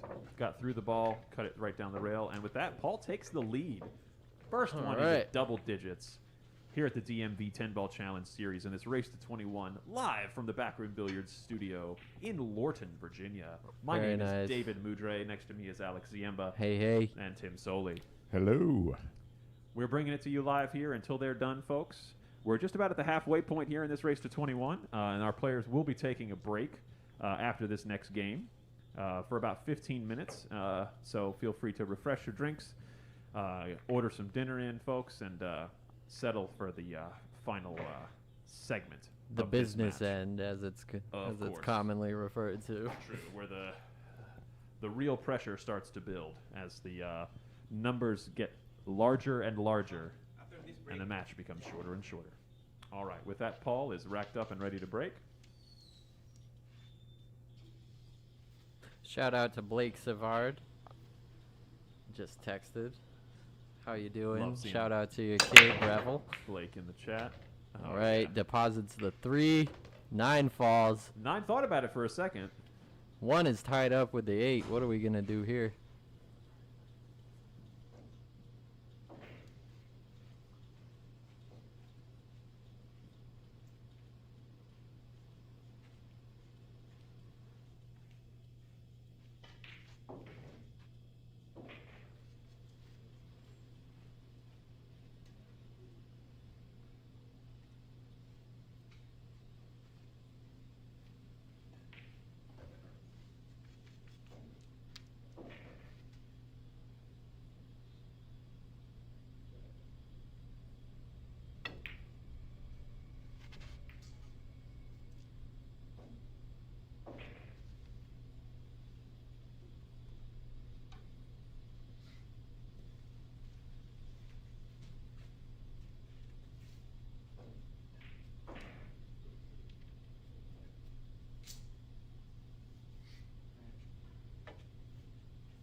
All right, and we are back. Sorry for the interruption and commentary, folks.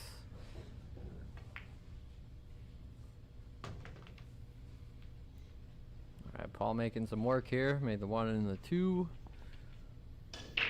Probably going to play safe, stop shot, and leave the cue ball right frozen up on the 10. Yep. And that's one that comes up a lot, folks, and it's definitely useful to be able to see that when it's there, And to I'll- know it. I'll say one nice thing he did there is he left the 4 ball in the middle of the table versus leaving it on the rail or something. It's much more predictable to hit. You leave a ball dangling out in the middle, it's a little harder to get that right angle to hit it. Of course, John finds connection. Leaves a tricky shot for Paul. Can definitely zigzag back and forth, but it's a tough shot. Get enough outside on that ball from where he's sitting.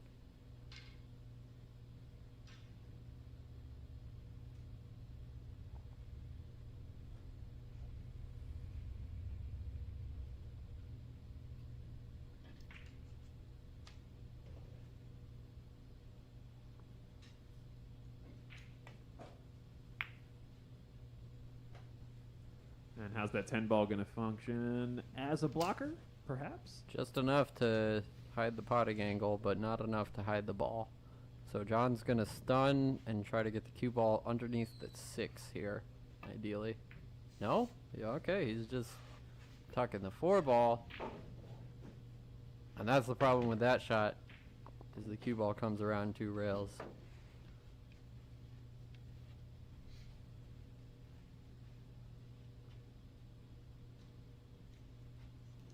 Looks like the transition from the 4 to the 5 might be a little bit of an issue here. Yeah, can't imagine he's going to play safe here, but you might think about it just because of that awkwardness. Yeah, I think he might be playing safe. No, that distance between the balls tells me he's going to put a stroke on this.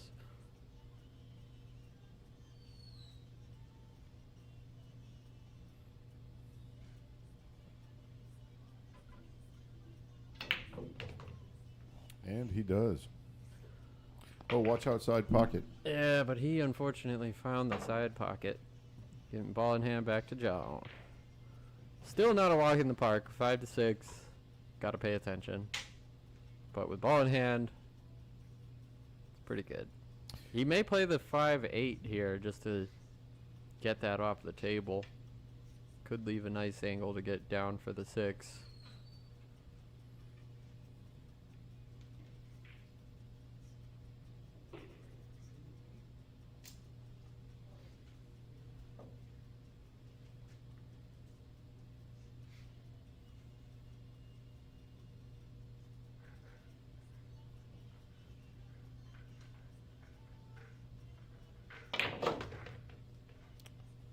Nice shot. Lots Yep. of English on that. Oh, wow. A little bit Pretty too much. good, but yeah, just barely too much.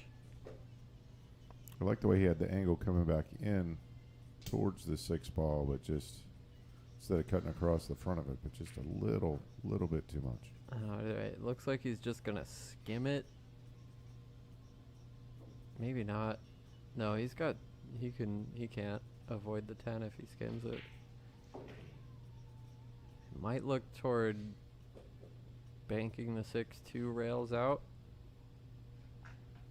Or no, he's looking at cutting it. He's going all in here. This is a risky shot. Fortunately, the 10 is going to slow down the cue ball quite a bit.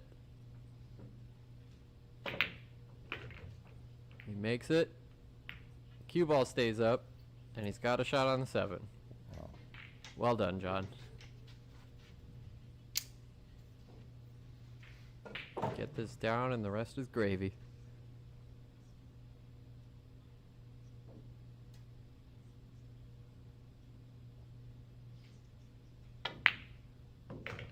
Yep, good shot. Just needs to hold for position on the 10 in the side.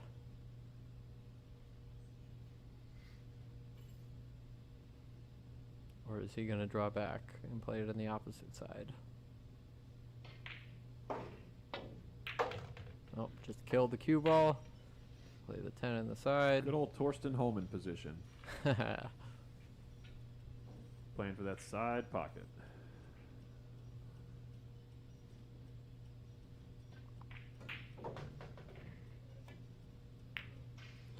All right, and our there you have it. Score is tied, folks, 10 to 10.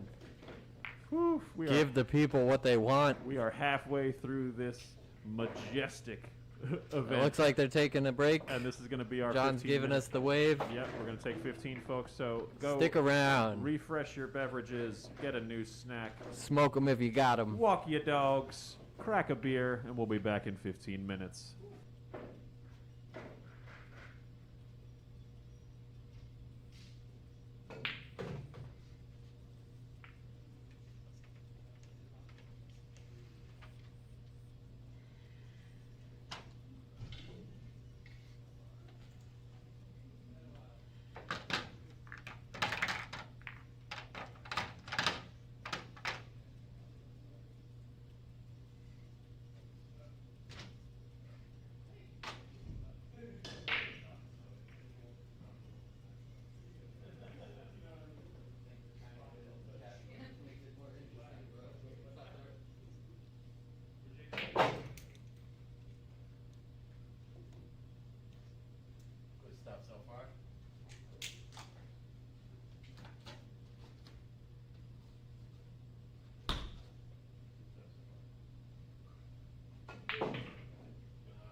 was looking. And I'm pressing. I do. But I forgot I was coming here. I thought they said you Sunday because Monday I have to leave. Oh, she told me that. Gotcha. Yeah. You just take all those sets away, grab the fresh one.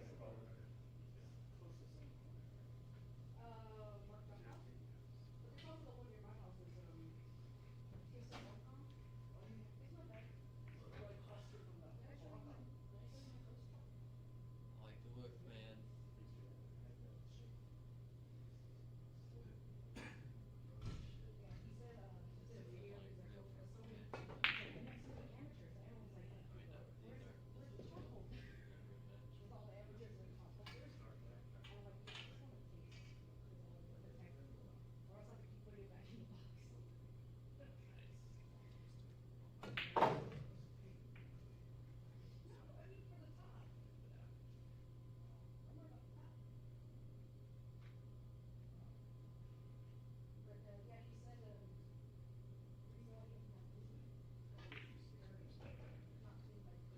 I have a backup battery with me. That's nice. Yeah. Honestly, that one pisses me off the most. Yeah, it's one It of those. doesn't. I'm gonna switch it out probably. Yeah.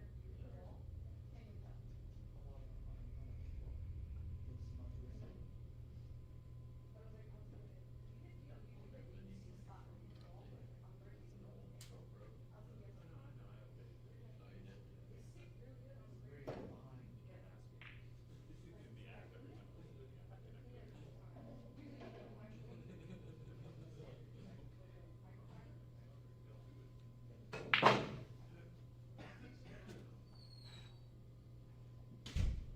I mean, it's a nice GoPro.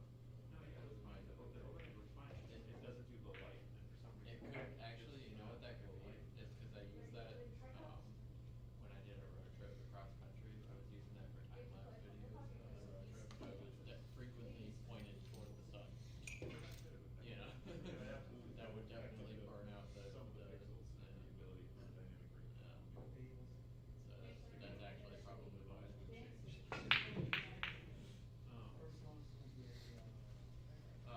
John, Is that the new set? done. That one's the new one? Yeah. Okay, we just didn't want to take away the wrong phones. Alright. Whenever, yeah.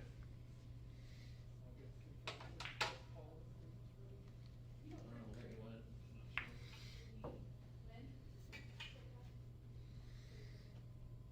So, sir, so see. I got a game you might like. It's called. It's not the stereo.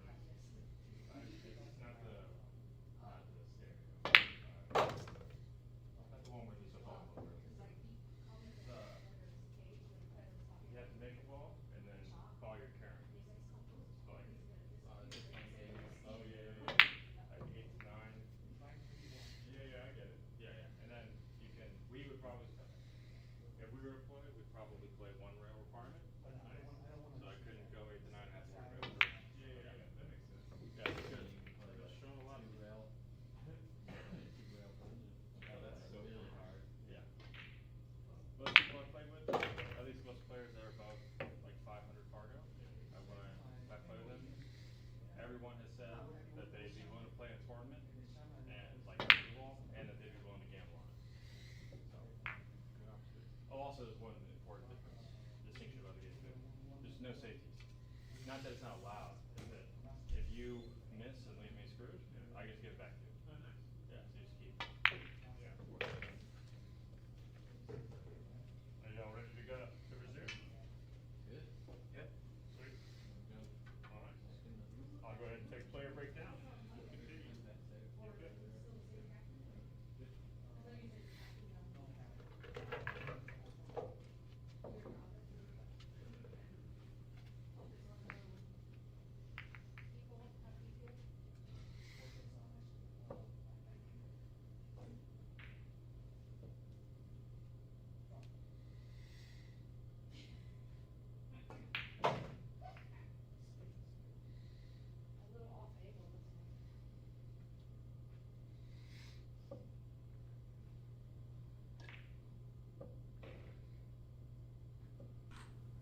Okay, welcome back. Please, if you're still here, join in the chat. Let's see what we got going on. We are back. The score is 10-10. John is breaking. We got a hell of a match for you guys tonight. We're really bringing something special here from the Backroom Billiards studio, Alex. I agree with that. These guys have been back and forth punch and counter punch in this race to 21. There's been leads by 2, but no more since John has battled back from being down, I think, 4-0? Or 3? Oh, yeah. Yeah, in the beginning, Paul got off to a good head start and came in quick with a few successive games, and then John came back swinging, brought it back to even, then even got up, was up 2, and then now we are back even 10-all, and we're seeing John break. What do we got? Just shy of the second row balls in the side, but he's going to get what looks... Oh, it opened up, and you left a cut for Paul into the corner on the 1. We've got a race to 11 for 2,000. And let's highlight that we are using a brand new set of balls here. We got one person chiming in on YouTube here. Cisco chiming in saying, why keep changing to a new set of balls? Wouldn't they have to keep adjusting to new slicker balls? Kind of weird. Yeah, that is the point, is to keep it similar conditions throughout the match. The point is to not have dirty balls. Pardon pardon the phrasing. Well, no, they will collect chalk, and they will lose the polish. The little bit of sheen will wear off as they roll around the table over the course of 3 or 4 hours. And so we want to try to minimize the situations that would cause clings or skids and other situations that happen when balls start to get dirty. So changing out the rack halfway through the match is prudent to try to maintain optimal billiard conditions. And both players are aware of that, and as long as you're aware of it, I think it's fine. You might have to readjust your game a little bit than how you were playing the last few games, but then again, you also just had a 15-20 minute break too, so it's just like a fresh start, fresh set of balls. It's just a way to level the playing field. Absolutely. I like it. And starting from a fresh, and having experienced it, I prefer to play it that way, where you get a nice fresh set coming back from the break. It really feels like a reset mentally as well, and you can kind of refocus for the back half of this match. Yeah. Any commentary on how you saw the players use their break? I mean, you and I, both were able to step outside, look around. Out of this booth that is getting warmer and warmer as we were in here talking. Yeah, no, it was nice to step out for a minute.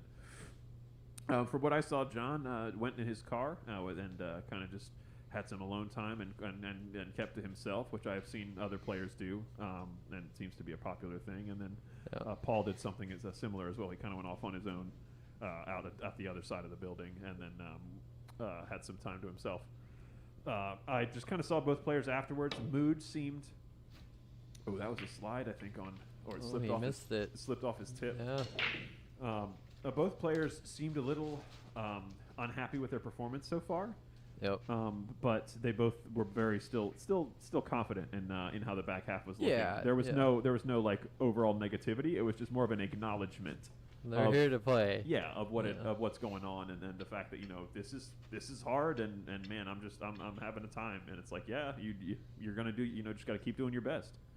Please put it in the chat. Who do you think's better to shake off all those mistakes made in the first set of 10 games, or 20 games really? True. Who do you think's better? What are your predictions? Get it in the chat. Tell us what you're doing, where you're tuning in from. And we want to know. Like and share again. If you've already shared it, share it again. It actually helps. Yeah, some people closed it and forgot about it, or doing some other stuff, but now the match is interesting. This is going to get it really good. Yeah, this is where the rubber meets the road, folks. And if you can share it, even again, specifically for these longer streams, it helps a lot because we get kind of a sinusoidal viewership, and any little boost helps us keep those peaks higher and higher when we can get them. Just guys getting adjusted to the table again a little bit there, coming back from the break. You know, having a little not back shot, and forth. not shot for a few minutes, and the ball's sliding a little bit more than they were just 15 minutes ago. I know no one really wants to deal with that 5 and 7. Maybe could deal with it here. You could try to bank this, but he's probably gonna just bank it across and leave the cue ball behind the 5-7. Yeah. Yeah, the 7 and that's just such a big, It's a happy target, yeah. as Bob Ross would say. No mistakes, just happy accidents. Just nestle it on in there, that like a bird in a happy little tree. All right, see if he can hop over. I think the one railer here is tough bridging over this 5, but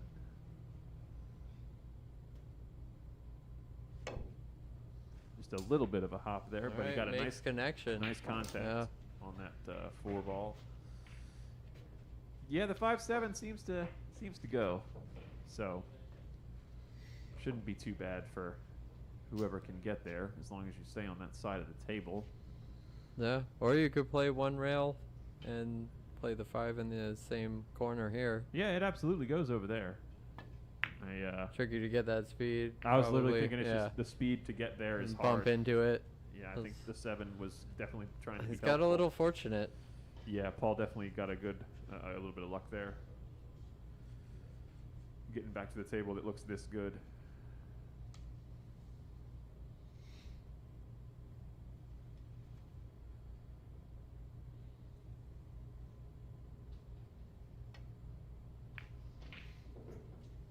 Yeah, not even wanting to take that on in these. I think that's pretty smart. He wanted to get a little bit more hooked, obviously, than that, but not trying that super thin cut quite yet. May see a bank here. I think probably more likely he splits the balls and puts the 4 under the 7 and the cue ball up, up at the other end of the table. Yeah, it's just hard to get the 4 all the way over there and have the cue ball not come back, unless Yeah, you're running true. into the 6. You'd have to kind of check it, and Yeah. then the 8 ball comes into play. Yeah. You could even try to bank the 4 into the 7, and that way you could hit the 4 a little thicker and try to use that 6 Yep. with some draw and some inside to kill off that rail. He hit that good. Wow, it's so hard to do that. And have it Look come, at and have that. it come Perfect split. perfect like that. Wow, you had to Seeing just some slide that next ball. level pool right here. No, that's quality. Absolutely, you had to hit that. He had to hit that with just the right amount of slide, like a sliding cue ball.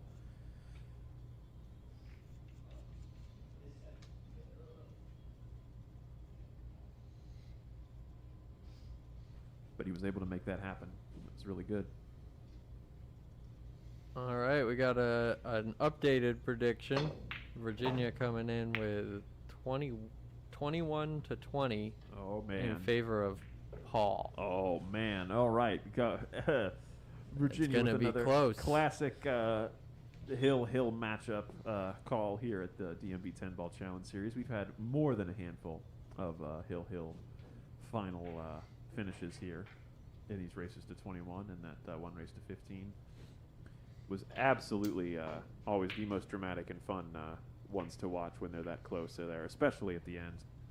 And having been a part of one, they're also super exciting and fun to play in. Yeah, absolutely. He got that a little too much of that pink there. I think he wanted to thin that a lot more than he got. Yeah, you see him pointing there. He's trying to get behind the 9 and the 6. Yeah, because if he had thinned the pink more, folks, the cue ball would still have more energy in it, which would allow it to travel further behind those other 2 balls that he was just pointing to. But because it hit the 4 thick, now he has hung out this shot for Paul. And it's a big opportunity. Wow, what a stroke. The thing is, though, I mean, like, John's saving grace is, like, what do you do with the 6? You got to get underneath I it mean, and try to play the there's the a safe combo. there, just like you can roll the 6 past the 9 and roll the cue ball up on the 9. but I don't think you don't want to try to like carry him the 9 in or you know, do anything funny. Yeah. I Let's think see what he he's does here. Trying to bank the 6 past the 9, maybe. I don't like don't that think that because then you're goes. letting the 6 ball loose and leaving a shot if you don't make it. Right. I mean, and then even if you try to like. And I think sneak off let's see an edge- overhead. Is that 9 in the way of the bank? It's pretty It's close. Yeah, Yeah. it's really close. I think it is. I think it touches it if it tries to Yeah. go. Yeah. Yeah. All right, let's go back to the. Let's see the 5th angle. 6. He's okay. He pointed to the corner there. Yeah. He's measuring. I don't know if he's calling the 9 or the 6. I think he's measuring the. Oh, tiki. is he playing the ticky? Yeah. He might be. I think he's measuring the mirror system. Oh, He was yeesh. looking at the target for where he needs to aim the 6 into the rail Yeah. for where he wants it to come out. So like, trying to figure out the angle in, angle out to get it to the tiki spot. Yeah. You see him leaning over, looking close there. And for those listening who are saying, "What in the heck is a tiki?" That's a type of shot in pool where you play one ball off of the rail and then off Oh. of another ball. What an attempt! And have it slide in down the rail into the pocket, just like what he attempted there. We refer Look to that at type of this. shot as a tiki. Let's see the overhead. That 6 is tucked in there. Yeah, he can dig in and get it out. He's got to go rail first. I think But I think because think of where it'll the 6 is go. on the point, if he double kisses you could it, double kiss and draw it off. Yeah. All right. Yeah. But you got to hit way lower, higher on the rail than you think you do, in order to make it double so kiss. you rail first with a ton of draw. Yeah. And then it double kisses, goes in, and the cue ball Comes like back draws off of it, up and table, then yeah. and then goes rail and then out. Agreed.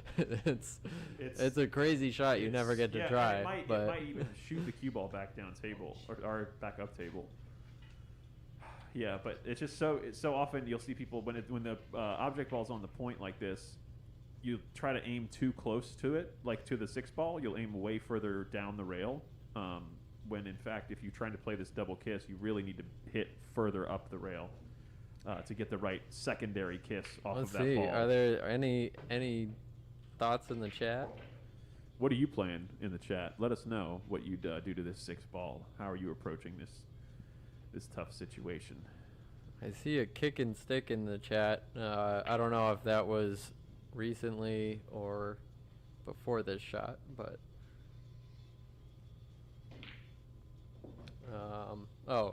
Adrian chiming in. Someone's gonna catch a gear after 13-13. It ain't going hill. All right, that's definitely a prediction. 6 ball off the 9. Interesting. Let's go to the top and see if that is Make 6, play safe. make 6 play Says safe. Guy. Okay.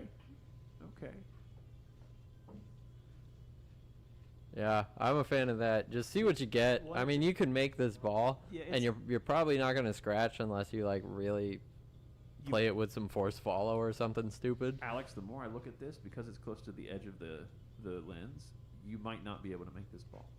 It might be on like just past the point. Just on the point. Yeah, where if like the It's midline of touchy. the equator of the point or the equator of the ball is like actually just outside of the point and then touching it frozen, I don't think you can double kiss it from there.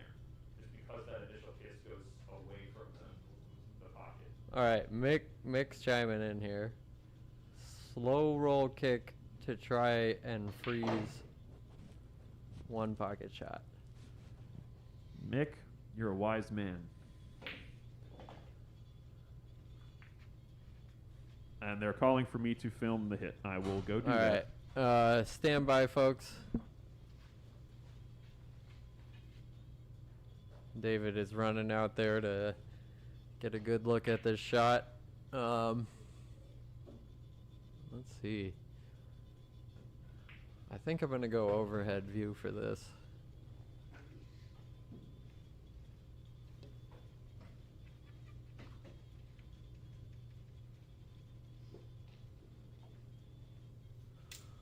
Definitely an interesting scenario.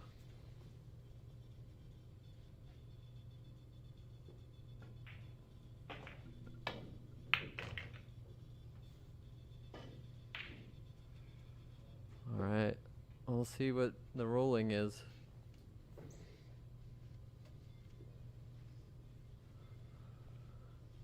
It seemed okay at first glance, but he hit it pretty hard, so the cameras, it might be hard to tell. We'll see. They're going to take a look at the footage here, come to an agreement.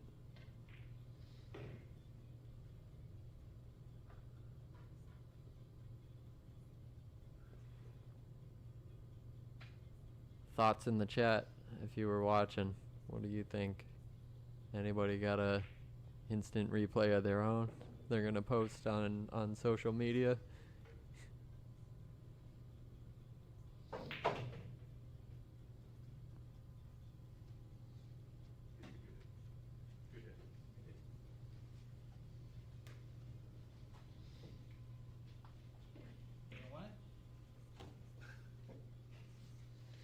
All right, looks like John's getting the shot back, so seems like a good shot.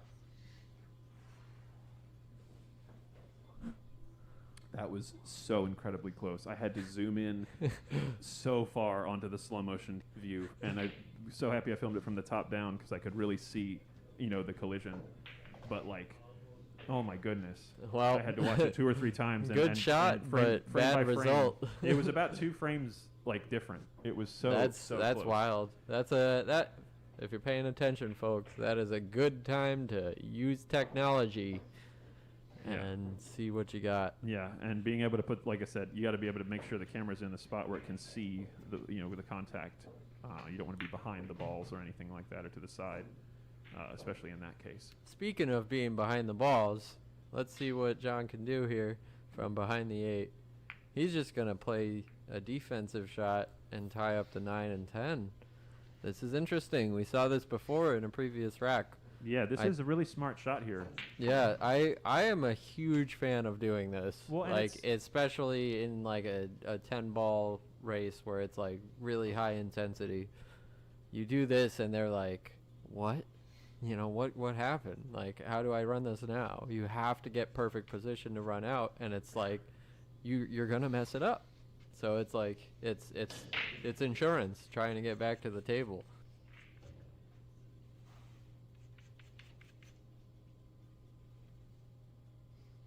And it's also important to notice that he pushed the 9 closer to the 10 and not the 8, because if it's the 8, you can actually shoot the 7 into the 2. You know what I'm saying? And then it gives you a little bit more leeway. But when you make it when he put both of the final 2 there, then it gives you it forces you to try to do something, because the position in mathematical terms, it's like the second derivative or so. It's you have to plan for the next shot's position. Yeah, it allows it and forces the margin you to of kind error wait. is huge when you do that. Yeah, you have to wait on a whole other turn in order to attack it in any kind of meaningful way. All right, so he's gonna go probably 2 rails around. You think maybe he tries to go, play the 9 and just play a stop shot and 4 the rail left the 9. upper corner there. I mean, you just play a stop shot and 4 rail the 9. It's simple. Just simply. Yeah, you just play. Yeah. Oh, he's going for the bump. Oh wow. What an attempt. Okay, well, from here, you have to just build bank the 9 back with just straight up left, and then cue ball goes into the 10 and sits right behind it. No, just play the 10 in the corner. Just thin the 9 and billiard the 10, and the 9's coming off, and the cue ball's going away, and you're probably going to have a shot at the 9 in one of the corner pockets. Just because of how it's coming into the 10, Yeah, I like that. But it's tough because you have to hit the 9 so thin here. But yeah, you can just roll up into the 9 and try to hide it. Let's go overhead here and see. Okay, so what he's gonna do. Playing with some. Okay, he's just slicing it. Smart, using the 10 as just a bunting that ball over. What? Oh, he must have hit it rail first. Oh yeah, he had to have. Man, I didn't catch that right away. Yeah, that was. Well, look at that. That's a huge moment, actually. First game back, Yeah. They've really fought this. They grinded this rack out, True fact. and now he loses on that. Yeah, that's definitely a frustrating moment there, but you got to just Yeah. forget it. You got to be like a goldfish, man, and just forget that. All right, and John takes that, and with that, takes the lead. 11-10 here in the DMV 10-Ball Challenge Series, live from the Backroom Billiards Studio in Lorton, Virginia. My name is David Moudre in the commentary booth with you, and next to me is Alex Ziemba. Hey, welcome if you're just joining us, and thank you for staying with us if you've been watching for a while. Happy Absolutely. to have you, happy to entertain, and come on, please engage with us. Reach out however you can. Text us. Post some comments. Reshare, like, subscribe. Hit that bell. Let's talk about the rack. Absolutely. 1, 3, 6. 2 and 9 around the 10, and 8, 4, 5, 7 in the bottom row. Let's see what can happen. It's 11-10. John is up 1 game. It's a hot match. True fact. This has definitely been a grind the whole way, back and forth. No player really letting the other one get more than a couple games ahead at any point once we got into it. And that's just, yeah, it's been a really, really good display of smart pool. A lot of the time they're making smart decisions. You know, which shots to shoot when. Oh, the 3 ball just getting denied by that cue ball. And nothing on the 1 there either for going to be Paul coming to the table. Likely on a jump shot or a push.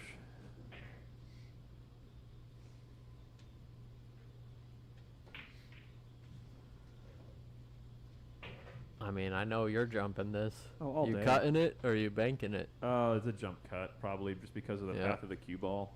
Yeah, a little more opportunity for safe. Yeah, that sends the cue ball into the upper corner. Is he pushing? Yeah, or he's probably pushing here. no, he's kicking at Oh, it. he's kicking. Nice. You got a big. That's a big great target. shot. Oh, lovely. Bringing that Filipino kicking. Oh man, and I think the 5 may. He's occlude got it, an but he might be alleyway able to, here, like, doesn't he? He might be able to pop it past the edge of that 5 into the like right half of the pocket. No, I can't see that camera angle as well from where I'm sitting. Yeah, it looks like he can pop it into that pocket. Let's see. Wow. Wow. How about that? Okay, we're gonna push F1 and replay that. Let's look at that again. This is a 2-ball carom. 2-5 Look at that. into the pocket, and then it's Amazing. another ball interaction, getting the 3 to Amazing. go into the side. Okay. And because Let's- he called the 1 in that pocket, it counts. That was absolutely the best camera angle to have for that shot. I'm just gonna say. That was, yeah, love then looking the replay? down the barrel of that shot. 100%. Nice job. Thank you. We're doing our best here at the DMV 10-Ball Challenge Series. Let's see what he can do here. Roll and float. Yep, just Little float and roll. stick him. Yep. Okay. Trying to play with a little bit of glue there. Not sure if he has an edge here. He may be able to make this ball. No, the 4. No, I don't think he could make The it. 4 occludes the path to the pocket. But you can you can like thin this. You can kick at it and hit it thin and leave, bring the cue ball way down. You got options here. You could even play the 2 into the rail off the 4 into the pocket. Oh, it just goes. Look at that. And our cameras Our cameras are pretty good, that but top camera, they're not that good. Yeah, once you get to the edge, okay, I will concede the edge of the top camera there is a little deceiving when it gets to the edge of the table. How about that? But And in prime position to tie this up. looking really good from Let's here. go. I'm liking if he can get around this 8 ball. You definitely want to pump the brakes after a shot like that. Yeah, like, take a- barely skimming that ball, and Take a lap. Give yourself a walk around the table. Yeah. Let the moment relax and to where you don't have to be focused on the next moment. I guess he must have played into that 8 intentionally. 100%. Yeah. 100%. Yeah, he just knew that if you hit the right half of that 8, then you're golden on the 5. It was a big target for the kiss there, and I think he played that really well. I don't know if I like that because now it's, you know, Well, he's on the wrong side 6 of the- had 2 pockets before, and now it's, you know, But it yeah, doesn't he had matter. to come with a stroke there, Yeah, and yeah. you know what? This is Paul Cayanan. Yeah, this This don't is matter. this is Paul Cayanan right here. Yeah, his He man doesn't is- care. He's just Yeah, shooting. just come with the stroke. Let me just stroke it when I need it real quick and come off the side rail back out across midline. What a Let's beautiful go. swing. Oh, And he had good shot disease, as I call it. good shot disease. When you come with a really, really strong shot and you let it kind of cloud you for your next shot and you miss a Well, shot that was the other thing quote there- unquote less complicated than the previous. Yeah, he didn't take as much time on that shot, whereas the shot before, he was also kind of in that, you know, position, and he took a little extra time and he made the shot. You're absolutely right. But yeah, on that one, he kind of got a little loose, which I get it. No, 100%. You know, you It's want to almost- get loose with your stroke. You that's what you want to do. That's when you play your best. Is when you're just like having a good time and shooting. Yeah, when you're not thinking about your swinging. Yeah. You're just doing it. You're just hitting ball. Hit ball, go straight. But John's got a good opportunity and take a 2 clearance here. Yeah, this would be like taking 2 games back to back off of a mistake from Paul.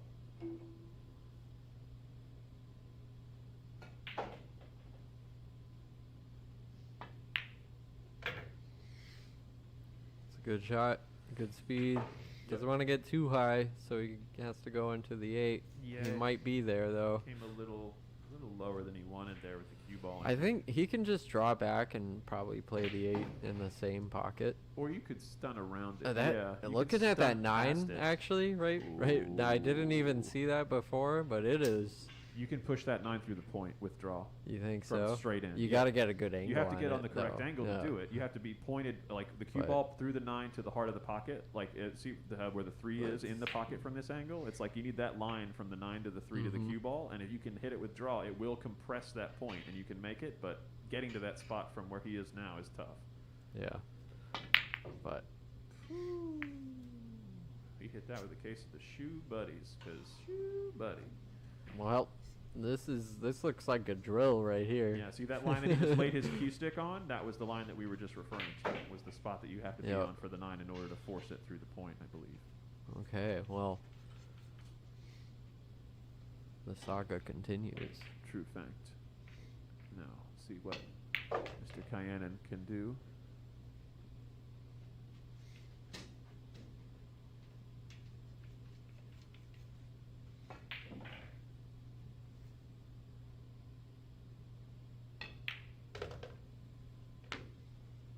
Yeah. Looking good for that 9 ball.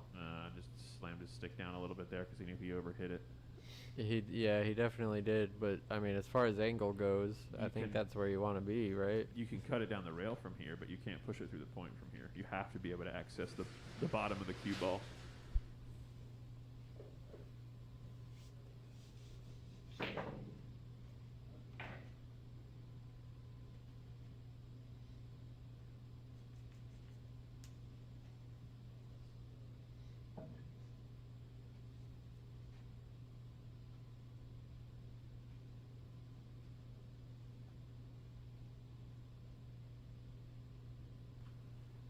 Yeah, I think he's just attempting to cut this.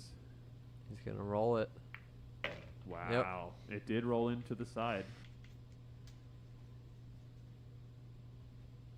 What a fabulous shot there. I didn't realize it could go past the Yep. point. I think the camera lied from the top again on us. Yeah, there 'Cause it was must have been a close to the small edge. gap. Yeah. But looking good. Gonna tie this up. Nice and smooth through that ball there, and Paul ties There it we up, go. 11-11.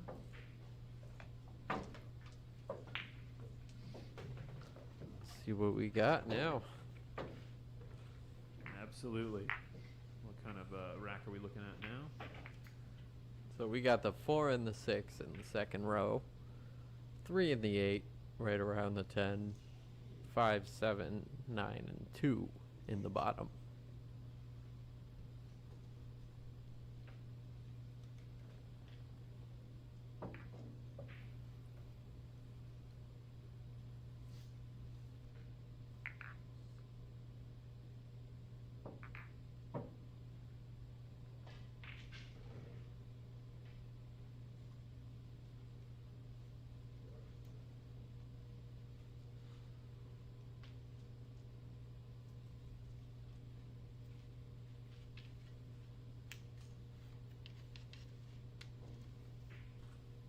All right, and he has racked it up, and he's ready to break here. See it from the good angle here, looking from the bottom of the table. Same That's thing. a solid break right there. Just 6 enough. got down in the side. Cue ball lands in the rack, so he gets a bonus point. There you go. I'm just Yeah. kidding. We should do something to where we like do a charity donation or something every time the cue ball lands in the rack like that. That 'Cause sounds it's like such a good betting game. Such a fun. Can they land the cue ball in the rack? Yeah, it's especially in 10 ball. It's so tough trying to push the cue ball through that mass to get it to go forward into the stack.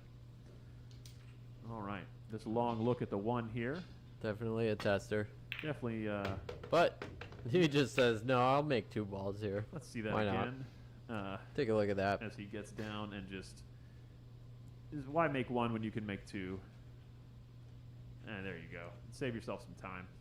All right, he is wasting no time here. Finds the hole. Doesn't 3 ball ties up with the 5. Let's see what we can do here. There's a carom there, maybe.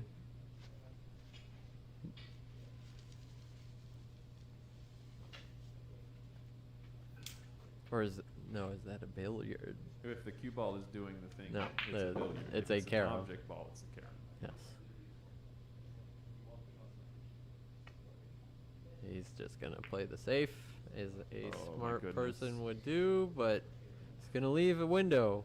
Yeah, he just got a little too thin on the first ball, and it slid him past the 5. Unfortunately, for what he was hoping. But fortunately for John is going to take full advantage of this and hopefully get back out to the middle there for the 5. Or sorry, for the 4.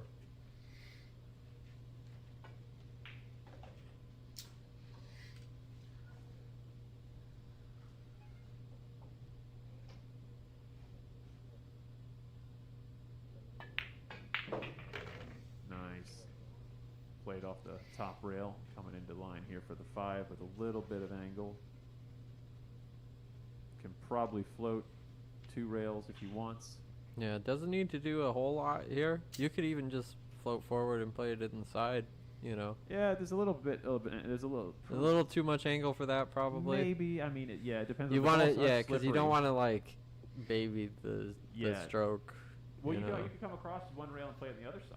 Then. Yeah. You know, and then then Yeah. your cue ball's going towards the 9. Yeah. So or that works play, too. you know, you could play 2 rails and play it in that same corner. Or you could. A little bit of one pocket action, you know. May as well play them both in the same. Or he's just going to stun draw over. So many options. Yep. And he just says, nope, we're just going to play some one pocket. Yep. All of them are going in there. Watch him bank the 9. No, he's not. That'd be awesome. That'd be just caught the spirit of one pocket all of a sudden.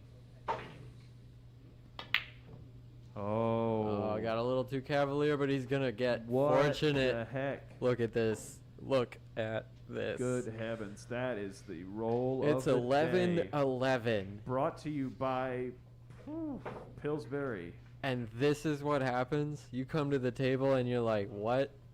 You This missed the run out and you gave me this. It's 11-11 and you gave me this. Luckily, it is within the direct range. It's within the half table, so the one rail kick isn't too hard to calculate. There's a couple decent systems that a lot of people use here.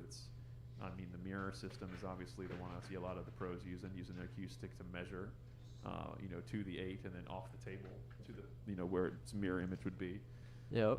And then measuring 1. Or there's some other variants that you can do, of which he seems to be Alright. He's to be picked very his point. knowledgeable. Yeah. He's picked his point. Keep in mind, this is a Filipino player. These guys can kick. Makes contact. Where's the cue ball? Ball in It's hand leaving it. position for Oh, John. wow. Unfortunate outcome there. It's so hard to get a good outcome from that kick, though, when you're going one rail like that. All right. So looks like maybe a little tit for tat. Yeah. Going back and forth here. Yeah. Keep the saga going. It's a story we've heard a lot today, but I don't get tired of hearing it, Alex. Yeah. No, this is what the fans want.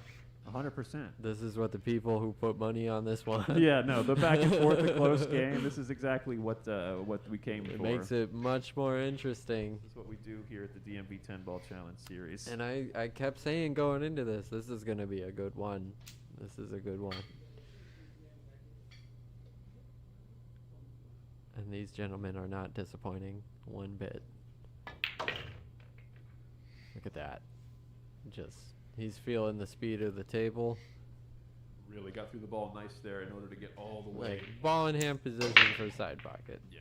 That's Just straight in.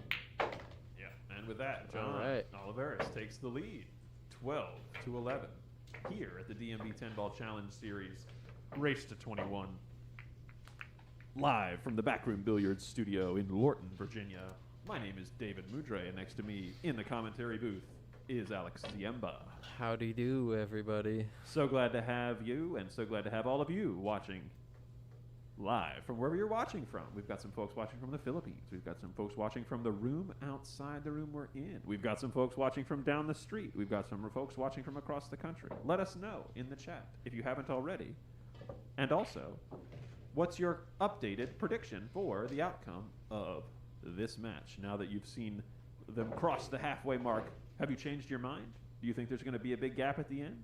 Is one player going to get on a tear and just run across the finish line? There's been a lot of predictions, David. I mean, It's true. let's see what we have. Another USAPL style rack with the 2 and the 3 in the corner here. Third one of those we've had so far, Alex. Interesting. Very interesting. It's a conspiracy. I doubt it, but we're gonna keep on with it and see where these 2 and 3 end up. I'm gonna say the 7 ball should probably go on the side, and it just doesn't move at all. Definitely a racking error there, I think. Perhaps, yeah. Usually that second ball, Yeah. that second row ball always moves if it's frozen to that head ball. Yeah, I didn't get a great look at it from my point of view. I was looking at the wrong monitor. No worries. I didn't But, look at it from the top at all after he racked, so I wouldn't have been able to see any gaps. But just by seeing how the balls reacted there, it definitely seems like something went a little goofy, maybe. Okay, well, let's see what Paul has to offer for his thoughts on the break. Looks like he's slicing this in the corner. Yeah, I mean you've got a pretty natural path Yeah. Does towards, this, towards the 2. does the 2 go by the 6? That's Did a we good look at that question. yet? Yeah, we haven't. Played Alright. that beautifully, but 2 does not go by the 6 for sure. but now he but- can do something. Yeah, there's an outside chance of like a stun carom or Oh billiard. yeah, I see what you're saying. Yeah. It would be like a billiard. stun billiard. Yeah, the billiard over with the cue ball into the Yeah. 6. That's so hard. You have to hit the 2 ball so firmly, I think, though. Well, so if you hit the 2 ball any bit thick, it's gonna push the 6 more left. Oh, are they So it actually kind of helps the shot a little bit Oh, because they- there's yeah. more reaction time for the cue ball to go in line with it. I see what you're saying. Yeah, so yeah. it like hitting it thick actually kind of helps. But maybe it just goes by itself. Maybe it just cuts past the 6 ball. I want to change everything I believe about camera lenses. We might need a new overhead camera here. I'm gonna have to buy that new GoPro that they just came out with. It actually has a lens mount on the front, and you can put like actual lenses on. Because then I could put a rectilinear lens on it, and we wouldn't have to worry about questioning those. Does that ball on the edge go, or is the slight curvature of And the if- lens? And if you want better camera angles, feel free to donate to David Mudre's camera fund. Wouldn't be mad at all. I just donated a microphone. It's so true. We are. He's currently using it right now. Let us know if this microphone sounds better or worse than any of the other Challenge Series matches. And we will adjust accordingly. Nice. Really smooth delivery on that. I like the way he hit that ball. Looked the most comfortable he's looked in a while hitting that ball, to be honest. Even, I mean, it was a straight-in shot, but the way he delivered the cue just felt a little bit more like what we were seeing earlier in the day. It's a couple games into the second half here, so to speak. He's just looking to get settled in, I think. Yeah, But absolutely. I think what kind of stopped him in the first set is he got a little too comfortable and got a little too quick with the shooting, and that caused him to miss a couple key balls that would have had him up, quite a bit. Absolutely, yeah. I think it could have been a big difference. So I I want him to get there in that like smooth flow state, but I want him to also take an extra second when it means something, like he just did here. Yeah, what an incredible slice. That on was a four great ball. shot. Holy cow, that's such a tough slice. And this is another And tough cut here, but if he makes this, I think this will grant him the rack, honestly. You're happy to have something here, though. Oh, Like, absolutely. That was such like a iffy shot, like just cutting that ball into that corner. Yeah. Where like you're just like kind of I know I'll get a look at it maybe at the 5 ball, but maybe not the best shot. And yeah, he's shooting from the rail, but he can make this and make the 6. The 6 is right there.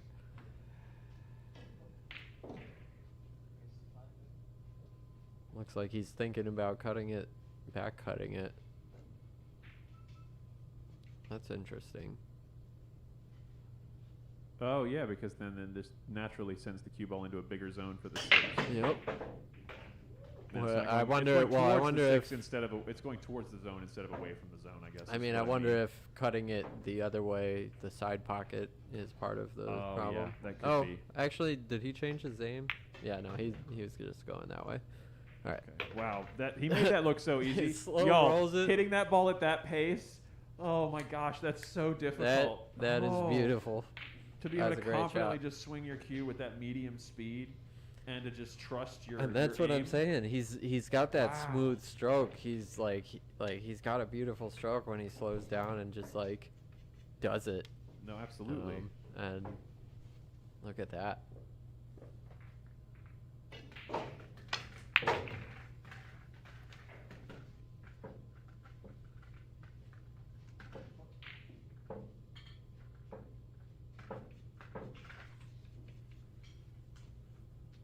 Got to look at the 7 in the side.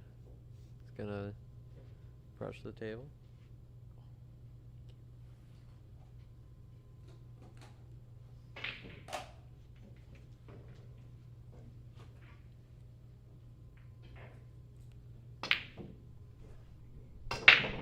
It's a little quick on that one. It felt like, with the cue going back.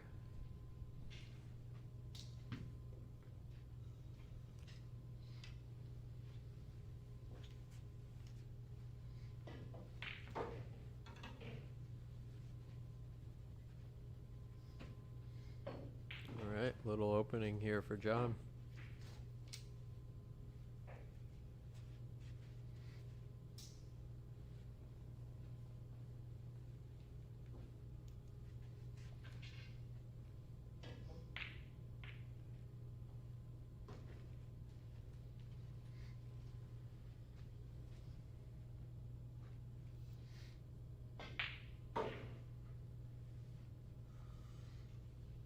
Is he thinking about stunning into this 9?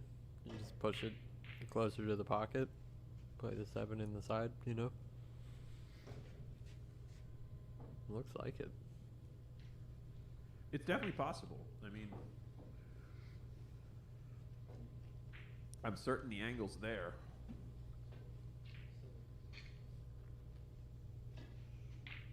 Just risk v reward kind of thing with how you're going to hit the 9.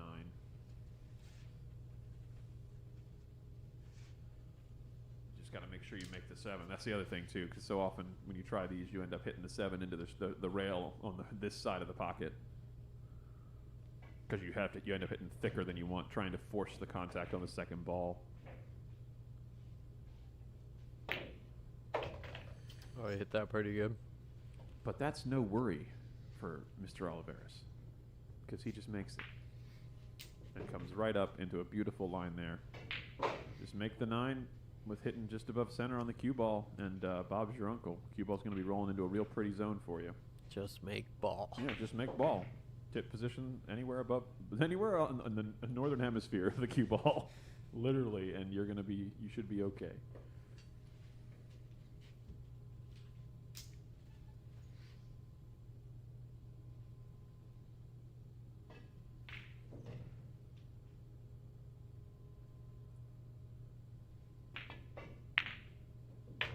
fabulous. What a nice swing. Right through the ball, off the side rail, right into the line for the 10.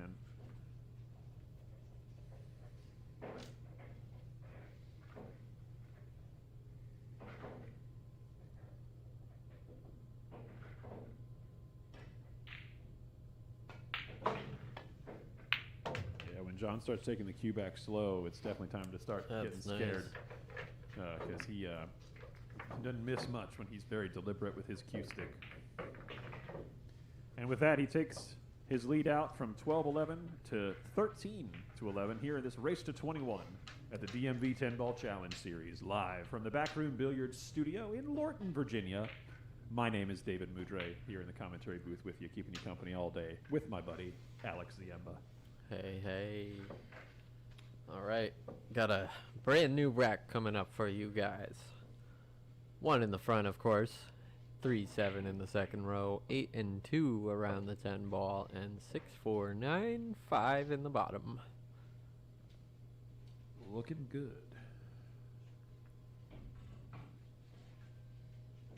All right.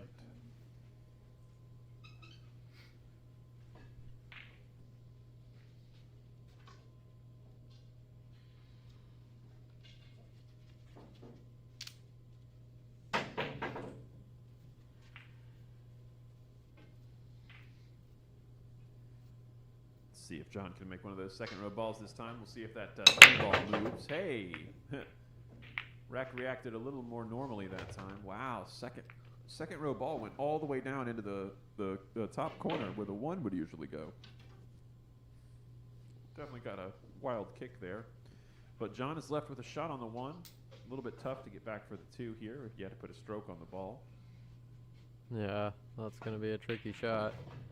But hey, I'm happy to have a shot after the break. 100%. And he's digging down, and we're going to see what happens here. Oh, yeah, he went for... a little too much into that. Yeah, he went for the super zoom and definitely hit across the ball a little bit there. Don't think he's leaving a shot here. Not sure if the 1 can sneak by the 9. I don't think so. No, not by that camera angle, but this one has fooled us quite a bit, so who knows. He hit that with such a good speed. Yeah, very smooth.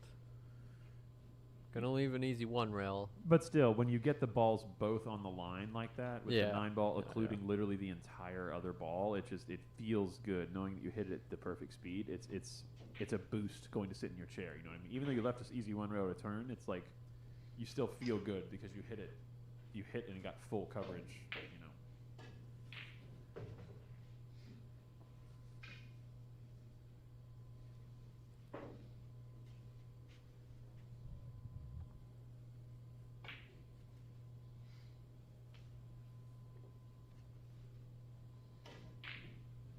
John looking to go the other way, and not the kick that I was expecting.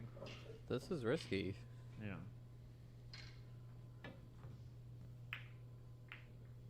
Wow. Man. Hit it pretty good. Yeah, when you get the double hit or double kiss like that. And I venture to guess we're gonna see a save here. yeah, I think so. Huh. Coming on to the 6. That's a coming onto great the way to 6. play it. What a shot. Wow. What a shot. Pay attention, folks. That is how you play a safety. Yeah, coming 3 rails right into the 6. Gorgeous. And he recognizes it. You see him shaking his head there. Yeah, he is going to start using some measuring to figure out a way to hit this 1 ball.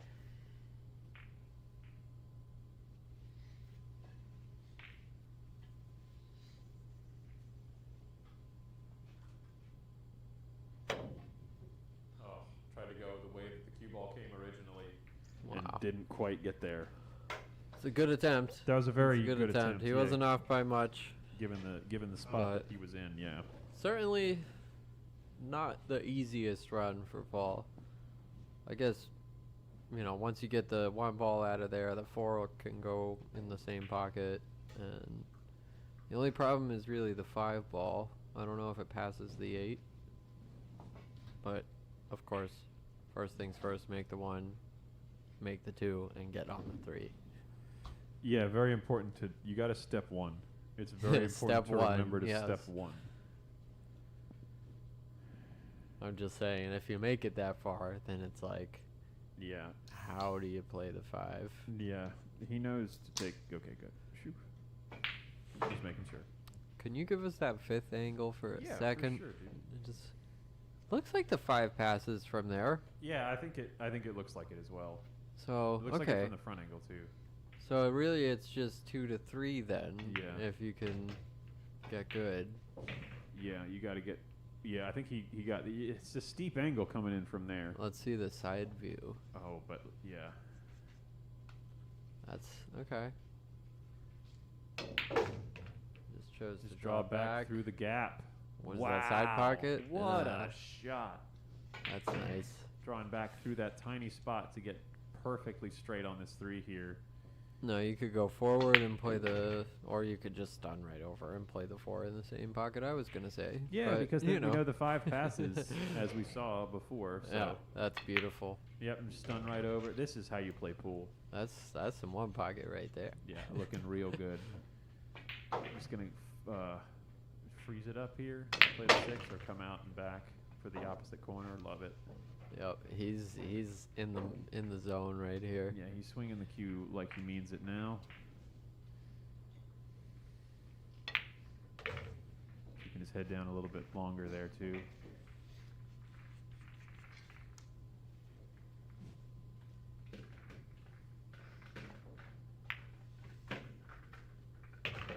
Nice. Yeah. Not getting hung up on the 10 or anything. Yeah, looking a lot more like the Paul we were seeing in practice the last couple days here at the back room. Yep. Yep. As is been tradition so far in this match, Paul is not going to let him get more than 2 ahead, it seems, as long as he makes this 10 ball, which he does. And there we have it. Cuts the lead back to 1.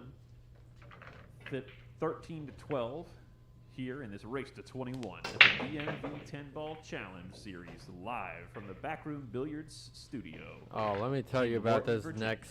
Let me tell you about this next rack we got going on here. We got the 1 in the front, of course, the 6, 7 in the second row, the 4 and the 5 around the 10, 2 and 3 in the corners, and then 8 and 9 below, next to the 2 and 3.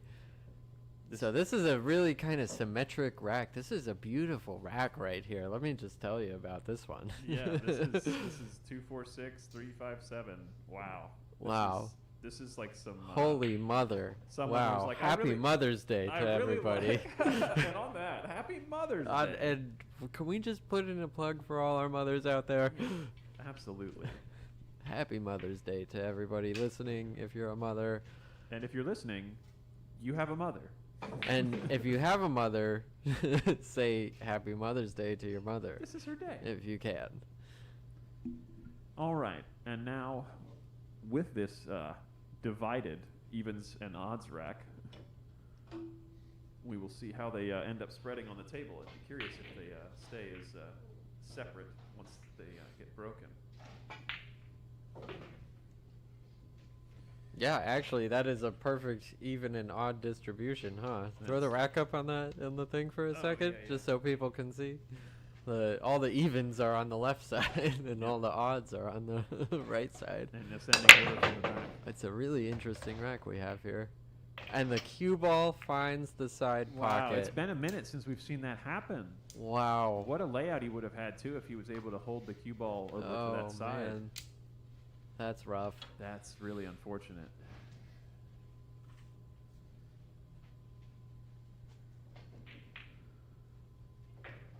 Fortunate for John, though. Looking really good from this layout. Nothing really troubling. The 8 ball's kind of an annoyance, but because it's of all where the kind of like back and forth, Yeah. like corner to corner, Yeah. but getting closer together to the 5 ball. It's Yeah. kind of interesting. But nice. There's not too many balls just kind of in the way of past. Yeah, other there's a balls. big open lane on either side that you Yeah. can like swing around. You can go into the corners. You can go Yeah. off the short rail. He's fine. Yeah, he got a little straighter. This one, I don't know if you play this one with a little bit of inside and try to come straight out and play the 3 in the left side, or try to swing around I guess and play the 3 in the left side. He's gonna try to float through one of those gaps. Top this with inside. I think you're right. Oh, he just played it almost straight top. Yeah, just A kill. little bit of outside maybe.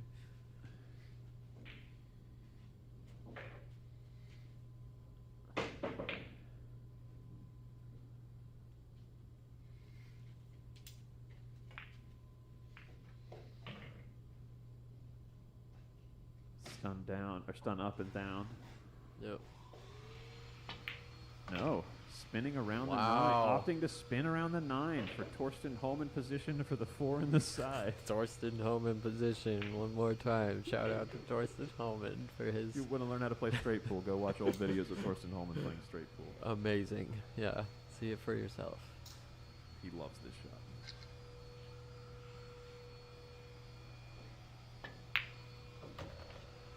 Very nice. A little close to his work, but he's Yeah, okay. Leaning his He's eyes okay. a little close to the paper there. He's okay. Can we get the fifth camera? Yeah. See that angle? See the shoot down the line. Oh, he's here. okay. Yeah. He can just slide over with Just, the cue ball. just make the ball. You got a wide margin for the 8. Yeah. Yep. He's Good looking real too. good to be out from here. Yep. As long as he can come off this rail with something and not be too parallel to the head rail with the cue ball and the 9 ball. Yeah, he got back just enough, I think, there. Main thing is you want access to the bottom of the ball so you can get the cue ball on position to the 10.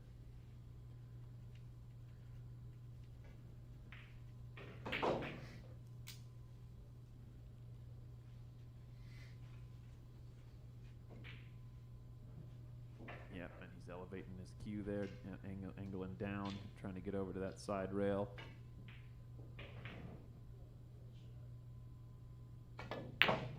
Yep. Z-ing the ball back and forth. Oh, is it gonna go? Oh, it went a little too much. All right, you kicking this in, or are you? Oh, with the 10 you ball thinning it? Gosh, with the 10 ball out that far from the pocket? No, I would never. I gotta never kick this imagine you gotta thin it and go 2-3 rails around. Put the cue ball down on the other end rail. Absolutely, I think that's the smart play. You- cut you the 10 just back as towards the, thin mid, as the you middle possibly diamonds. can. Yeah, you want to always be cutting it away from the pocket when you send the cue ball away. Usually, It's tough though. He's got a lot of angle to deal with. yeah, you got to really try to Right, get it's to gonna the. come. Yeah. Oh shoot, yeah. Well, and he also just hit it so thick.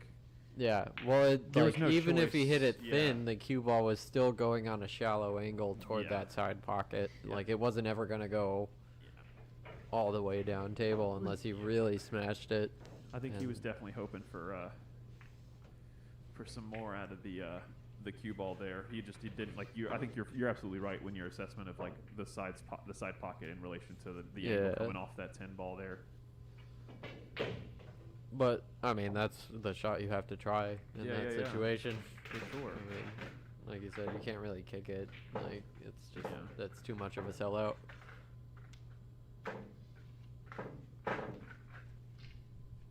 Although in one pocket, I'm kicking that all day. Oh, of course. I mean, you just got to get it closer to your pocket. If that's the goal, then yeah, we can make that happen all day, every day, no problem.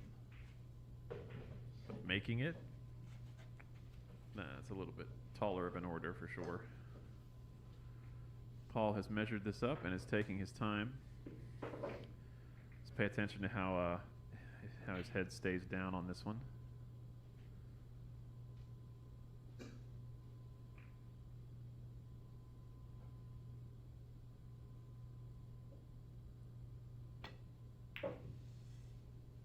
Just the tiniest bit Yeah, of a little bit of rise. movement. Yeah.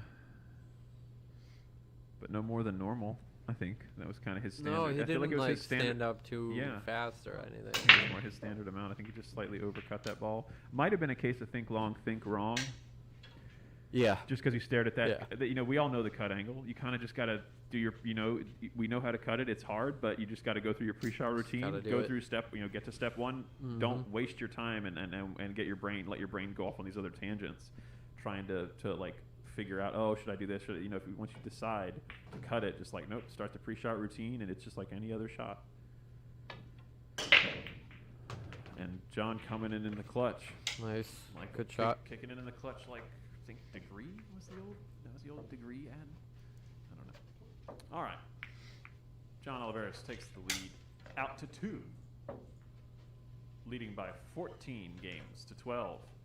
Here in this race to 21 at the DMV 10-Ball Challenge Series, And, live from the Backroom Billiards Studio in Lorton, Virginia. That's a second race to 7 right there, isn't it? Well, and I think that's what I was literally gonna say when I hit the score. It reminded me, did John win both races to 7? Did he win the first one as well? Did he get to 7 first? Yeah. Because it was 7-5, I think. Yep. Yeah. So he's gotten to 7. He's ahead by 2 each time. It looks like. All right, got the 7-4 in the second row, 8 and 3 around the 10, 5, 2, 6, 9 in the bottom.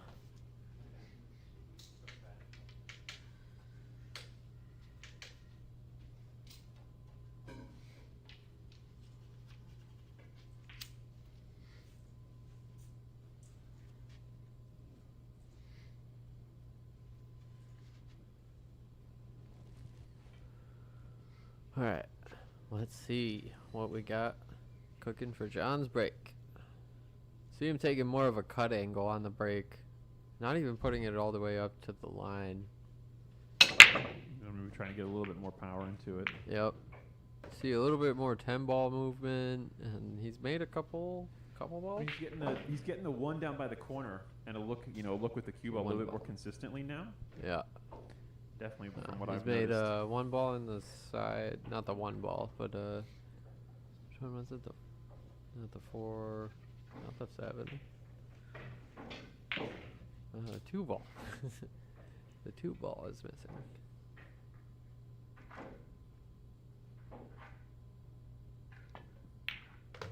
But good speed, just float. Right Maybe into the wanted a line. little bit more out of it, but you know, you can navigate that. I think float around the 7. Seems like he has the angle to do that.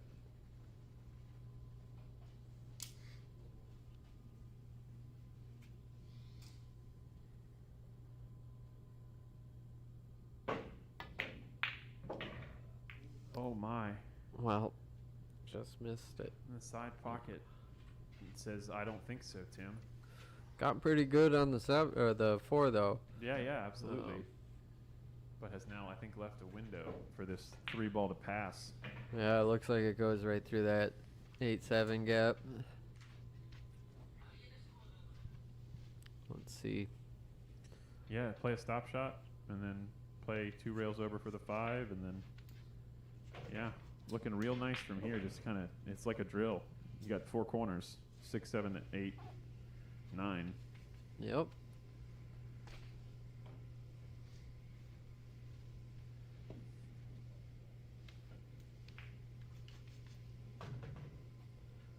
Taking his time here. It's really easy to miss this when they're this straight on the 4-inch pockets. The pockets are very intolerant of any kind of. Yep. And he hits it good though. Yeah, he hit that pure and drew back into the perfect line as well, Yep. And it's just leaving himself nice angles to work with. See, he's not getting too straight. So often, like especially in my game, going back like 5 years ago, 10 years ago, I just would consistently get way too straight. Playing position and rotation games, and I wouldn't you be hit able it to. too good. Yeah, and I Right. just wouldn't be able to get out. You know what I mean? I'd get like it'd be really good, but by around the 6 or 7 or 8, I'd start to get into trouble, and it was Yeah. just because I would get too straight on like the 3 or the 4, and then that manifests down the line. But when you can play like he just played there, Look at with him. that big This angle on the is, 5, now look at how pretty perfect. he is on the 8. Like, it's so important to learn these like. Oh Give yourself the no! angles. Oh no! Not like that! Not like that! Yeah, it came out of the flow there just a little bit, because that was gonna. And that's the thing. Like he's getting in that flow state, but then he just gets a little too quick He with gets it. a little too flowy, yeah, or just a little too Just much. a little. Well, it's almost like he acknowledges the flow.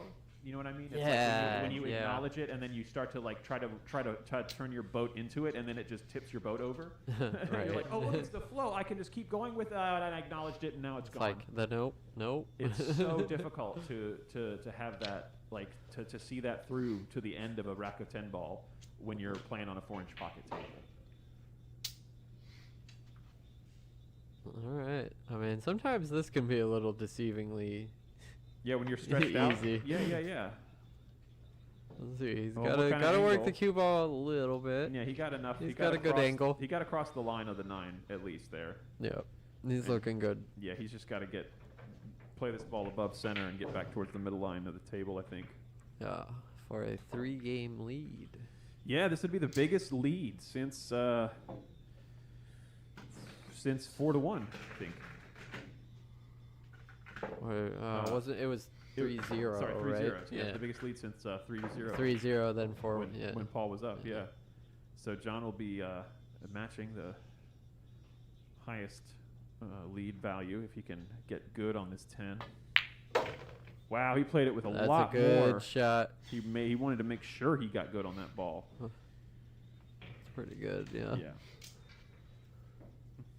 Still got to take your time on this. It's really You don't easy want to rush this by any means. It's so easy It's to an- chunk this ball and hit it like- thick into the rail. You know what I mean? Like Yep. the tendency of this one is not to Yep, overcut it's it. a little off the rail. Yeah, You know. you're more likely to hit this ball just a little thick and have it bump the short rail, as opposed to tending to overcut that one. See what I said? Well, See you what I used that said? whole pocket. You used the whole pocket there. Oh my goodness, he hit You the hit it rail. at that good speed, you're Yep. good. That's the one. All right, and with that, John Oliveras takes the lead out to 3 games, leading 15 games to 12 here in this race to 21 at the DMV 10-Ball Challenge Series, live from the Backroom Billiards Studio here in Lorton, Virginia. My name is David Moudre, and I'm with you as always, and along with me in the booth today is my friend in commentary, Alex Ziemba. Howdy, hey, it's me, Alex. Glad to have you all tuning in. There's throw the rack up on the screen for everyone so you can see it. We got the 3 and the 8 in the second row, 4 and 6 flanking the 10, and 9, 2, 3, 9, 2, 5, 7, excuse me, at the bottom. Nice. All right. A little bit more end game separation here, it looks like. Yeah, we can get some 8, 9, 10 further apart. But we'll see how these balls spread around. 8 could go on the side, 9's going 3 rails around. So, all right. Grab a drink. You want anything?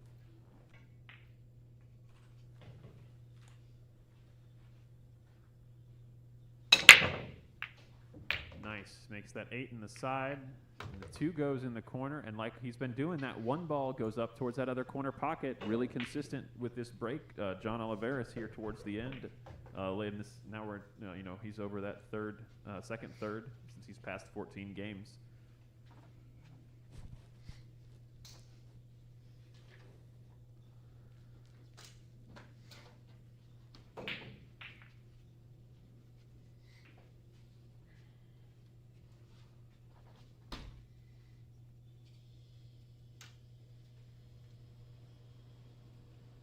John taking his time here to really eye up exactly what he wants out of this this 1 ball here. It is a super thin cut if you're trying to make this in the corner.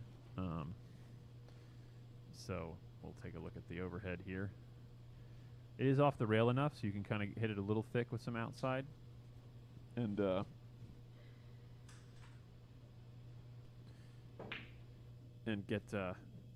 get what you need out of it, but still, it's right of him to take his time here and really make sure it's exactly where he wants. Because the cue ball is going to have a lot of energy going back and forth, and it might end up back above the 3 ball again, which would put him in an awkward way. So he's probably going to like the safe here.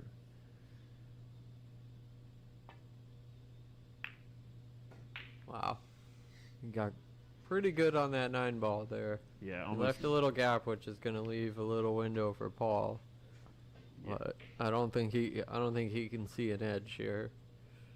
Yeah, I don't think that camera is that that bad to where that cue ball would pass that 9 and hit the 1. We've seen some pretty remarkable ones. That I is think, true, but phasing. but through not half the that ball. much. Yeah. All right.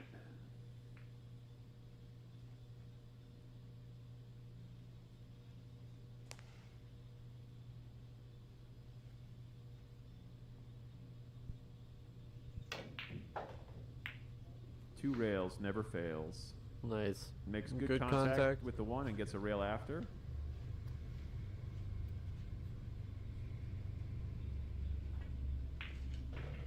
And now John is looking at a weird slice. Is the trainer around here?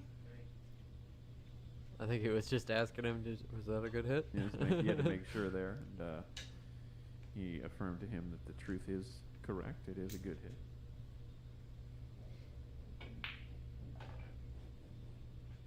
And now he's looking at this weird angle to the side. Tricky, Yeah, yeah. because of just where the 3 sits past the side pocket. It's just, yeah, it's awkward to try to maneuver the cue ball that direction, because you have to hit this with like inside spin and cutting it into that tiny pocket with inside, and you can't bank it because the 3 blocks half of the bank pocket. So, I mean, you just bank the 1 and stun it over under the 9 again.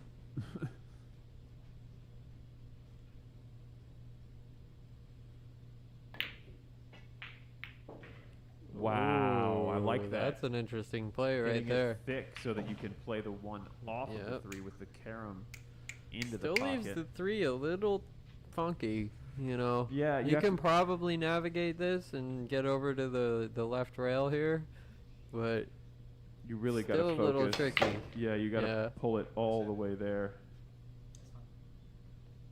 I think I don't know. He looked at that funny, like maybe he brushed up against the 7 ball or something. Oh yeah, it could be. Yeah. But Or if it hit, Yeah, or if well, it hit he- something as it was drawing back, Yeah, maybe it he's- might have took a weird slide. he's all right. Well navigated Taking that. that wide angle there, coming into a big part of the zone for the 4. You just got to hit Just it a little shy, just a little short of the mark. But hey, this one lends itself naturally if you make it. Yeah, you can just play top with a touch of inside Yep. here and come off the 6 if you need to, Looking good. or not, and just come across twice and play the 5 in the opposite corner. What Hey, a beautiful shot. Pro This is- side. Yeah, you gotta go pro side. looking, yeah, well, because this is the way that this shot leads to the 6 better. I get it. Yeah. Nice, nice. All right, now what to do with this 7-9? I don't like trying to get short on the 7. Unless you can hit it at perfect speed. Oh, he just This didn't. is awkward. Well, it's like the spin. I think he had a little bit of issue there with spin decay, because I think he spun the cue ball and he was trying to get a little bit Yeah. more out of it, but the spin ran out before he got to the rail, Good point. and then it just left him a little bit flatter of an angle here than he was hoping for. Or sorry, So you steeper taking of this an angle, bank yeah. on? I take the bank. Absolutely. Maybe bank it to the corner with the option in mind to like play it with the speed where you leave it on the middle of the end rail, you know? I mean, I don't think I've seen either of these players play a cross-side bank all day. That's the level we're at. That's a good point. You know what I'm saying? Yeah. I don't think they're in the mode to play those shots, just Yeah. because of what we were talking about earlier with Yeah, like just the go for the safer consistency. shot. Yeah, they're trying to be as consistent as possible. So Well, he's just playing I- this to the middle of the bottom rail. It looks like. Nope, never mind. He He's went for the cutting it slice. into the heart of the pocket, and he is not No. rewarded. No. He is Oh my god. punished by the pool gods in a most harmful way. That is the worst roll you can ever get. That's a huge pivot moment there. Huge hinge where that's a Make a 4-game big shot swing. I like mean, that. Yeah, because now John's going to lead by 4 instead of being, by 2. That's that 2-game swing is huge for Paul there. I think it was the right shot. I think it was too, Like, honestly. I mean, He just, like I yeah, said, he you just got could a have little bit of played spin. the bank and maybe got a safe out of it, but like if you can drain that shot like that, yeah, Yeah. just go for it. Oh yeah, yeah. Oh man, and now the pressure. And now he starts. gets a little funky. Well, yeah, getting 15. You know what I'm saying? That's the other one. Like I was talking about earlier. Once one of the players gets to 15, it starts to feel different mentally because you're like, oh, crap! I'm only 6 from the end. Yeah, absolutely. Like the thin slice. He just fires that in at 100 miles an hour into the heart Wow. of the pocket. That's a strong shot. All right. John Oliveras extending his lead out to 16 to 12. Adrian Vienna, is your prediction coming true in slow motion here when you said Would that it be? once it gets to 13-13 area, one player was going to pull ahead? It seems like the truth is coming We out. might be and right Adrian was there. the one to bring it to us. We might be right there. Words of wisdom coming from a 10-ball challenge series champion. Absolutely. The man knows his way around the 10-ball challenge series. That's very true. Taking a look at the rack. We've got the 1 in the front, as always. 7-6 in the second row. 9 and 2 flanking the 10. And then in the back row, we have 4-5, 8-3. All right. Let's see. Which one of these wants to go in? Probably the 7 ball. I'm gonna bet the 6 ball's gonna go. All right, that's a good bet. I like the odds, especially with the way he's been hitting them lately.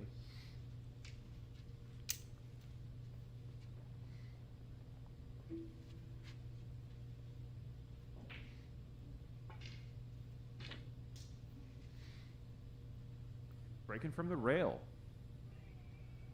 Yeah, he's got an interesting day set up. Oh, 6 was close. Yeah, see, he doesn't make the 2-second rail balls a lot like that, but he gets a lot of movement Yeah, on he gets- all the other balls, and then other stuff tends to go in with his break. Well, and it tends to go into one of those upper corners. I've noticed as well. He gets a lot of Yeah. stuff Yeah, kicking yeah, yeah. towards the corners, and balls tend to go for him there. And that one ball, because of the side that he's breaking from, it still pushes the 1 up into that opposite corner. Yeah, And it helps Absolutely. him kind of keep that cue ball able to be seeing the 1. But now Paul's got to make a choice here, going for this 1 in the side or ducking. I don't know. It seemed a little quick there, maybe a little frustration. But hey, look Maybe. at this roll. I was going to say. That's the roll that gets you back in this set right here. 100%. That's the kind of thing that can definitely make a huge difference in this this 4-game lead that John has. You can want to start to chip away at John's lead, which, having chipped away at John's lead before, you got to really start to do it before he gets to around the 18-game mark, because Yeah. that's too close to the end. He keeps momentum. Yep, and John misses the hit there on the 1. All right, so ball in hand, Ball in coming hand. into Yep. Paul's possession. Absolutely. And let's see what Paul Cayanan can do with. Quick work, 1 in the corner, 2 in the side, 3 in the corner, 4 is right there. Maybe you gotta deal with the 8, get into the 5. 4 to 5. But that 6 ball's a little funky too. So Yeah, he may. that's probably the hardest shot on the table.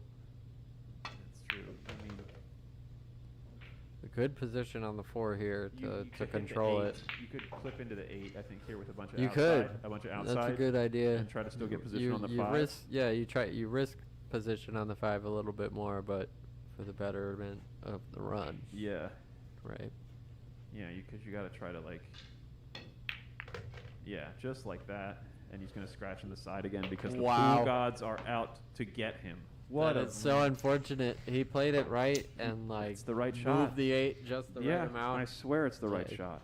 Oh man, That's just unlucky right there. Yeah. You can't. nothing you can do about that when you're having to Like, predict that many But ball interactions. when you're 4 games down, you shoot that shot and you're like, what do I have to do? No, yeah, exactly. Like- No, it feels like there's nothing you can do. Like you feel so it could be so disheartening when Yeah. when you have that happen to you, especially But- back-to-back games, especially Hey. like when there's only 5 balls. or 6 especially balls on the because table. especially in the last couple games, he's had good runs Yeah, and he's like been hitting he's the ball been good. there getting out and like just misses 1 key shot. Right? Yeah, it's Um, man. But he's gonna have more opportunities. Oh, for I sure. bet that, and he'll capitalize on them. I don't doubt it. Let's see what John wants Like- to do with this really narrow end. And this could get funky here. He left might- himself steep as hell on this 6. It'd be great for Paul to win this rack and absolve himself of, you Right. know, Those- like a couple mistakes. Those poor punishments and those 2 scratches in the That pocket. really goes a long way in one of these long matches. You just like get a game and you're like, okay, Yep. I One can more. I can got still one do back. this. Yeah. I got one back.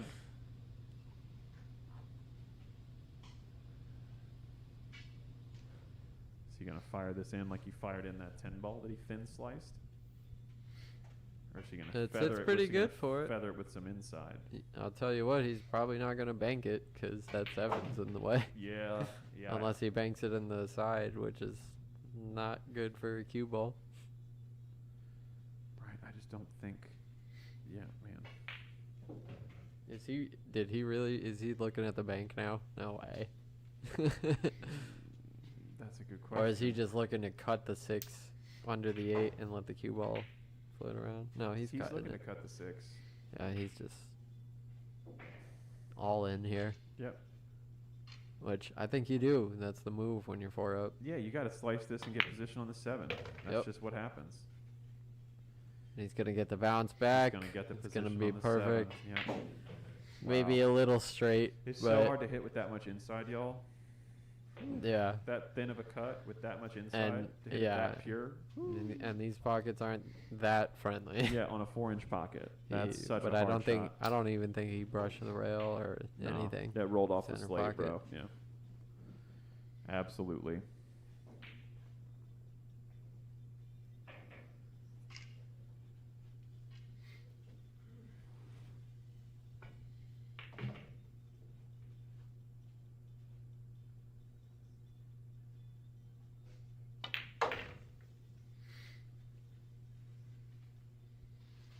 Good position on that A-ball.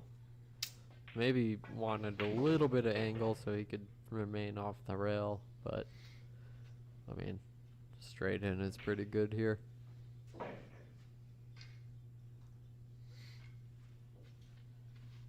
Yeah, you can just play this with a little bit of above center and try to float past the side pocket maybe. Yeah. And then use that gives you a good angle to go off the side rail into the 10. You definitely don't want to do anything funny and like force position off the rail. Like if you end up on the rail, fine, just take it. Well, and see there, I almost like Yeah. he played that with a stop shot. And if you're, I was gonna say, honestly, I'm gonna change what I said before. If you're gonna play that shot with topspin, I actually prefer to play that with a high ball instead of a slightly above center hit because Okay. a high ball, like when you get the cue ball rolling, it's a little easier to control for any kind of side perturbations. Whereas if you're closer to center ball, it's gonna throw the object ball a little harder. Where if Okay. you hit from one side, slightly to one side or the other. Wow. So, but he played it perfectly when you Look at can that. play that 9 ball from that position like that. He's got to stretch a little bit for this 10. Yeah, Probably he's grab his extension. not a lefty. You know. I don't think he'll use the bridge, but definitely grab the extension. You see him screw it on there. Yep, get a 9 ball here at this and get himself 4 from the end. Yeah, tighten the noose, so to speak.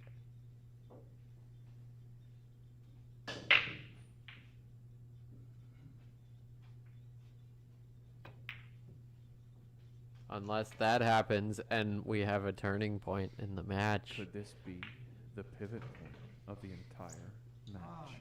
Stay tuned, folks. 100%. This is getting interesting. This isn't even a... Are you going to get up and go to the bathroom? Are you going to go get some more popcorn or a drink? Don't do that. Don't get up. Stay right You here. need to This is sit a... right back down and watch because what's about to happen here could be pivotal.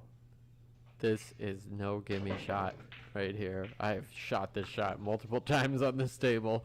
I'm going rail first.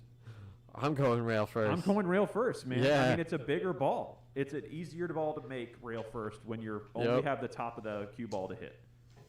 Wiping the 100%. table down a little bit. Get that stuff clean. Got to make sure it's free of debris. Yeah, we don't want no debris in don't, here. don't want any debris. Yeah, can't be having that. Rail first. Oh, he went ball first. Oh! That's why. Oh! That's the other reason I play rail first because you only have access to the top of the cue ball, No! and you have to. No way. And like that's if you play rail first, you can't Oh, he's giving it. He's okay. giving it. Yeah. He's giving it up. If you play rail first, you're never going to scratch. Oh, that's so unfortunate. And with that, John Oliveras Wow. takes the lead up to 17-12. Wow. Adrian Vienna with the fortuitous portend. Catching gears. True fact, gear has been caught, and I think the one who caught the gear is the corner pocket. All right. Turning our focus to the rack. 7-4 in the second row. 3 and 6 around the 10, and 2, 5, 8, 9 in the bottom row. This is a really tough position to come back from for Paul. This is, Being but it's not unheard of. No, he's only 5 games down. Yeah. This is a race to 21 games. 5 games He is still nothing. needs, yeah. This is doable. Absolutely. We're gonna see some electric pool here. It's gonna get 100%. it's gonna get interesting. Well, and this is where it really, from a mental standpoint, this is where it really pays to be working on your mental game off the table. When you have been able Absolutely. to practice something day in and day out, and then you get put in a situation like this, and all you can depend on is your systems that you do every day because you're going to default to what you do all the time. That's what it takes. And wow, what a break from John Oliveras. That's what you need. Did he make 4 balls on that break? No, did he? No, he made 3, 3. Okay. 6, Whew. 7, yeah, 3 3. balls. I thought he almost made 4. He's got a good shot decent shot on the one. I mean, It's bridging far- over the 10. Yeah, over the 10 is tough. But you know what? You make 3 balls on the break on this table, you're pretty happy. Yeah, that's huge to be able to make 3 on a 10-ball break. I mean, man, need that break on a Friday night 10-ball break pot that we do Oh, here yeah. on our Friday Yeah, night chip come on tournaments. down to our chip tournament Friday nights. Hosted every Friday. Well, except next Friday, there's a juniors tournament here, so don't come next Friday. But yep, every Friday night we run our chip tournament, and we do have a 10-ball break and run pot, which is hand racked, not template racked like this set here. But the money is getting big. We're up to like 180 a ball for our first pot. And John plays a smart push there, pushing the 10 into the corner pocket, which forces it to be spotted. And now Paul looked quick to give that back. Yeah. I don't think he even took a look at it. he saw how far away the cue ball is from the 1, and he says, go ahead, John. Show me how to get from the 1 to the 2 ball from there.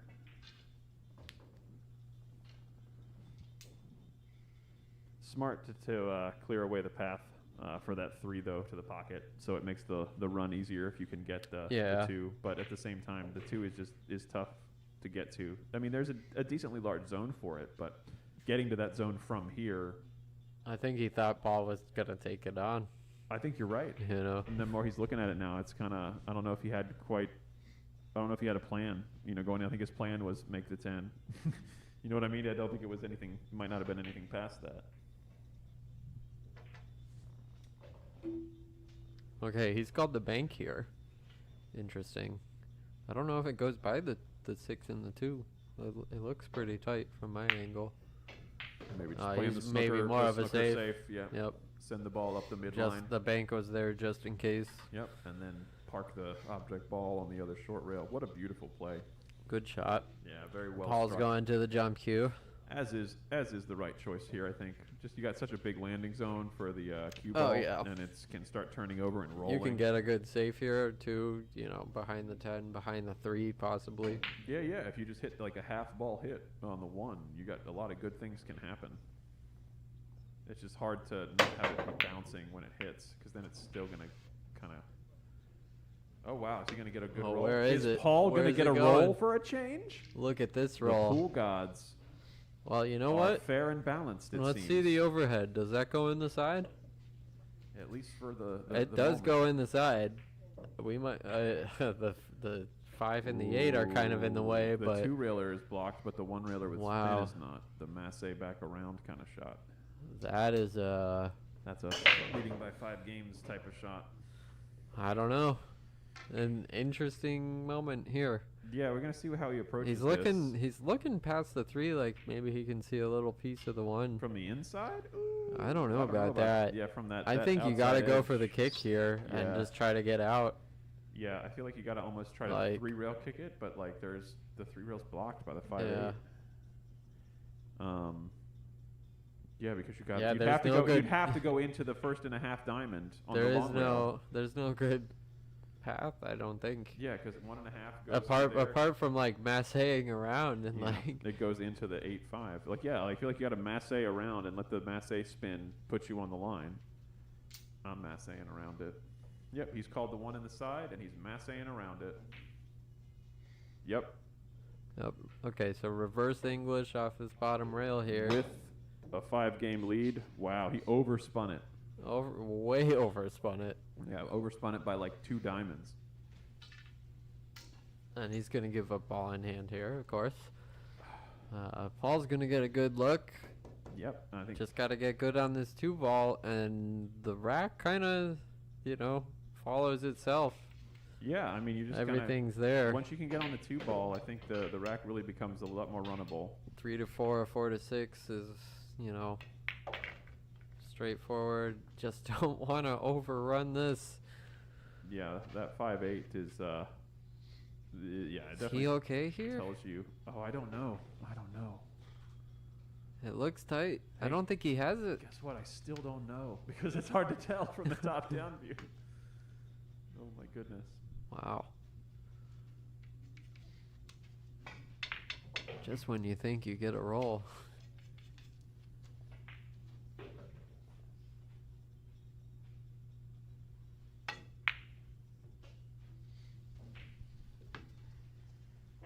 Trying to punt the tube. Oh, doesn't quite get it.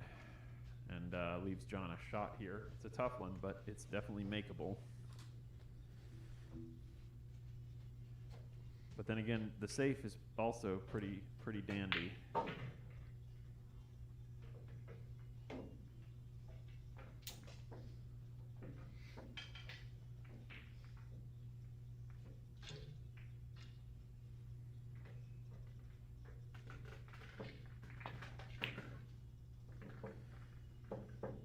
Playing a little more aggressive with his 5-game lead.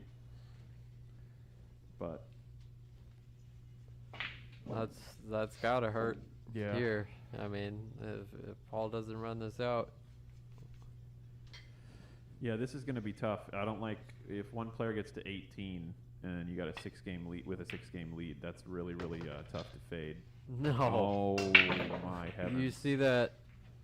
That is just brutal. Guys, these are 4-inch pockets with like 4.5-inch sides, and it's like they're playing like they're 6 inches wide on the side. Anytime Paul sends a ball near one of them, I know. Oh my That is goodness. that's rough. it's like the That's not supposed to happen. it's like the Donald Duck old billiards cartoon where he's moving the pocket around. Or sorry, I think that might have been Bugs Bunny.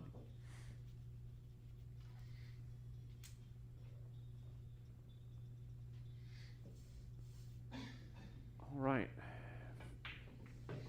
Well, they call him Johnny 5 Balls because he's Johnny 5 balls. he's been running out these 5-ball outs pretty handily, especially in this latter half of this match, getting this bigger lead here.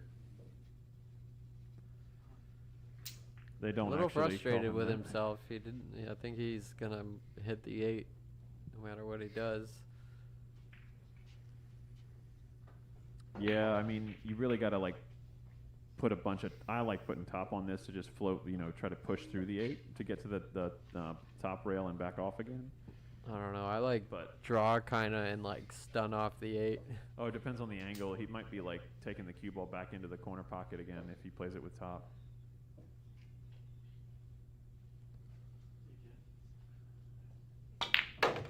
Yeah, he drew off of it. Risky business. Hey, he didn't scratch in the corner. Risky business. Oh my heavens. Is he okay? He's got the angle. Yeah. Yep. Oh my heavens. Yeah. Let's see. Let's see. Go back to that corner view. Yeah, yeah. That's nice. It just gives you an idea. Of the angle he's looking at here, yeah. Yeah. It's a thin one.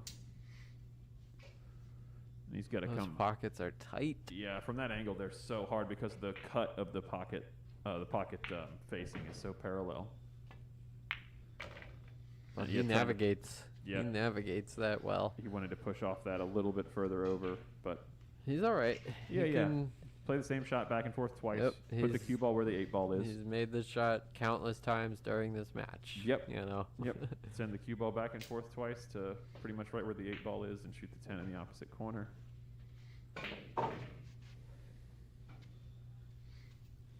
But I like that he's taking his time here. Yeah, yeah. I'm taking, That's doing good. every part of his pre-shot routine here, you know, making sure to fully honor the difficulty of this shot because it is a thin slice.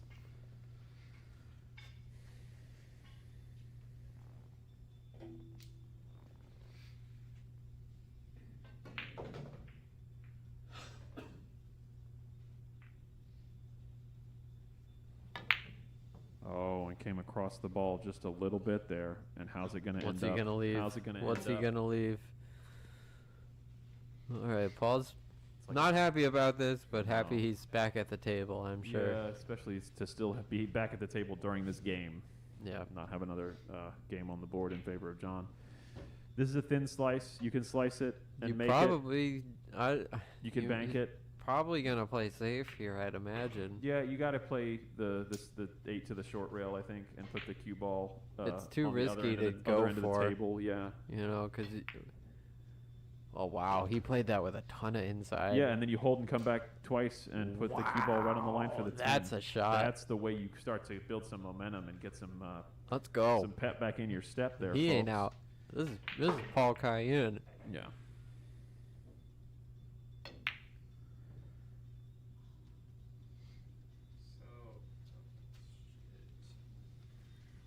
Hits it with enough pace to not let the 10 hang in the jaws. Very fortunate. Yeah, definitely something to think about though when you're hitting the last ball in rotation. You know, just to be able to put it into the pocket with enough pace to where it's, you know, if you miss, it isn't going to just sit there for your opponent.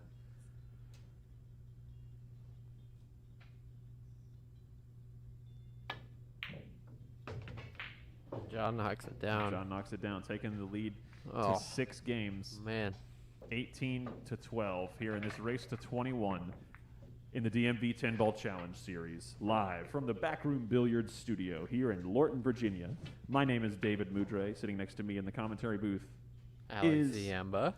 of course, And hey, we're here with you. We got a brand new rack for you coming out. 5 and 9 in the second row, 4 and 8 around the 10, and 6, 3, 7, 2 in the bottom row.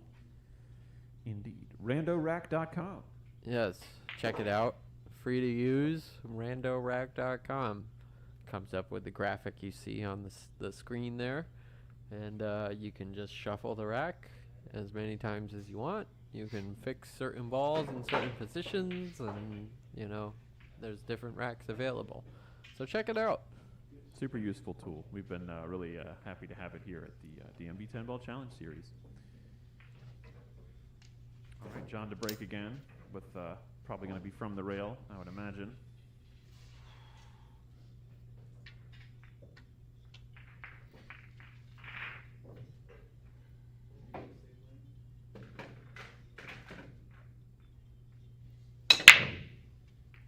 A lot of movement on that. All the balls, really. Yeah, yeah. Makes the 6. Yep. And the 1 is a really awkward kind of cut to that corner pocket, and the cue ball's going into a path for the 2, but it's this is just an awkward spot. He doesn't have the gap between that 10 and 4, does he? No, he's got to cut the 1 the other way, Yeah. and it just you can float it and have the cue ball go down for the 2 next. But I mean, I feel like he's just going to play safe here. It's probably a little bit easier of a shot to try to tuck under the 10 Okay, just bank the 1 and tuck straight up. Try to tuck under the 10. Didn't quite get there with the cue ball. No, So he's gonna leave something.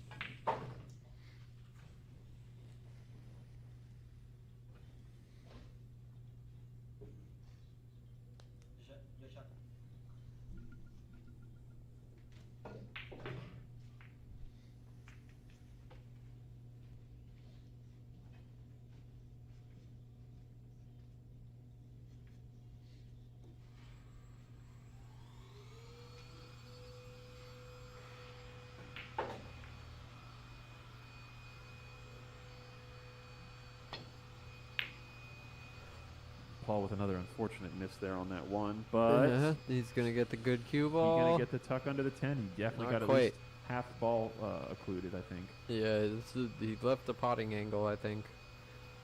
No, I It's don't tough to know. see. That 5 is pretty close, but again, I think this camera's fooling us. This I overhead think camera that one goes. Looks pretty, but tells lies sometimes. So I think you're right. I think it does go. Yeah, definitely. Yeah, John just didn't quite hit the mark there. And he's going to get a good roll. Well, Look at same, that. Yeah, same long distance edge hanging out there for Paul.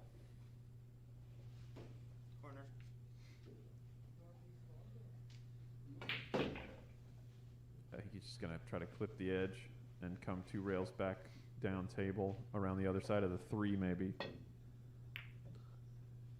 Oh, catches the 2 ball, but that's okay. Around the other side of the 3 In maybe. fact, better. What a helper. What a helper 2 ball. That's where I would want the cue ball. Yeah, that's best spot you could have asked for. Yeah.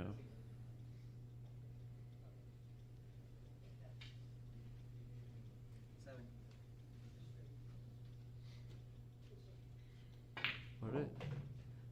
Did he try to just give it back there? What is? Oh no, He he's just just went to grabbing his jump cue. Fetch the hoppin' stick, I believe. Okay.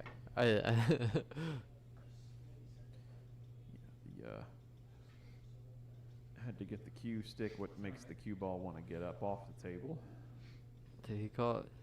I think he called the 7 here. Yeah, He yeah, kind of yeah. pointed 7 at in it. the side, yeah, because the one ball's gonna bank. You hit the left half of the one from our side. Oh, no, he hit the wrong finds side. The, finds the drain. Hit across the cue ball a little bit there and hit to the wrong side of the ball from where he was aiming. It's so easy to do that when you're jumping because we don't practice that as much as far as alignment's concerned. And so often when we get up into our jump stance, at some point when we elevate across the line, and then we end up doing exactly what happened there, hitting the wrong side of the ball. Right. We still jump Makes it. sense. It still jumps, but just that little bit of imperfection Right. to one side when we elevate. Yep. Now we're going to leave Paul with a real opportunity here to get a game back. Just got to keep an eye on that 8-9. Yeah. So you got to play the combo there, and you got to get good on it. Yeah, back and forth again for this but one. fortunately, the 7's right there, so getting on it isn't really an issue. If you get, good on the 5, you make the 7 no problem and get good on the 8. Yeah. It's a little weird, though, the way the 8's going to come off. Yeah. Yeah, you got to control that as yeah. much as you can. It's almost like you want to be dragging this ball with just a little bit more than drag to where it's still slightly rolling backwards when it hits the 8, just so you get a little bit of backwards movement from the cue ball, but not a lot, you know what I mean? Because you don't want the cue ball to be, oh, he didn't want that. He's way too far from his work here. That's okay. He's just not. You can just cut this like a pro. No, 100%. No doubt.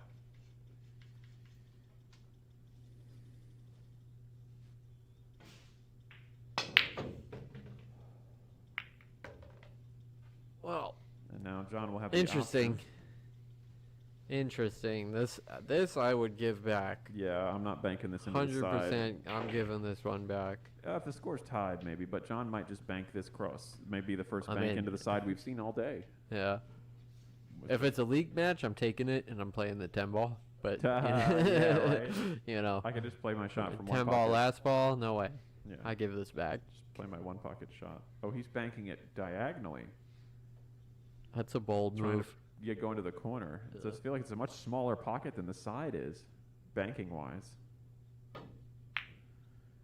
Oh, because he wasn't. He was just trying to get a Oh, but he's separation. broken it out Yeah, and wow. left an opportunity. Paul needs this one.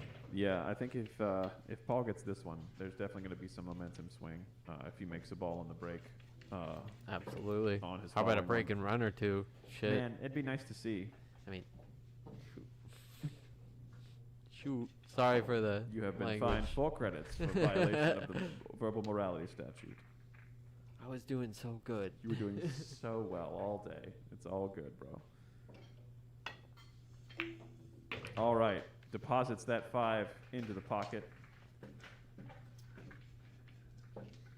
Now you can just roll this ball in with some top and come off the rail. Yep. Nice and easy. Yep.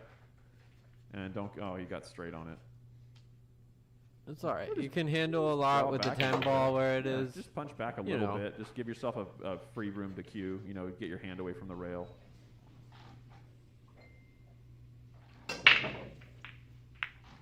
All right, he knocks it Right, down. Let's Paul- go. Paul Cayanan saying, "Hold on a minute there, John. I'm not done yet." Cutting the This- lead to 5 games, 18-13. John leads in this race to 21 here at the DMV 10 Ball Challenge Series, live from the Backroom Billiards Studio in Lorton, Virginia. My name is David Moudre, here in the booth with you with my partner in commentary. Alex Ziemba tuning in. Thank you for joining us. Please like, share, and subscribe if you have not already. Let's break down this rack. We have the 3 and the 8 in the second row, and the 10 ball is surrounded by the 7 and the 4. Behind that is the 2, 5, 9, and 6 in the back row. All right. Let's see how this break goes. He needs something here. A Ben- break and run would be just what the doctor ordered. Absolutely. What do you think? Yeah, and it's been a minute since we've seen Paul break, so his arm is good and rested. That's a great spread. 8 ball drops. Well, 5 ball gets out of the way of the 1. He's going to really like this. All right, he's got to look at the 1. The 2 ball's kind of out in the open. This is runnable. Yeah, it's a little This goofy. is runnable. It's a little goofy to get from the 1 to the 2. Yep, 3 to 4 will be interesting. Yeah, but this But is tough. first things first, let's see him make the 1. Yeah, it's a thin slice. You know he's geared for that break and run. Yeah, he wants it. And well, he with the 1 wants being it. a little bit further from the rail like that, it makes this shot a little easier. Just because You can- gotta. you The can speed throw it a little control bit. here is a little tricky. Yeah, Right. he threw it a little hard there. Just a little too quick with it. Just threw it a little too hard, I think. Yeah. But But hey, I mean, you get a game. yeah. You one at a time. You crawl your way back into this. Oh, of course. We are a long way from over, folks. Yep. This is still plenty of pool to be played here in this race to 21. Amen. John taking his sweet time here to look at this layout and try to judge what he wants to do. I imagine the safety is coming next, just because you got a lot of blockers here on the right half of the table,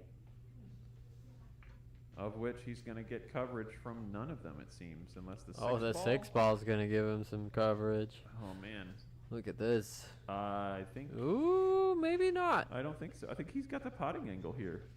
Either he does, At or least it's the so bank. close. Yeah, At yeah, least yeah. the bank, but let's see what he does here. Absolutely.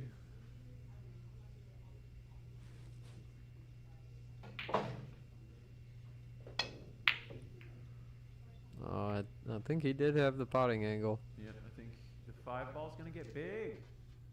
5 ball got big. I think he's still got it, but getting to the 2 is no walk in the park. Yeah, You got to go probably 3 rails around. I like kicking. You know, at this. short, long. Yeah, I like kicking at this ball sometimes.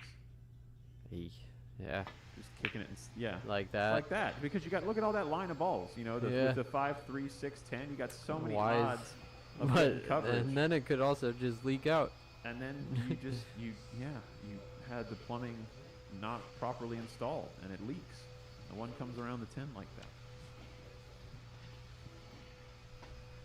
Paul just looking to clip the edge of this.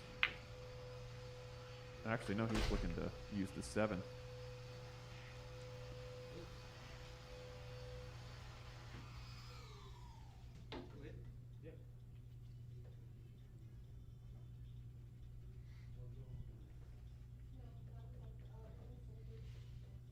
There are definitely tiny pockets when they're cutting into them from the first diamond area like this. Yeah, and trying to force the cue ball across the table for the 2. It's almost like you want to hop the 1 ball over the front edge of the pocket. You know what I mean? Like it makes the pocket just slightly bigger. Because if you hit any part of that front edge, wow, he hit that so pure. Good shot. That's so hard to Gets do. on the 2. Perfect. That's so hard to do. Man, he hit that so nice. Little stop shot action here. Or is he going to come off the rail? No, he just drew back. Oh. Ooh. Okay. He got Looks the- like he's yeah, got a no. line to avoid drawing back into the side pocket. Well, he got past the line. He got Yeah. on the correct side of the 3, Yeah. so he can stun over for the 4 here. Yeah. Boop. Or a little bit of draw. Nice. Yeah, that's what I'm saying. And like Oh, not around getting it. not Yeah, getting yeah. straight on the line, so Gotcha. you like draw back into the side pocket or something. I hear what you're saying. Yeah. Yeah. That makes total sense. I have definitely drawn straight across into the side pocket many a time. You and me both. All right, 5 to 6 here. Interesting. Yep, this is. You got to let's go look at top this inside, from play the top. 6 down past the 7. That's a good question. I mean, yeah. you could. It might go. Definitely goes in one of the side pockets. I'm not Yeah. sure if it goes past that 9. He's digging, I think, low outside to come around. Oh wow. No, he followed it. Inside for the Wow. bottom corner past the 7. Yep. Yeah. That's shortest distance between 2 points. Very nice. Maybe he didn't like that a little bit. It seems like he got to a pretty good spot. The 10 ball might be playing into his mind a little bit, just Yeah. because of how you have to navigate around it to get to the 7 from here. But hey, I'd take that position any day. Oh, this is fine. Still being Playing the love shot still like being that? at the table. Yeah, being able to hit that. Yeah. He's got to draw. I think he's gonna try to draw off and back again. Hit him with the little off and back again, like Orpheus in the underworld. Oh, he It's a wanted classic a little music more. joke. Wanted a little more action out of that cue ball than that. Let's see. Yeah. Probably a safety. You're gonna bank it. He's up by 5 games. Yeah, I bank it, Oh yes. but I'm stupid.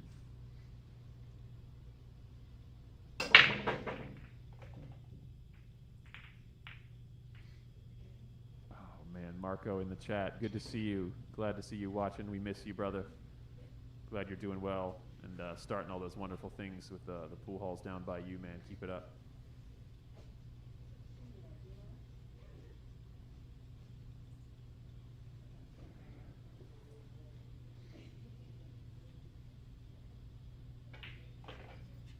This is a funny spot. Yeah, this is a weird one. I mean, I don't think it banks past the 9. Yeah, if it does, it's really tight. No, it can't. No way. Yeah. Not from that. No, it goes in the corner though. No, he's looking to put it on the short rail there. You see He's that calling line? the bank in the Oh, other corner. He is. Yeah. You're right. Yeah. Maybe put the cue ball behind the 10 or something. Yeah. Yeah. It just, at That's least a in good the shot. middle of the short If you rail. could control it Yeah. and then like get the 7 to the bottom rail if you miss. Playing inside on this cue ball. See that? Yeah. Just a little bit. Trying to kill the cue ball to the short rail. Oh, look at this. He drained it. Oh my He got heavens. it. We're gonna watch that again. Look at this. Right into the heart of the pocket. Incredible. First bank Perfect. shot. I think that's the first bank shot of the day, and he drains it. Perfect shot. Wow. Yeah, a little tough He's here on feeling this it. 9, but like after that shot, you know that like you feel connected to the back of the pocket in your soul. But you don't want to rush this 9, right? No, This no. is the one you need to take that extra time on Yeah, because that happens. absolutely. And now, But when you just disrespect your opponent so hard and just leave him nothing. brutality, brother. Oh my heavens. Wow. Paul had a real opportunity there if that 9 ball doesn't roll quite that far to get a, Hey. but 1-2 and then he's 3 games behind. It's still Or 4 games makeable. behind. Let's be positive here. Oh, no, it's He absolutely makes makeable, this. but he needs to not shoot it. I don't think shooting is the right play here. I think I you don't gotta know, clip the left yeah. edge of it and try to send the cue ball back to the short rail. Yep. Or He just plays split that it and use the brilliant, time. Wow, what a shot! brilliant shot. Can't hit it better than that. That's so good. And John acknowledges it, Yeah, giving a little tap on to the table. We got a good match here, folks. Man, this has been Nobody's such a- giving up. This has been such a great match all day. Both of these players are playing their hearts out. John measuring up for the 1 rail kick with a subtle adjustment because the 9 is slightly above the 1, but that is a pretty straightforward adjustment there. I think he might be going 2 rails into it from that angle. Yeah, looks like it. Yeah.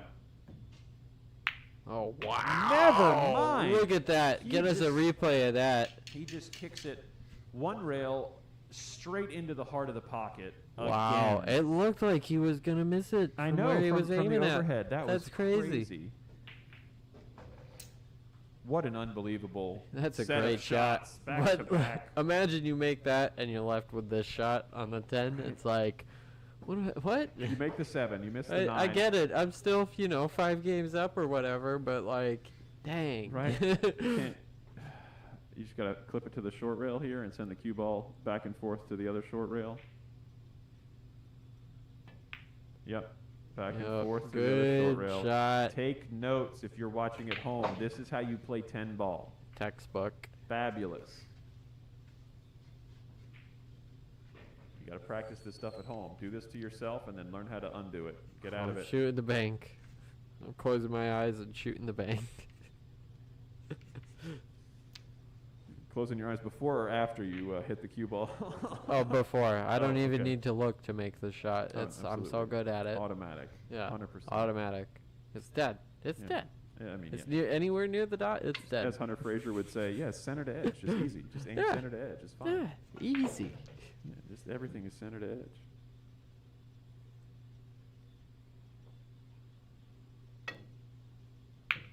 Too thick. Too thick. Is it going gonna to end sit up okay. Is it going to sit up for him in the middle of the rail and allow John to possibly try another bank? 2 banks It's in a little one close to the game? rail to try to. I don't know. These get funny. Look at it from the side, cause like, you saw how close it was to the rail. It's Yeah. like even back banking this or You gotta bank it to banking the it like left. that. It's like you really need to cut it. Yeah, you quite a got to bit. know the Dr. Dave twice plus a third system because the object ball is close to the rail. So you find the angle in, angle out, the double 2-to-1 method on the rail numbers, and then you add like a third of a diamond on top of it, and you play it firm with topspin, and that compresses it enough into the rail and yeets it back into the pocket. Yeets it back. Technical term 100%. there It's for in our his PhD. our Gen X folks. Right. But yeah, it's a very, very useful system for making those Oh, look at this. making those banks when they're close to the Oh rail my like that. God. What a shot. And with that, John Nice shot. Oliveras takes another step towards the finish line. 2 away, leading 19 games to 13 in this DMV 10-ball challenge series, live from the Backroom Billiards Studio here in Morton, Virginia. I know some people predicted 21-15, but it was the other way around, I think. Yeah, I think you're right. Wow. What a match we have here. Well, and it just goes to speak to also DMV 10-ball challenge series match experience. It plays in. Do you know what I mean? I think John has played in a lot of these. Yeah. Paul this is his maiden debut. Yeah. So yeah, I think could there's be a part big- of that. Yeah, I mean, this isn't It's any- a different atmosphere when you're out there. Yeah. I mean, even just going out there and looking at the setup, like, it's intimidating. You got chairs around the table, you got cameras set up everywhere, you got the lights set up just right. Like, it's a production out here. Yeah, and if you've never played under those kind of conditions, it definitely, and having your game on the TV right there, knowing that people are commentating it and getting to see your mistakes in full HD right after you make them, it can be tough. And like we were saying, John's walked these waters before, or John's walked this place before, Yeah. and he and this is Paul's first go at it. So it's fun to see, but we're not done. You know what I'm saying? This isn't over. It's not a done We've deal. seen some comebacks here. Yeah, I mean, I came back from being down 14-8 against John Oliveras, and we ended up going hill. And I actually got to the hill first, even from being down that low. So the comebacks can happen. It is very possible. Would this be the biggest comeback from this late in the game? Yes, it would be tied for the biggest comeback in the DMV 10-ball challenge series, but it would be the latest comeback for sure. And who had the best or biggest comeback so I far? think we're both tied for 6, right? Didn't you have a comeback? No. I did not one that I won. Okay. I didn't win either. But I did come back just to get it and I to did bring come it to back. Hill. Yeah. Yeah, in my first one with Tim, Yeah. he was up, and then I came back to make it hill, That's true. and then he got an amazing bank to win. Yes, because y'all were playing bank out if you Yeah. got to Hill, which was Hill, it was bank the 10 if you got to the 10. Yeah, they added that rule on their own. But but then I ended up losing that one. That's all right. All right. And But I John- won the next one. Yes, you did. And then I won the next one. Yes, you did. I do recall. And now I'm looking for my next one. It's true. If y'all are out there, come on. Let's go. Challenge me, bro. All right, we've got John Oliveras racking the balls right now with the 9 and the 8 in the second row, the 7 and the 2 flanking the 10 ball, and the 4-3-6-5 finishing it out in the back row. A lot of Sitting pretty. 2 games to win. break and run 2 in a row, and then you win. Could we see a break and run here? This late in the game, it'd be something. It'd be super demoralizing for Paul if Absolutely. John were to break and run this rack. A nail in the Cayanan.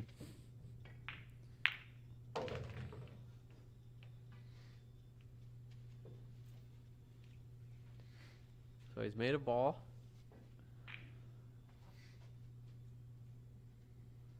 Two balls. Yes, a little goofy, a little goofy on this one though. The 3 sits in the jaws roughly, and the 2 is hanging out in the middle of nowhere by itself, right around the midline of the table. Luckily, there's no 5 to deal with. I don't know if that helps or hurts, but Yeah, I mean, one less ball, it just takes the numbers. The numbers get better. The fewer the balls on the table, the odds improve. I mean, he's So not. that's interesting. He's not The- running the- this rack. I don't think he's going to try to run this rack. the 5 was on the corner of the rack, and this is like a couple racks ago he made the ball on the corner. So it's interesting. He's not making the second balls, you Mhm. know, like it's traditional Yeah. in a 10 ball break, but he's making balls and consistently. So Nice, going 2 rails to get that little bit of distance. where's the cue ball? Wow. Where's the white? Where's the white? Where's the white? All right, and the white is in the bottom of the pocket. And now Paul with a real opportunity here to put another foul on John, just clipping off the side of the 1 and sending him into Safetyville. Yeah, I think you go for the 3 foul here. If you get him on 2, why not? Yeah, I think you definitely You got to know? try for the secondary one. It's just how do you do it from here in a way that's the most efficient? Or you bank the 1 away and try to get the cue ball frozen on the 6 there. If there's a little gap between the 1 and the 6, you can bank the 1 around the 6, just super soft. Yeah, just And then float the cue ball. return kick, if you get the cue ball right on the 6, is really hard. Yeah, he's trying to If you really take that roll up 1 and rail freeze away. this. Yeah. Oh, he's got an easy kick at it. Yeah, he's definitely gonna hit the 1 first here, as long as he gets a bunch of inside on this Or ball. yeah, I think he can see it. I think you're right. Yeah, he can go to the rail here with a bunch of inside. Oh no, he can just clip it Clip and it play and the get same a better return. save. Yep.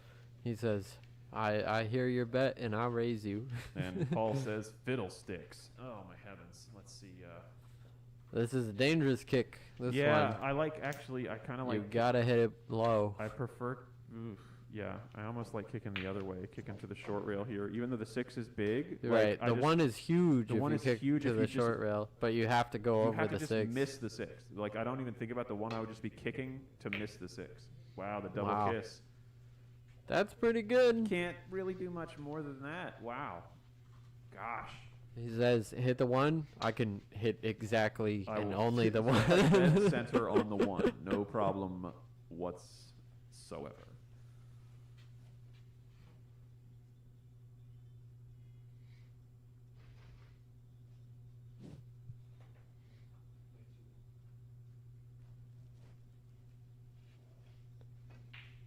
What's that 5th angle look like? Let's take a see.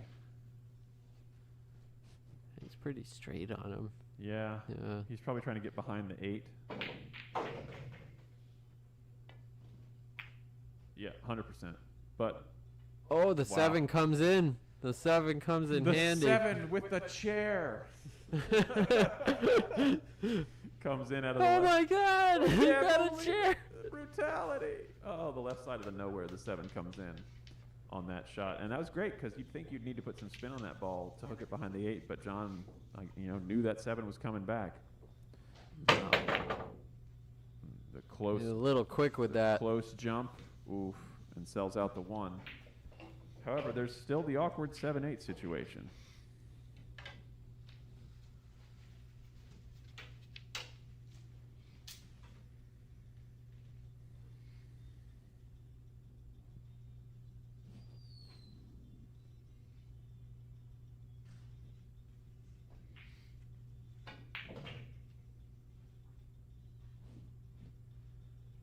Elevated here, punching forward. Wow, to try to get up for the Digs into side it. pocket, I think.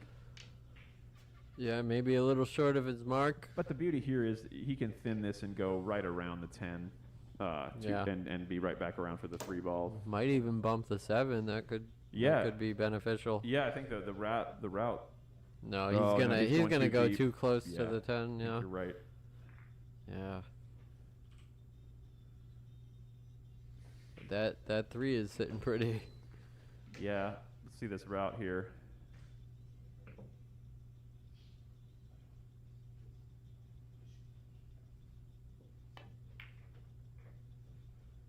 Oh no, it hangs.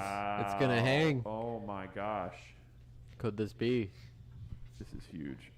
Look at him bump the table there just to make sure that it wasn't going to fall. Did you see that? That little pro move of him leaning his hip into the table just then. Oh yeah, I've seen that action before. Hey, you never know. I've seen it happen on these tables. Well, and I've seen it happen in pro events where a ball like sits there and then the dude just kind of just leans a little bit or bumps the table just ever so slightly as he's walking past, and then the ball falls. Looking real smooth with the cue delivery there from Paul. Off the rail and back out again for the 6 here. Getting on the wrong side a little bit. He's okay. Yeah, the 7-8 is definitely playable. And he's going You to can probably just play a stop shot here. 100% and just give yourself the angle, send the 7 2 rails back towards the side pocket. Oh, he's gonna slow roll it. That could get ugly. I just don't like slow Well, rolling that ball. Oof. Might have been the The angle. same effect with the stop shot. Well, it I might have mean, been, like. well, it might have you- been the angle. I think he might. The stop Yeah. shot might have slid just because there might have been a Yeah, little more true. angle than we see True, from this true. side. All right. No, you got it. I see. I like hitting that ball firmer so that the 7, you get a little bit more. He's out of the cue okay, ball I with the think. 7. He's okay. Look at the side view. Let's see. No, it's too steep. It doesn't bank. I don't think. Well, not that he should bank from this position, but Yeah. this is so tough. You could 2 rail the 7 onto the other rail and leave the cue ball down here. Yeah, I like that. Or just, You could do this, Yep. right? Run Just it one over. rail. Dare- Problem with that dare is him you to don't bank get it. the cue ball all the way down, and Yeah, now he's got access to the whole ball and can do a lot more with the cue ball Yeah. than if you freeze him to the short rail there. yeah. Correct. But not a shot you want anyway.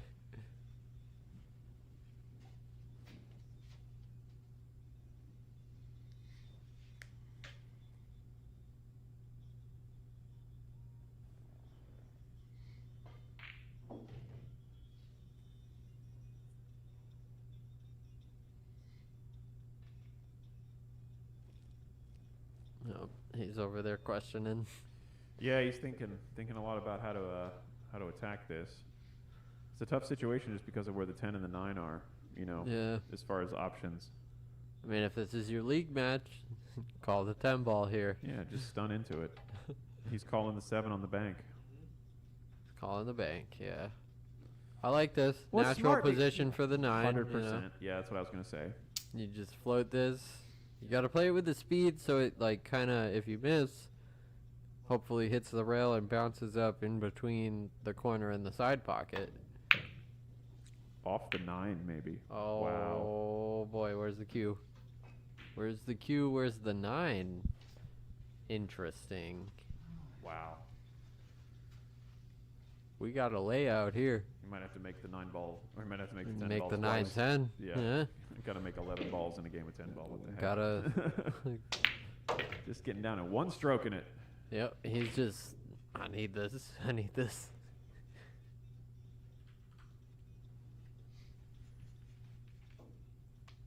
Gotta watch your cue ball here. You don't want to be bridging over the 10 ball because it spots immediately. Yep, Yep. Okay, avoids the 10. Yep. Of course, he's going to spot the 10. Absolutely, and continue on with his normal scheduled programming. Easy 11 ball out. Easy 11 ball out in a game of 10 ball. It's so, just brush it in the pocket. It's so easy to overrun this. He hit it so good. Let's go. Let's go.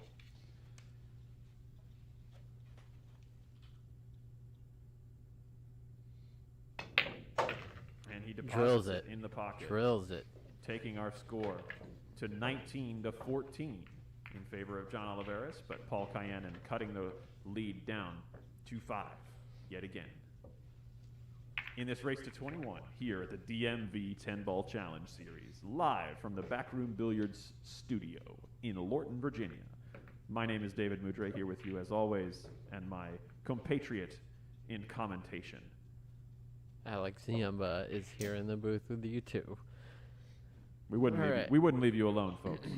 We've got the 187, which is a rack we've had before. Yep. 6 and 4 around the 10. 9, 3, 5, 2 on the bottom rack. But as I'm looking at it, it does appear that he racked the 8 and 7 in the wrong spot. Oh, yes. However, But that's we're okay. not. It's There's still no penalty for that. Yeah, it's still but random enough for our these guys have purposes. been racking a lot of balls, and we're gonna give them some leniency here. Absolutely. That's totally fine. But he does deposit the 8, Yep. and he's got a good shot on the 1. Yeah. The 3's tied up with the 9, so hard to imagine him run out here, but we've seen some crazy things. Absolutely.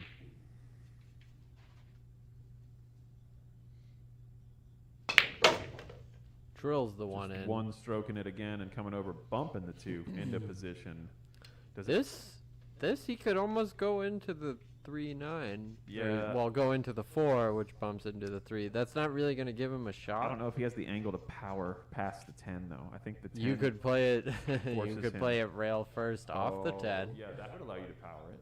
Yeah, Absolutely.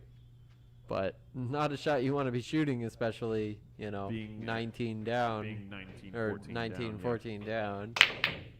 Yeah, He went he for did it. try to go off it. Yeah. That's okay though. The 3 is awkward, Yeah, the 3 is very awkward. and then even if you get it, the 4 is a little funny too. Right? You got to be super straight on that 3, and then roll forward just a little bit. Or I guess you could play a stop shot if you get super straight on it. I have a feeling these balls are probably going to move around You think? before the end of this match. I don't think these are going to be the final resting positions of the balls as they get shot. I think we might have a little bit more safety bumpery in our future here. Well, one thing's for sure, 1 by 1, they will end up in the pockets. Oh, no, for sure. For sure.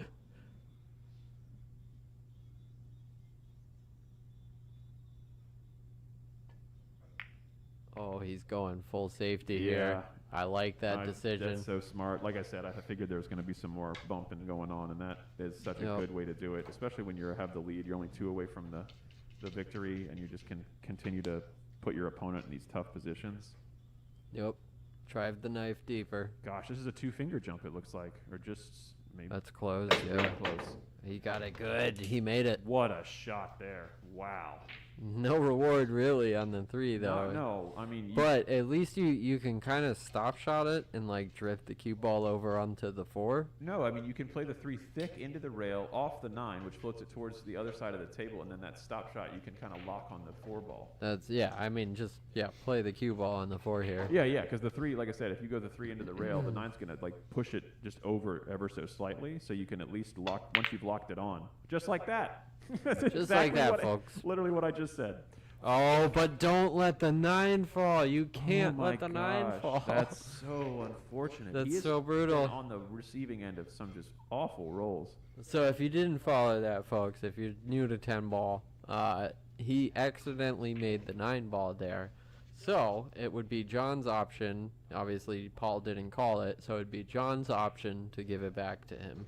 And so that's what John did, but Paul obviously was going for a safe, and now he's stuck with his own safety. He's going to kick at this 3 ball. Just try to make contact. I don't think he's called anything.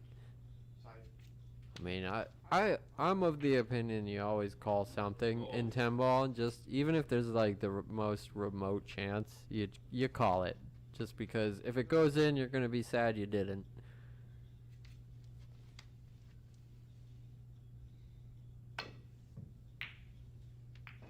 All right, he made good contact on the 3. Leaves John a tricky shot, to say the least.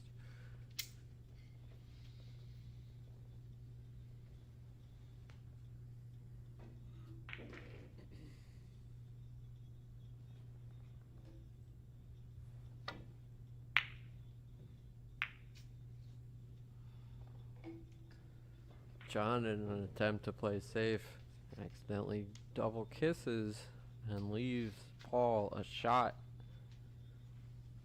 Could this be another game closer?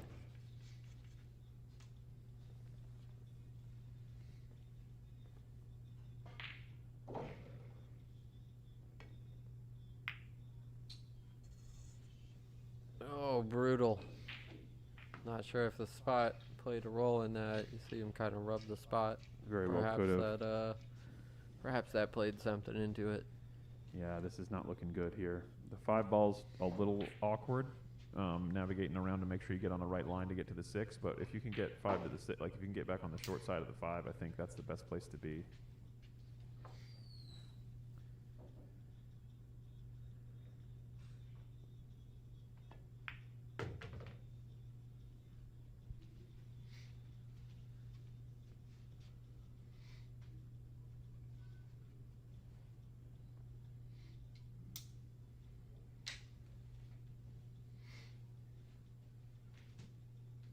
Real nice line here to the side to be able to come off the side rail and back over for the 5. Question is he going to try to stay short side on it, or is he going to try to force it with some top inside here to go to the other side of the 5?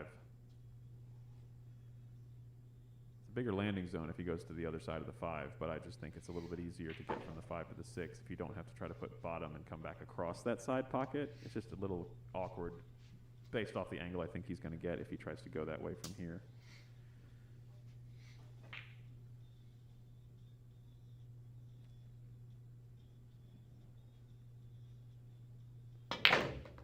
Oh, and he can just stun it hard as heck, perfectly into that straight line. And now he's even gotten away from the rail enough to where he can draw, and it'll be drawing back beautifully into a big zone for the 6. Don't bobble it.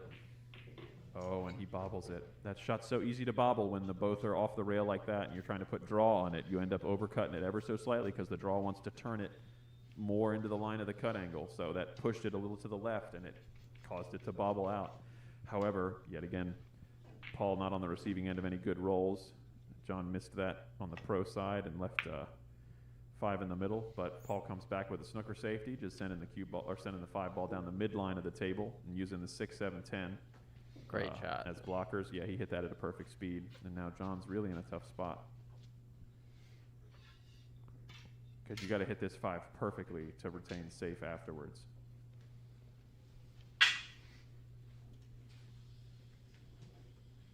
It's so easy to have this, to not hit this 5 full in the face. You know, when you're going 2 rails at it like this with a bunch of spin. Definitely easy to have the cue ball get loose on you, and then, you know, your odds of getting re-safe back are very, very low.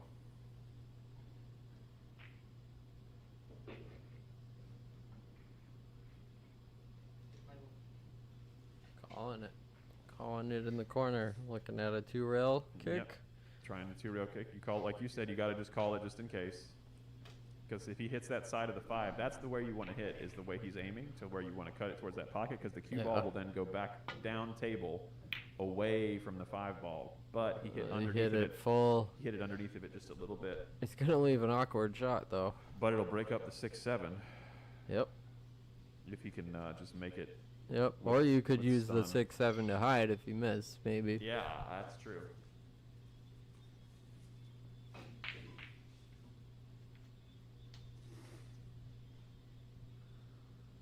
Yep. He's looking at that angle right now.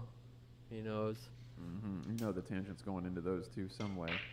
As long as the cue ball doesn't come off that 6 and go into the corner pocket or anything.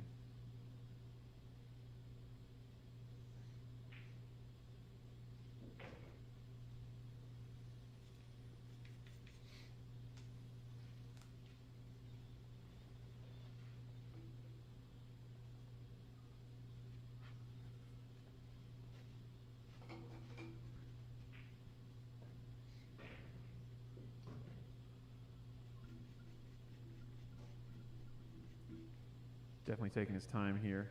You really got to deliver this cue precisely in order to have this 5 go.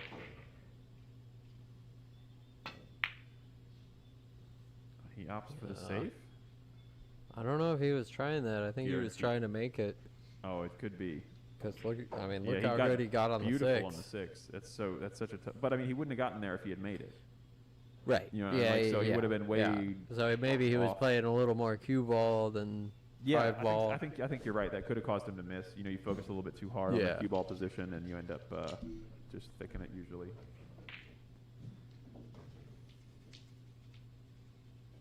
Yeah, there was this one team we played in Vegas that was on their shirt. It said, "Nailed the position, missed the ball." That's fabulous.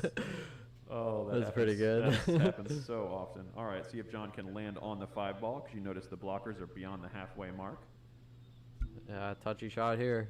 He hit Oh, the he 6 made on it. the way over, Still makes the ball. and the cue ball. Follows the cue ball in. And now the opportunity for Paul to get to 15 And another chance here. is right in our midst. All right, 15-19. That ain't so bad. Stop shot, roll it forward. Yep. Yep, And 15-19. then maybe a slight stun here. No, No, he's he's gonna just punch rolling forward. into He got the line. good angle, yeah. Yeah. Yep. Getting really close to that 21-15 that a lot of folks were predicting, like you were saying, but in the opposite direction. And Oh, he no, just- no, no! Not like that. Oh, wow. Pressure is real, folks. It's a real thing, and it can get you too. That's wild. It's so tough. It's What a fucking- hard to what a- play on this table here at the DMV 10 Ball Challenge Series. We called it a challenge for a reason, folks. Yeah.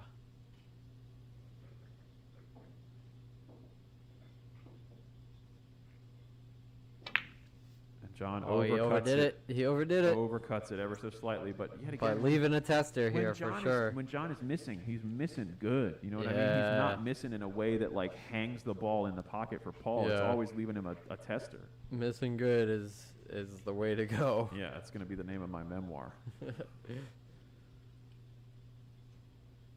All right, tester shot here for Paul. He was walking back to his chair before he He finished swinging stood the way cue. up. Yeah. Oh. Oh, and heavens. that's just brutal. If that goes in, it's so good because then, you know, John's Right. shooting a spot shot from Or straight giving it on. back to you. Or giving, and then you're still at the table, which is also a Yeah. good thing. Now John's going to put it in the pocket to get on the hill, 20-14 here.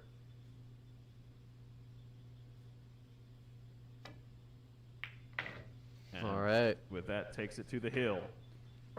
20-14 in this race to 21 here at the DMV 10 Ball Challenge Series, live from the Backroom Billiards Studio in Lorton, Virginia. My name is David Moudre. In the commentary booth with me, Alex Ziamba chilling here with you. glad to And have everybody watching from wherever you're watching from. Happy Mother's Day to all the mothers out there. Happy Mother's Day, everybody who has a mother or who is a mother.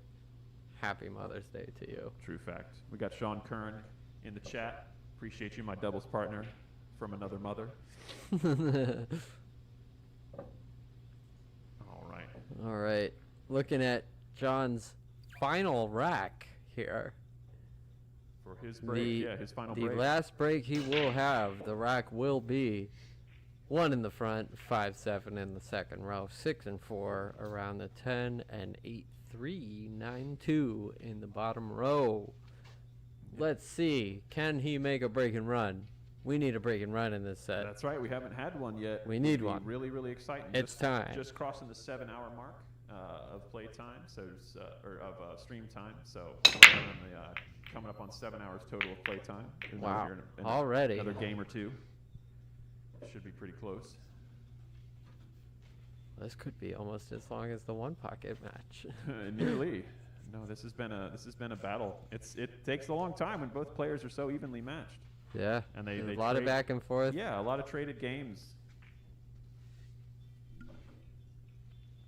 Let's see how Paul strikes this. Nice. Dry break from John. Paul knows he needs he needs what, 7, right? That's correct. 14? Yeah. He needs 7 in a row to win this thing. Stranger things have happened. Hey, it's a good show. Indeed it was. All right. Now going for just doing his work a little bit at a time here. Just punch this 4 in and slide over for the 5.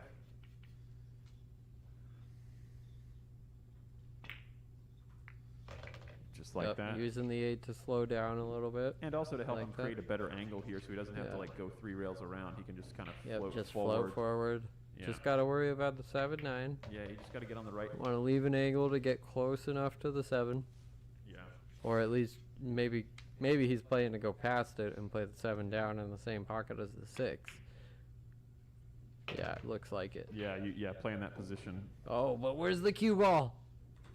Oh Wow. my heavens. And that could be it, folks. That could be it. Oh my goodness. He was looking really beautiful from there. Because if he just, the cue ball stops, he's on a perfect line. Yeah, the 7, he's right there. The 8 goes in the side, and the 9, and then the 10, and that's 20 to 15. But instead, John Oliveras with ball in hand with 4 balls on the table. Wow. 4 balls between him and victory. He's a little funny, I think. Yeah, it's a little goofy getting from the 9 to the 10 if you just play this kind of Maybe easy. he's just taking his extra time, It could be. thinking about the shot on the 9. Like, does he want to go around 3 rails, or, probably not, because that goes to the wrong side of the 10. But Yeah, you try to get straight enough on it so you can maybe 2, maybe 3 rail it toward position, play forward. Oh, Yeah, and he he tried to misses the play 8. forward, and I He's think missed the 8, I think- David. I can't believe it. He knows it. He looked at his watch. He's like, man, I was about to go home. That might have. Did he have a notification ding on his watch? It could be. Dang. Could be something That's like happened that. to me. I always make sure. I try to make sure to put everything on do not disturb, because I've had that happen where my watch went like bzz when I was down on a shot. Yeah. All right, big opportunity here All right, to stay in this. for everybody who was trying to get to that 21-15 line. Y'all are Take your time. Grab an extension. Don't grab the bridge. Yep. Do you have an extension, Paul? Yep, grab an extension. He's like, I don't need an extension. I have a bridge. This is just a tough angle, though, with the 9 being where it is off the rail like that. Yeah, Trying I to know. manufacture your way back to the 10. Withdraw. with Draw a with the bridge? bridge. Don't go in the side. Oh, but he missed it. Is he gonna get some love? I don't think so. I think that might be the last shot we see from Paul Cayanan in this DMV 10 Ball Challenge series. 2 shots for John Oliveras to win this thing. Uh-huh. He's got a big side of the 9 there to hit, and cue ball's going to be tracking to a nice zone there.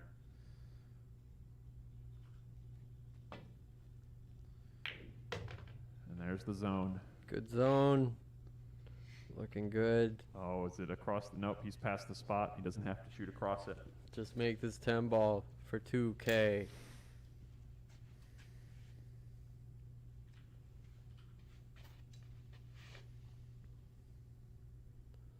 Let's see this go down.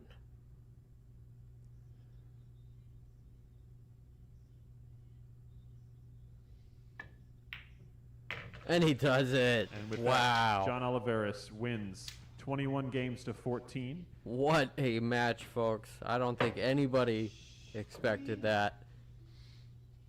What a fabulous match from both players. Really strong performance. A lot of heart showed out there. despite a lot of bad rolls for each of them, and they kind of had to battle through a lot of things. Really great stuff to see. We're going to head out there and do a little picture taking. Yusuf says, I meant 21-15 John. Well, Well, you're still wrong, buddy. Really close prediction, but Yusuf, get back in here. Play John. right. All right, folks. Thank you so much for tuning in. We're going to get out there and take some photos, and we'll be making a post. Stay tuned. Our next DMV 10 Ball Challenge Series match is coming to you in June, and it's me versus Jalen May. So stay posted Let's for that one, and we go. will see everyone next time. Thanks for tuning in. Once again, we want to thank our hosts, Backroom Billiards Studio here in Whoop, Norton, whoop. Virginia. I want to thank my co-commentators, Alex Ziemba and Tim Soley. Yeah, yeah. And then once again, big shout out to John Oliveras and Paul Cayanan for getting in the box and really duking it out and giving everyone this fabulous performance that we all got to witness. So thanks again, But everyone. Thank you for the viewers. Absolutely. Thanks for liking and sharing. Go hug your moms, and we will see everyone next time. Next time again, John? Huh? Next time again? Yeah. Yeah. Let's do that next one.